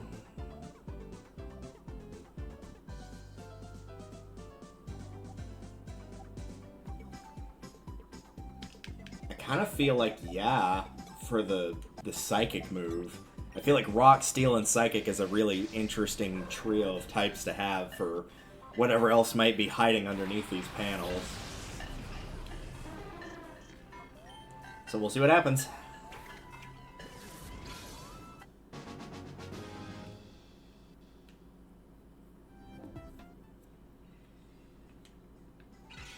Alright, so that's bingo, that's 2 extra points.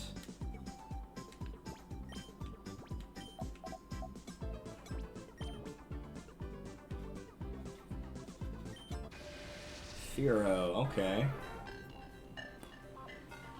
Well, I don't think I'm gonna have to be at risk of taking a Psychic attack this time, at least.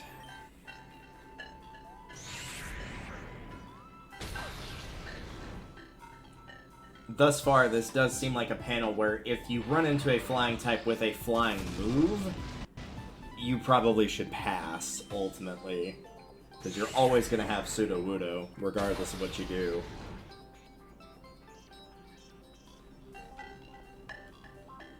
Game, don't be starting this with me now. Watch that be one of the later panels if they give you something that's like sheer cold. Where it's like, yeah, it'll insta-kill literally anything, but the problem is you need to wait for RNG to decide, you know what, we'll let you have this one. Alright, come on, that's 3 times in a row now. That's way too many in a row. Jeez.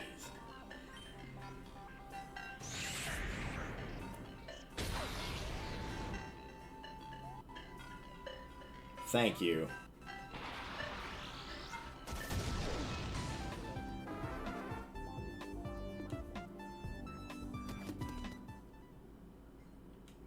I know Rock Throw's not perfect, but like, my god, that was ridiculous. So now we're kind of in a similar situation of we could try to grab like one of these nearby ones at random. But we do have multiple attempts with Xatu. So if it's not something I want, if it's something I think I can beat, ooh, probably not. I think I'll attack this one once to figure out what type of move it has.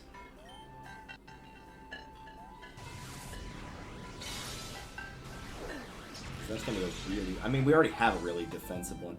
Yeah, I had a feeling it was probably made a dragon-based attack.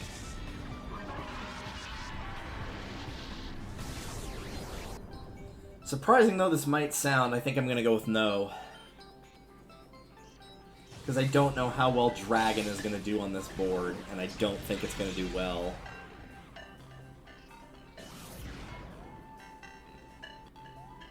The paralysis effect would be nice, yes, but like I don't think that's going to be enough to offset. So I'm afraid I will have to say no, Altaria. Sorry.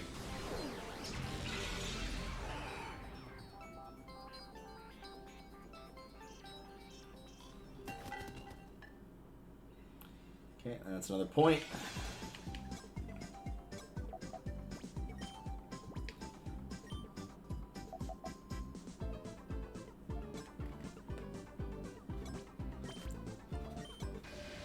A Gligger.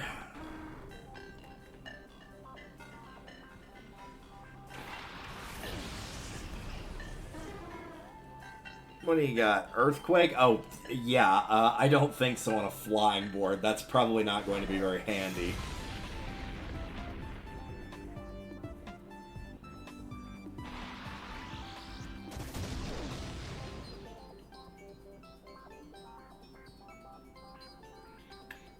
What is this?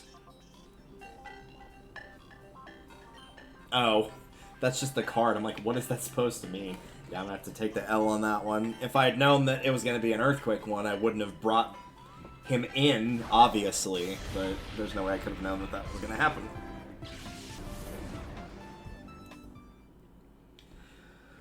Okay. We can't make any bingos with just one move, so we have to take whatever it is. So we're not taking that, obviously.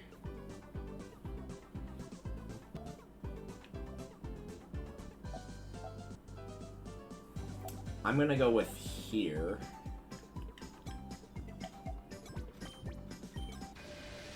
A crowbat. Okay, that might not be terrible. That's gonna be high speed. And if I had to guess on what move type, it's probably going to be poison.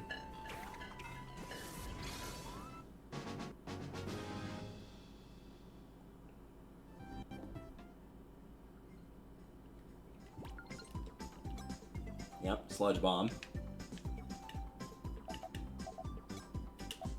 Okay, we got 2 attempts here. Oh, hi, Charizard. So there was something, in fact, in here that would not have been great with Skarmory. Figured there might be.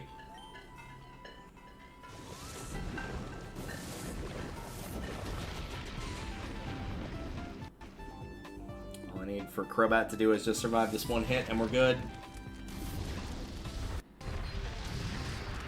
Even if it gets burned, we're still okay. We got saved by the critical hit on that one for once.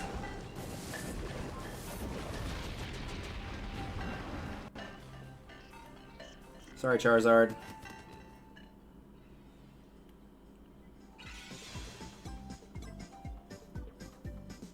Okay.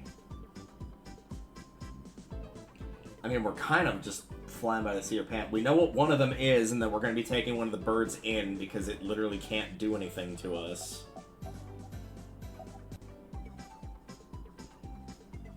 I feel like stacking wouldn't work here, so I'm going to go with the defense choice in Skarmory.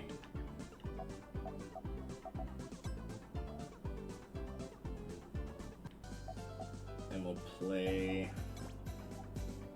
defensively and hope that works. Oh, hello.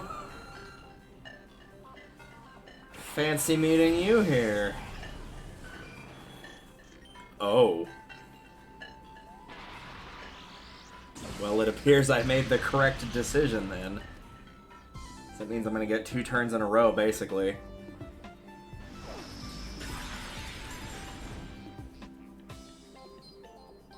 Yeah, if I picked Crobat, that might have gone sideways extremely quickly. Instead, that went sideways for him. Bye, Aerodactyl. And thank you, Skarmory. My god, that was a thing that happened. Giving the point right back to him. He earned it.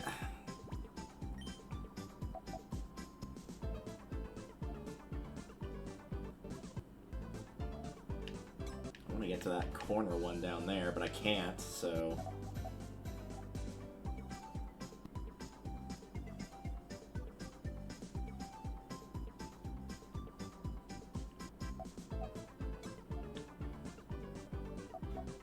Gotta go with my gut. I think we're probably about the same. Maybe Skarmory would have been better here. I feel like these are probably about one and the same. This is just gonna make the fight go by faster rather than slower. Especially with a critical hit. Bye, Mantine. That's not a bird. Point.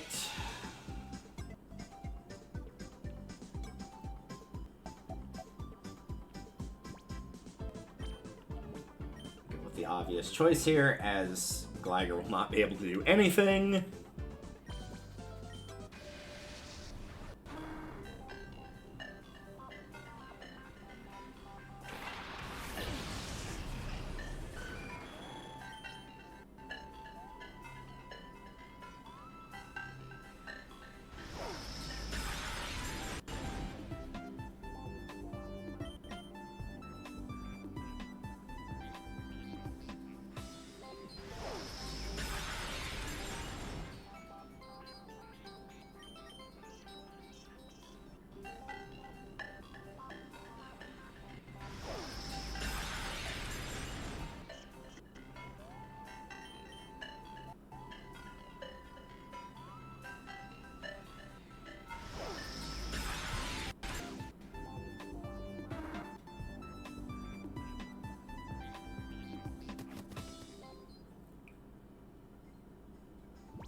Alright, so we get a bingo point regardless of where we go.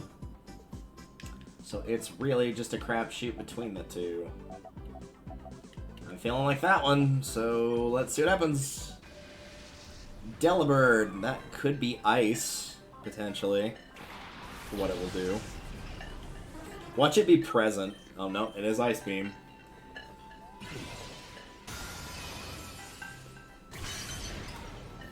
So this is going to depend on if Rock Throw decides to actually work or not. There we go. Nice.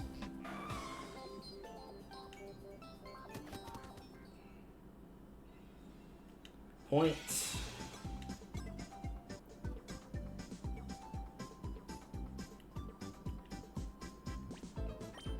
I mean, it doesn't really matter which of these gives more or less points, because we're only getting one attempt anyway, so... Pick whichever one you like, I suppose. Oh, that's bad. That's probably going to be Solar Beam, and I'm dead. Magic, that is just as bad, if not worse, actually, because at least with Solar Beam, if it hadn't worked, he would have had to recharge. That is not going to do enough damage. Not even close.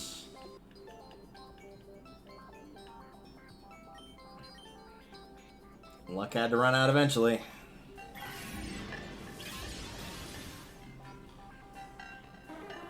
Thankfully, I have one more strategy up my sleeve.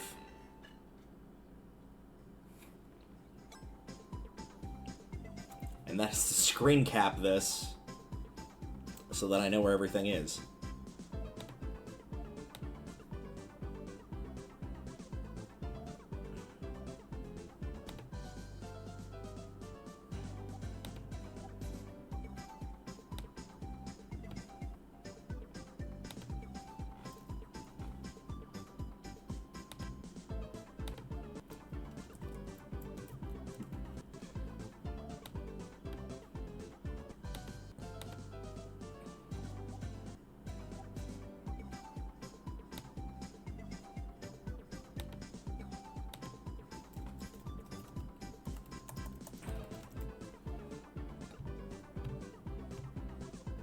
There we go. Perfect.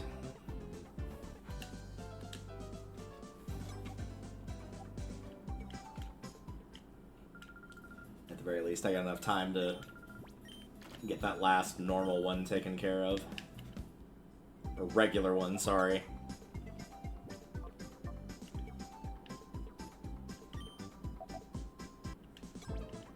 I do want to take that Skarmory with me, though. That was a very good choice. That saved me on that freaking... I was not expecting an Aerodactyl to be in there, and that was absolutely... I don't think I could have beaten that with Xatu or Crobat, for that matter.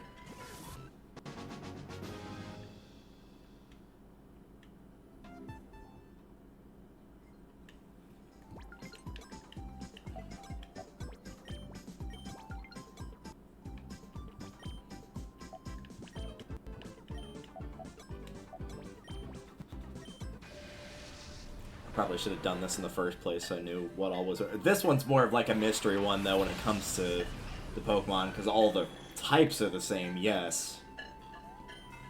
But the moves they have are different.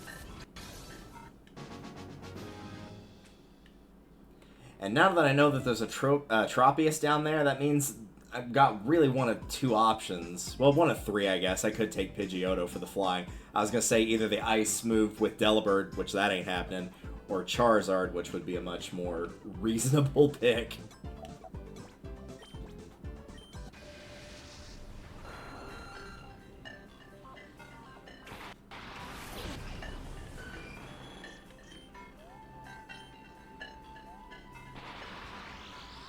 Looking at this, like, if I remove Xatu, because I do think Skarmory and Crobat carried most of that, is there anything that Skarmory in particular would do well against here?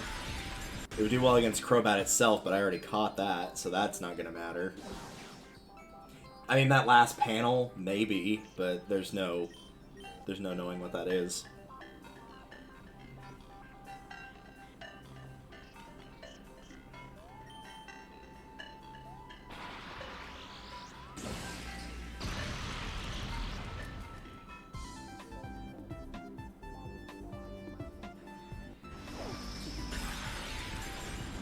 Yeah, that Charizard's probably the best bet. Plus, when you consider on top of that the fact that... We'll put that on Skarmory.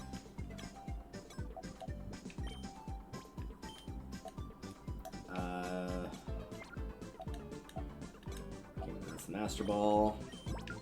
That's gonna be... Xatu.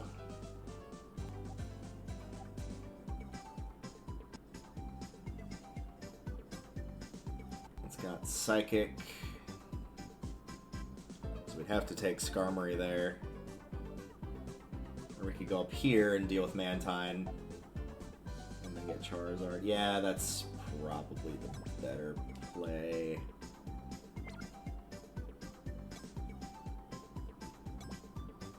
Yeah.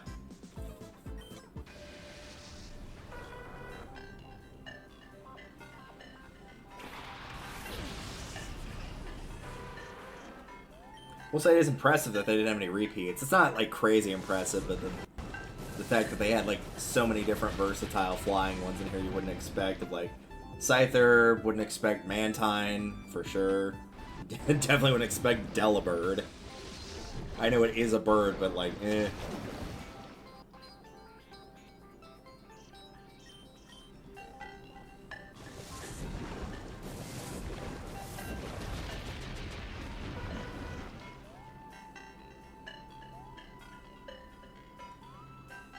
Alright.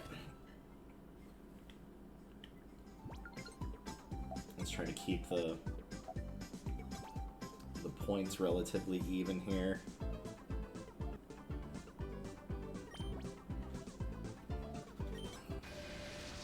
Hi, Charizard.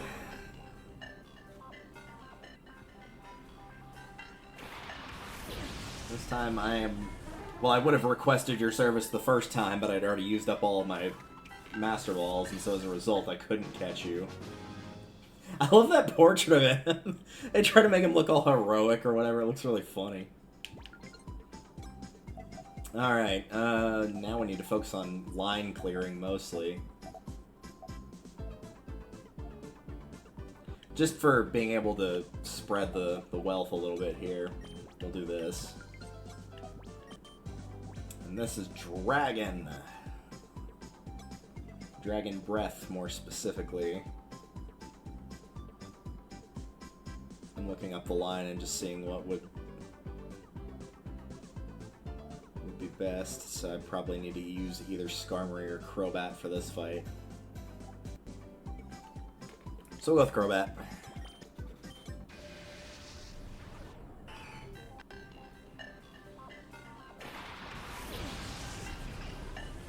It's also really sad looking at this list now of, like, of all things that could have killed me, it was Tropius. Was it Pidgeotto? It wasn't Altaria. It wasn't, Crobat. It wasn't Xatu. It wasn't Charizard. It wasn't Aerodactyl. And it wasn't, Skarmory. Nope. Of all things it could have been, it was Tropius. At least it wasn't Delibird. That would have been even worse. That would have been like, okay, it's time to just retire playing Pokemon forever.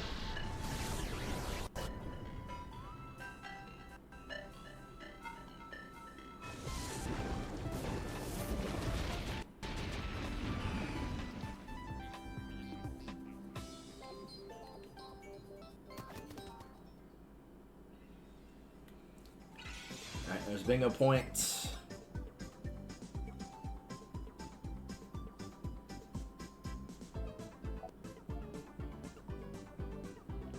Charizard for now. That is gonna be Scyther.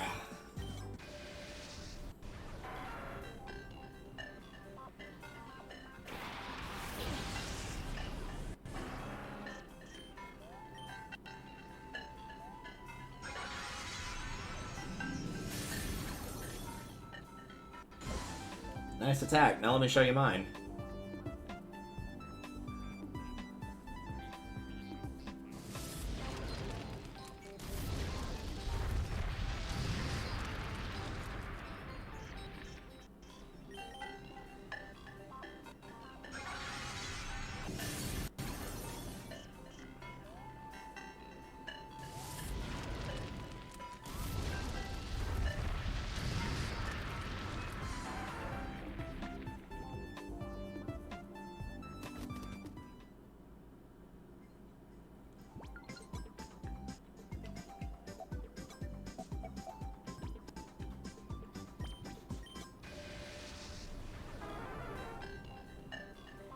Yeah, that'll give us 2 more points.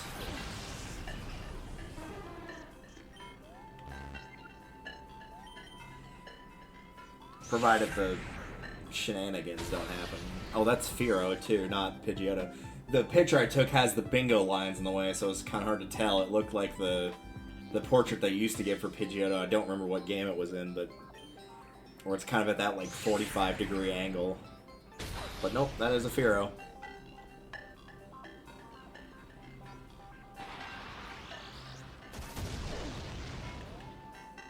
Alright, now can we manage to do that one more time before you inevitably just slowly and surely get killed by Drill Peck? Thank you.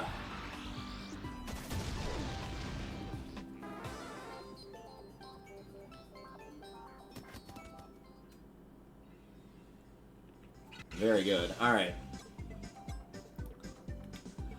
So let's see, starting from the top and just going down the rows, we have Xatu, Gligar, an unknown one, Delibird, and Tropius.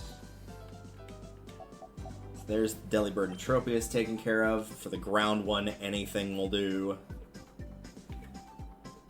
For Psychic, I'm just going to go with... So no Sudowoodo won't work. Let's do that.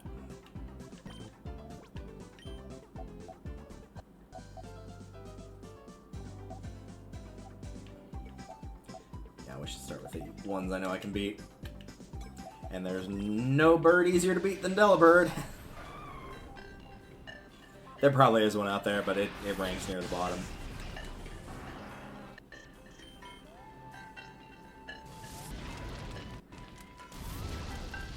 Especially if it gets critical hit it. Jeez. Bye.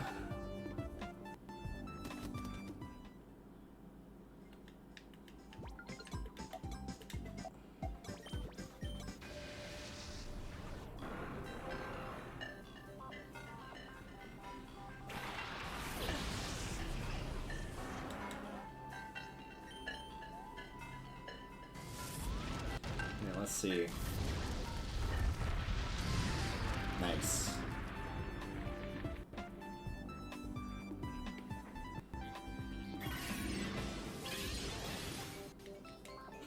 That looked like Charizard got hit by it and then was like, that didn't do anything, but I should make him feel better by, like, flinching or recoiling a bit, and so had a delayed reaction as a result. Alright.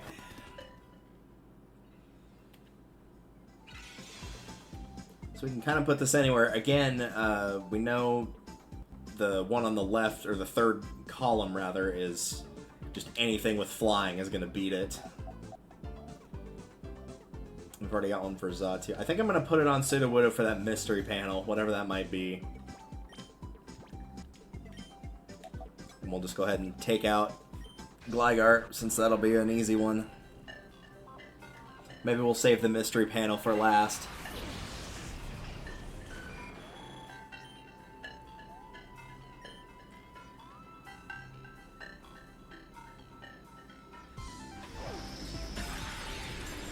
Yeah, I would have to think of, like, all... At least in terms of offense, this is probably the worst one that you could pick. Honestly. For this one. Because you couldn't damage anything. Like, all of them have a flying subtype, so literally you could not damage any Pokemon on this entire board.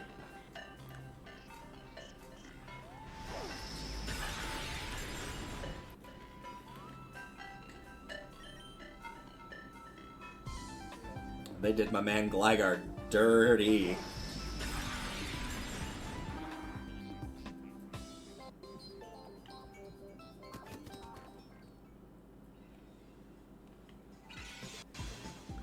Alright, just for the sake of the mystery panel, let's split these all evenly and we'll see what happens. As for you, Xatu...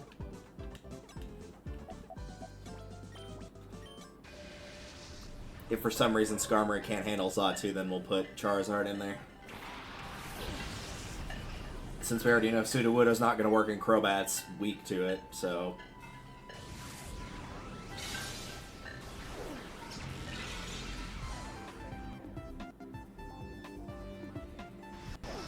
Yeah, looks like Steel Wing will be just fine.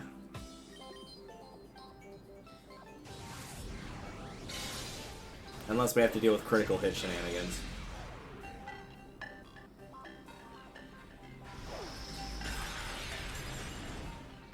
Actually, it might just narrowly survive.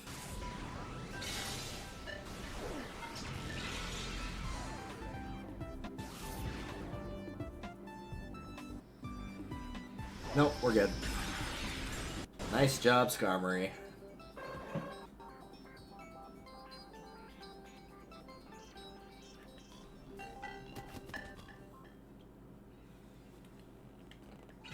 Alright, that means everybody's getting a crack at this, potentially. What's our mystery panel? Let's find out.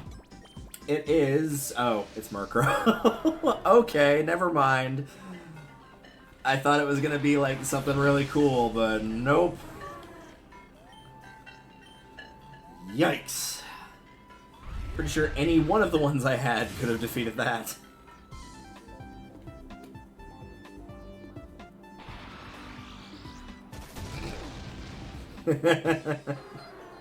Oh, that was funny. Man, if I'd flipped that one over, I probably would have won the first time, but oh well. That's still funny. Rock versus Flying card. Max Ether. That's going to be the last one I'm going to do, but I do want to see what the cards are. I'm not going to look at the panels or anything, I'm just going to look at the pictures of the Pokemon. Oh my lord, why would you make that the first one? Magikarp? Really? Ugh. This is not the highest difficulty, by the way, the Magikarp. Magikarp, Golduck, and Scyther. Interesting. Alright. Oh, they actually do give you your money back. That's good. Well, after playing that for about 3 hours, that was most of what took that up, but we got it figured out in the end. Let me take a look at my list real quickly here. Alright, we'll add continue to Battle Bingo.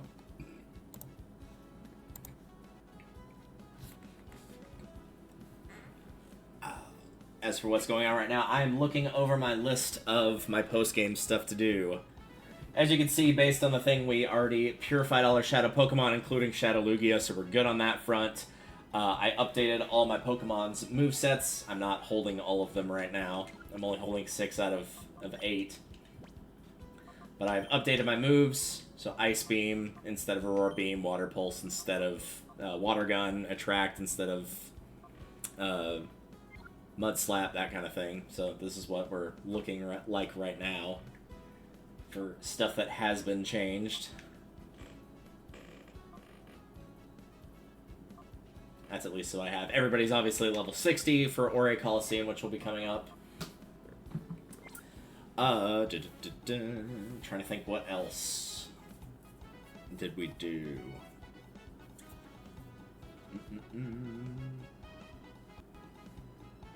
Yeah, got everything purified, level, and then mostly it was just Battle Bingo and just trying to figure out how to, like, move stuff around for that. I did not think Battle Bingo was going to take quite that long, because we still have a ways to go on that, because we did all of the easy and normal, or all the novice and regular cards, and then there's still 3 expert cards, 1 extra card, and 1 special card.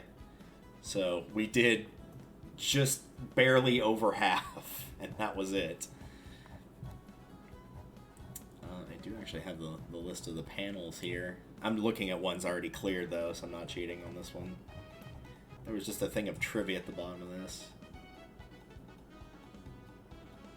In some Battle Bingo games, an oddity occurs where the gender of each Pokemon may differ between the battle scenarios and the bingo card. This may happen to some Pokemon, but not others in the same game. It's unclear why this occurs. Well, the more you know, I guess.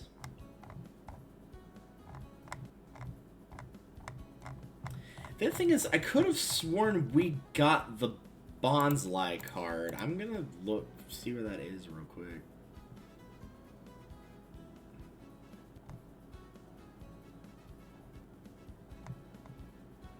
Yeah, it's a key item, allows the player to play a card with the same name. Already knew that. Oh, do I need to go and talk to the person? I could have sworn I had it. It would be in a key item, I would assume. Yeah, I have it right here.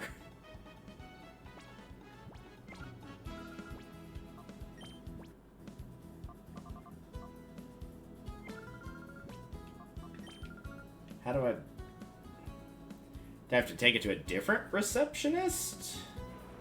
Do I have to unlock that by beating the main ones? Can I give it to you?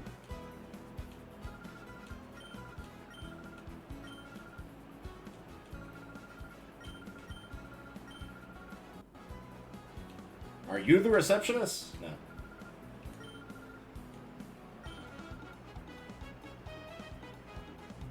Yeah, not sure where I give that. See, I figured it was her, probably. I don't think it's any of these. What kind of cards are there? Maybe here? You only choose only one of three. Once all those are cleared, become available in the same manner the regulars give to you. Expert, when a card is cleared, you win a wonderful prize. Huh. Maybe I have to clear all the expert cards? That could be possible. I am curious of how do I unlock the other one. The SOS Magikarp card, which is the first one on there. Without looking at the panels, the thing just says, can Magikarp win with Splash? Answer no, but you can throw Master Ball to save yourself from that humiliation. So you can at least do that. These are cool titles, though. I should read these out real quick. We'll start at the beginning. Dragonair card, a simple card for learning the rules. 3-type card, 3 Pokemon types are featured. 4-type card, 4 Pokemon types are featured. Charmander card, a card for practicing type matchups. Pikachu card, a card for advanced type matchups. Rock versus Flying card, Sudowoodo's time to shine. We just said the SOS Magikarp one. Waterproof card, what lurks beneath the water. Counter card, Battle Bingo's toughest card. Psychic card, Houndoom's chance for glory. And Bonsly card, Bonsly makes its battle debut. Yeah, how do I get that special one? Is it just I have to beat the extra one?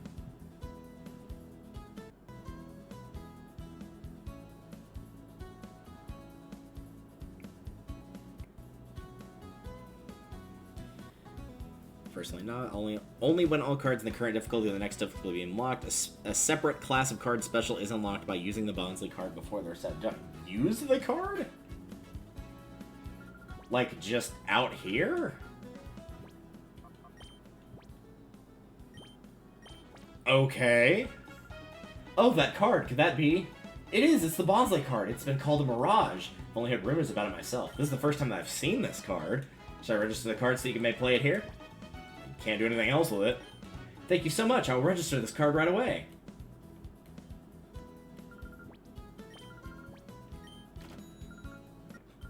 And there you go. It's down there available for special. So yeah, I'm going to assume that last one is probably unlocked by beating the expert ones. So we'll do that next time. And we'll clear out the rest of Battle Bingo. From that point, based on what I've got left, we will go around and pick up and play all the battle CDs. I will almost assuredly be using a guide for that. At that point, we'll do the Ore Coliseum.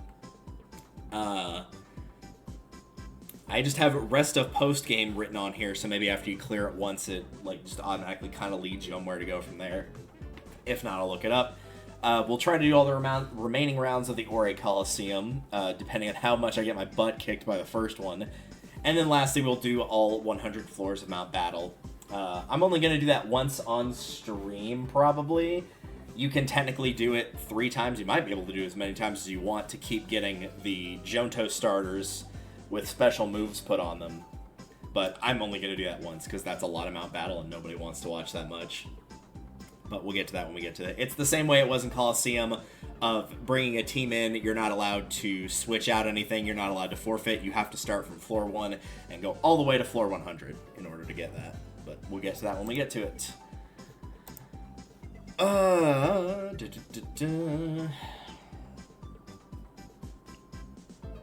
I'm trying to think if I want to attempt one more of these. And I keep clicking on the wrong thing.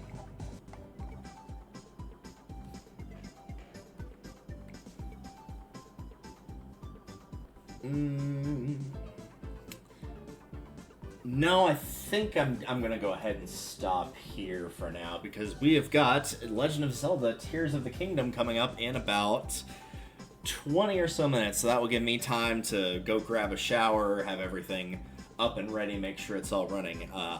And again, I have not played any of Tears of the Kingdom, and the only thing I've seen is Korok abuse. I don't know anything about the story. How I avoided those spoilers, I have no idea, but somehow I did. So I've not been spoiled on any of the story. Oddly enough, and I'll talk about it on stream, I actually am not super keen on what I've saw in like all the previews, because I did watch the trailers, so I have seen those. So everybody has said really good things, and I'm hoping it's just me being pessimistic, I guess. I'm not really pessimistic about it, it's just it doesn't look interesting to me for some reason. So I very much hope to be proven wrong on that front. So with that said, thank you all for watching, and I will see you guys in about 20 minutes. As for the schedule for next week, and I'll bring it up on Tears of the Kingdom as well, as of right now, based on what it is, Wednesday will be more Final Fantasy X. It's a tentative Wednesday for that. If we don't do that, I'll either do more Tears of the Kingdom, or I will do more of this. And then, I'm checking my schedule now. Probably Friday we'll do whichever of the two we don't do. Yeah, I would say Wednesday it will be, in a perfect world, it will be Final Fantasy X on Wednesday, Pokemon XD on Friday. If that is not the case with, why is my head not working? If that's not the case with Final Fantasy X, we'll switch that to Tears of the Kingdom on Wednesday and Pokemon XD on Friday. And those might get flipped as well. I might end up doing XD on Wednesday and Tears of the Kingdom on Friday if Final Fantasy X does not happen. Just on the sole fact that, unlike last time, I don't have any grinding that I need to do off-screen this time. Like, we didn't really get to use my team in battle much. We caught Dragonite, and that was about it. But, like, no one leveled up. I got them to 60 off-screen, so I don't need to do anything off-screen for this. So if I need to do that earlier rather than later, I can do it earlier rather than later. Aside from that, I will see you guys in about 20 minutes for Tears of the Kingdom. I know I've got Backseat Gaming Allowed put on the spoiler, or the tag for XD. I will be putting no spoilers for that tag back on. If you are going to come watch that, gameplay advice is fine. I just don't want story spoilers. If there's something of like, yeah, don't do this because you might accidentally like lock yourself out of getting something, yeah, please let me know that. But spoilers on story, no. So, with that said, I'm going to save one more time before I forget. I don't trust the game. You always have to save twice. Always save twice. Save 3 times. Just don't try. Ever since I got burned on Ocarina of Time, where there was one time where I was 100% sure that I saved, and for some reason it didn't save my data. I always save twice. Right, I am going to go and get things set up, but I will see you guys in about 20 minutes. Probably tonight. Well, it depends on how long we go with Tears of the Kingdom. Tomorrow/tomorrow night, I'm going to start updating the archive page to get everything put back up. I believe the only things right now that we need to do for updating archives is going to be this stream going on right now, and then the last Final Fantasy X we did yesterday, as well as the Tears of the Kingdom that will be doing that. But I will get all of that updated as soon as I can. So, take care, guys, and I hope to see you in about 20 minutes for Tears of the Kingdom. Take it easy.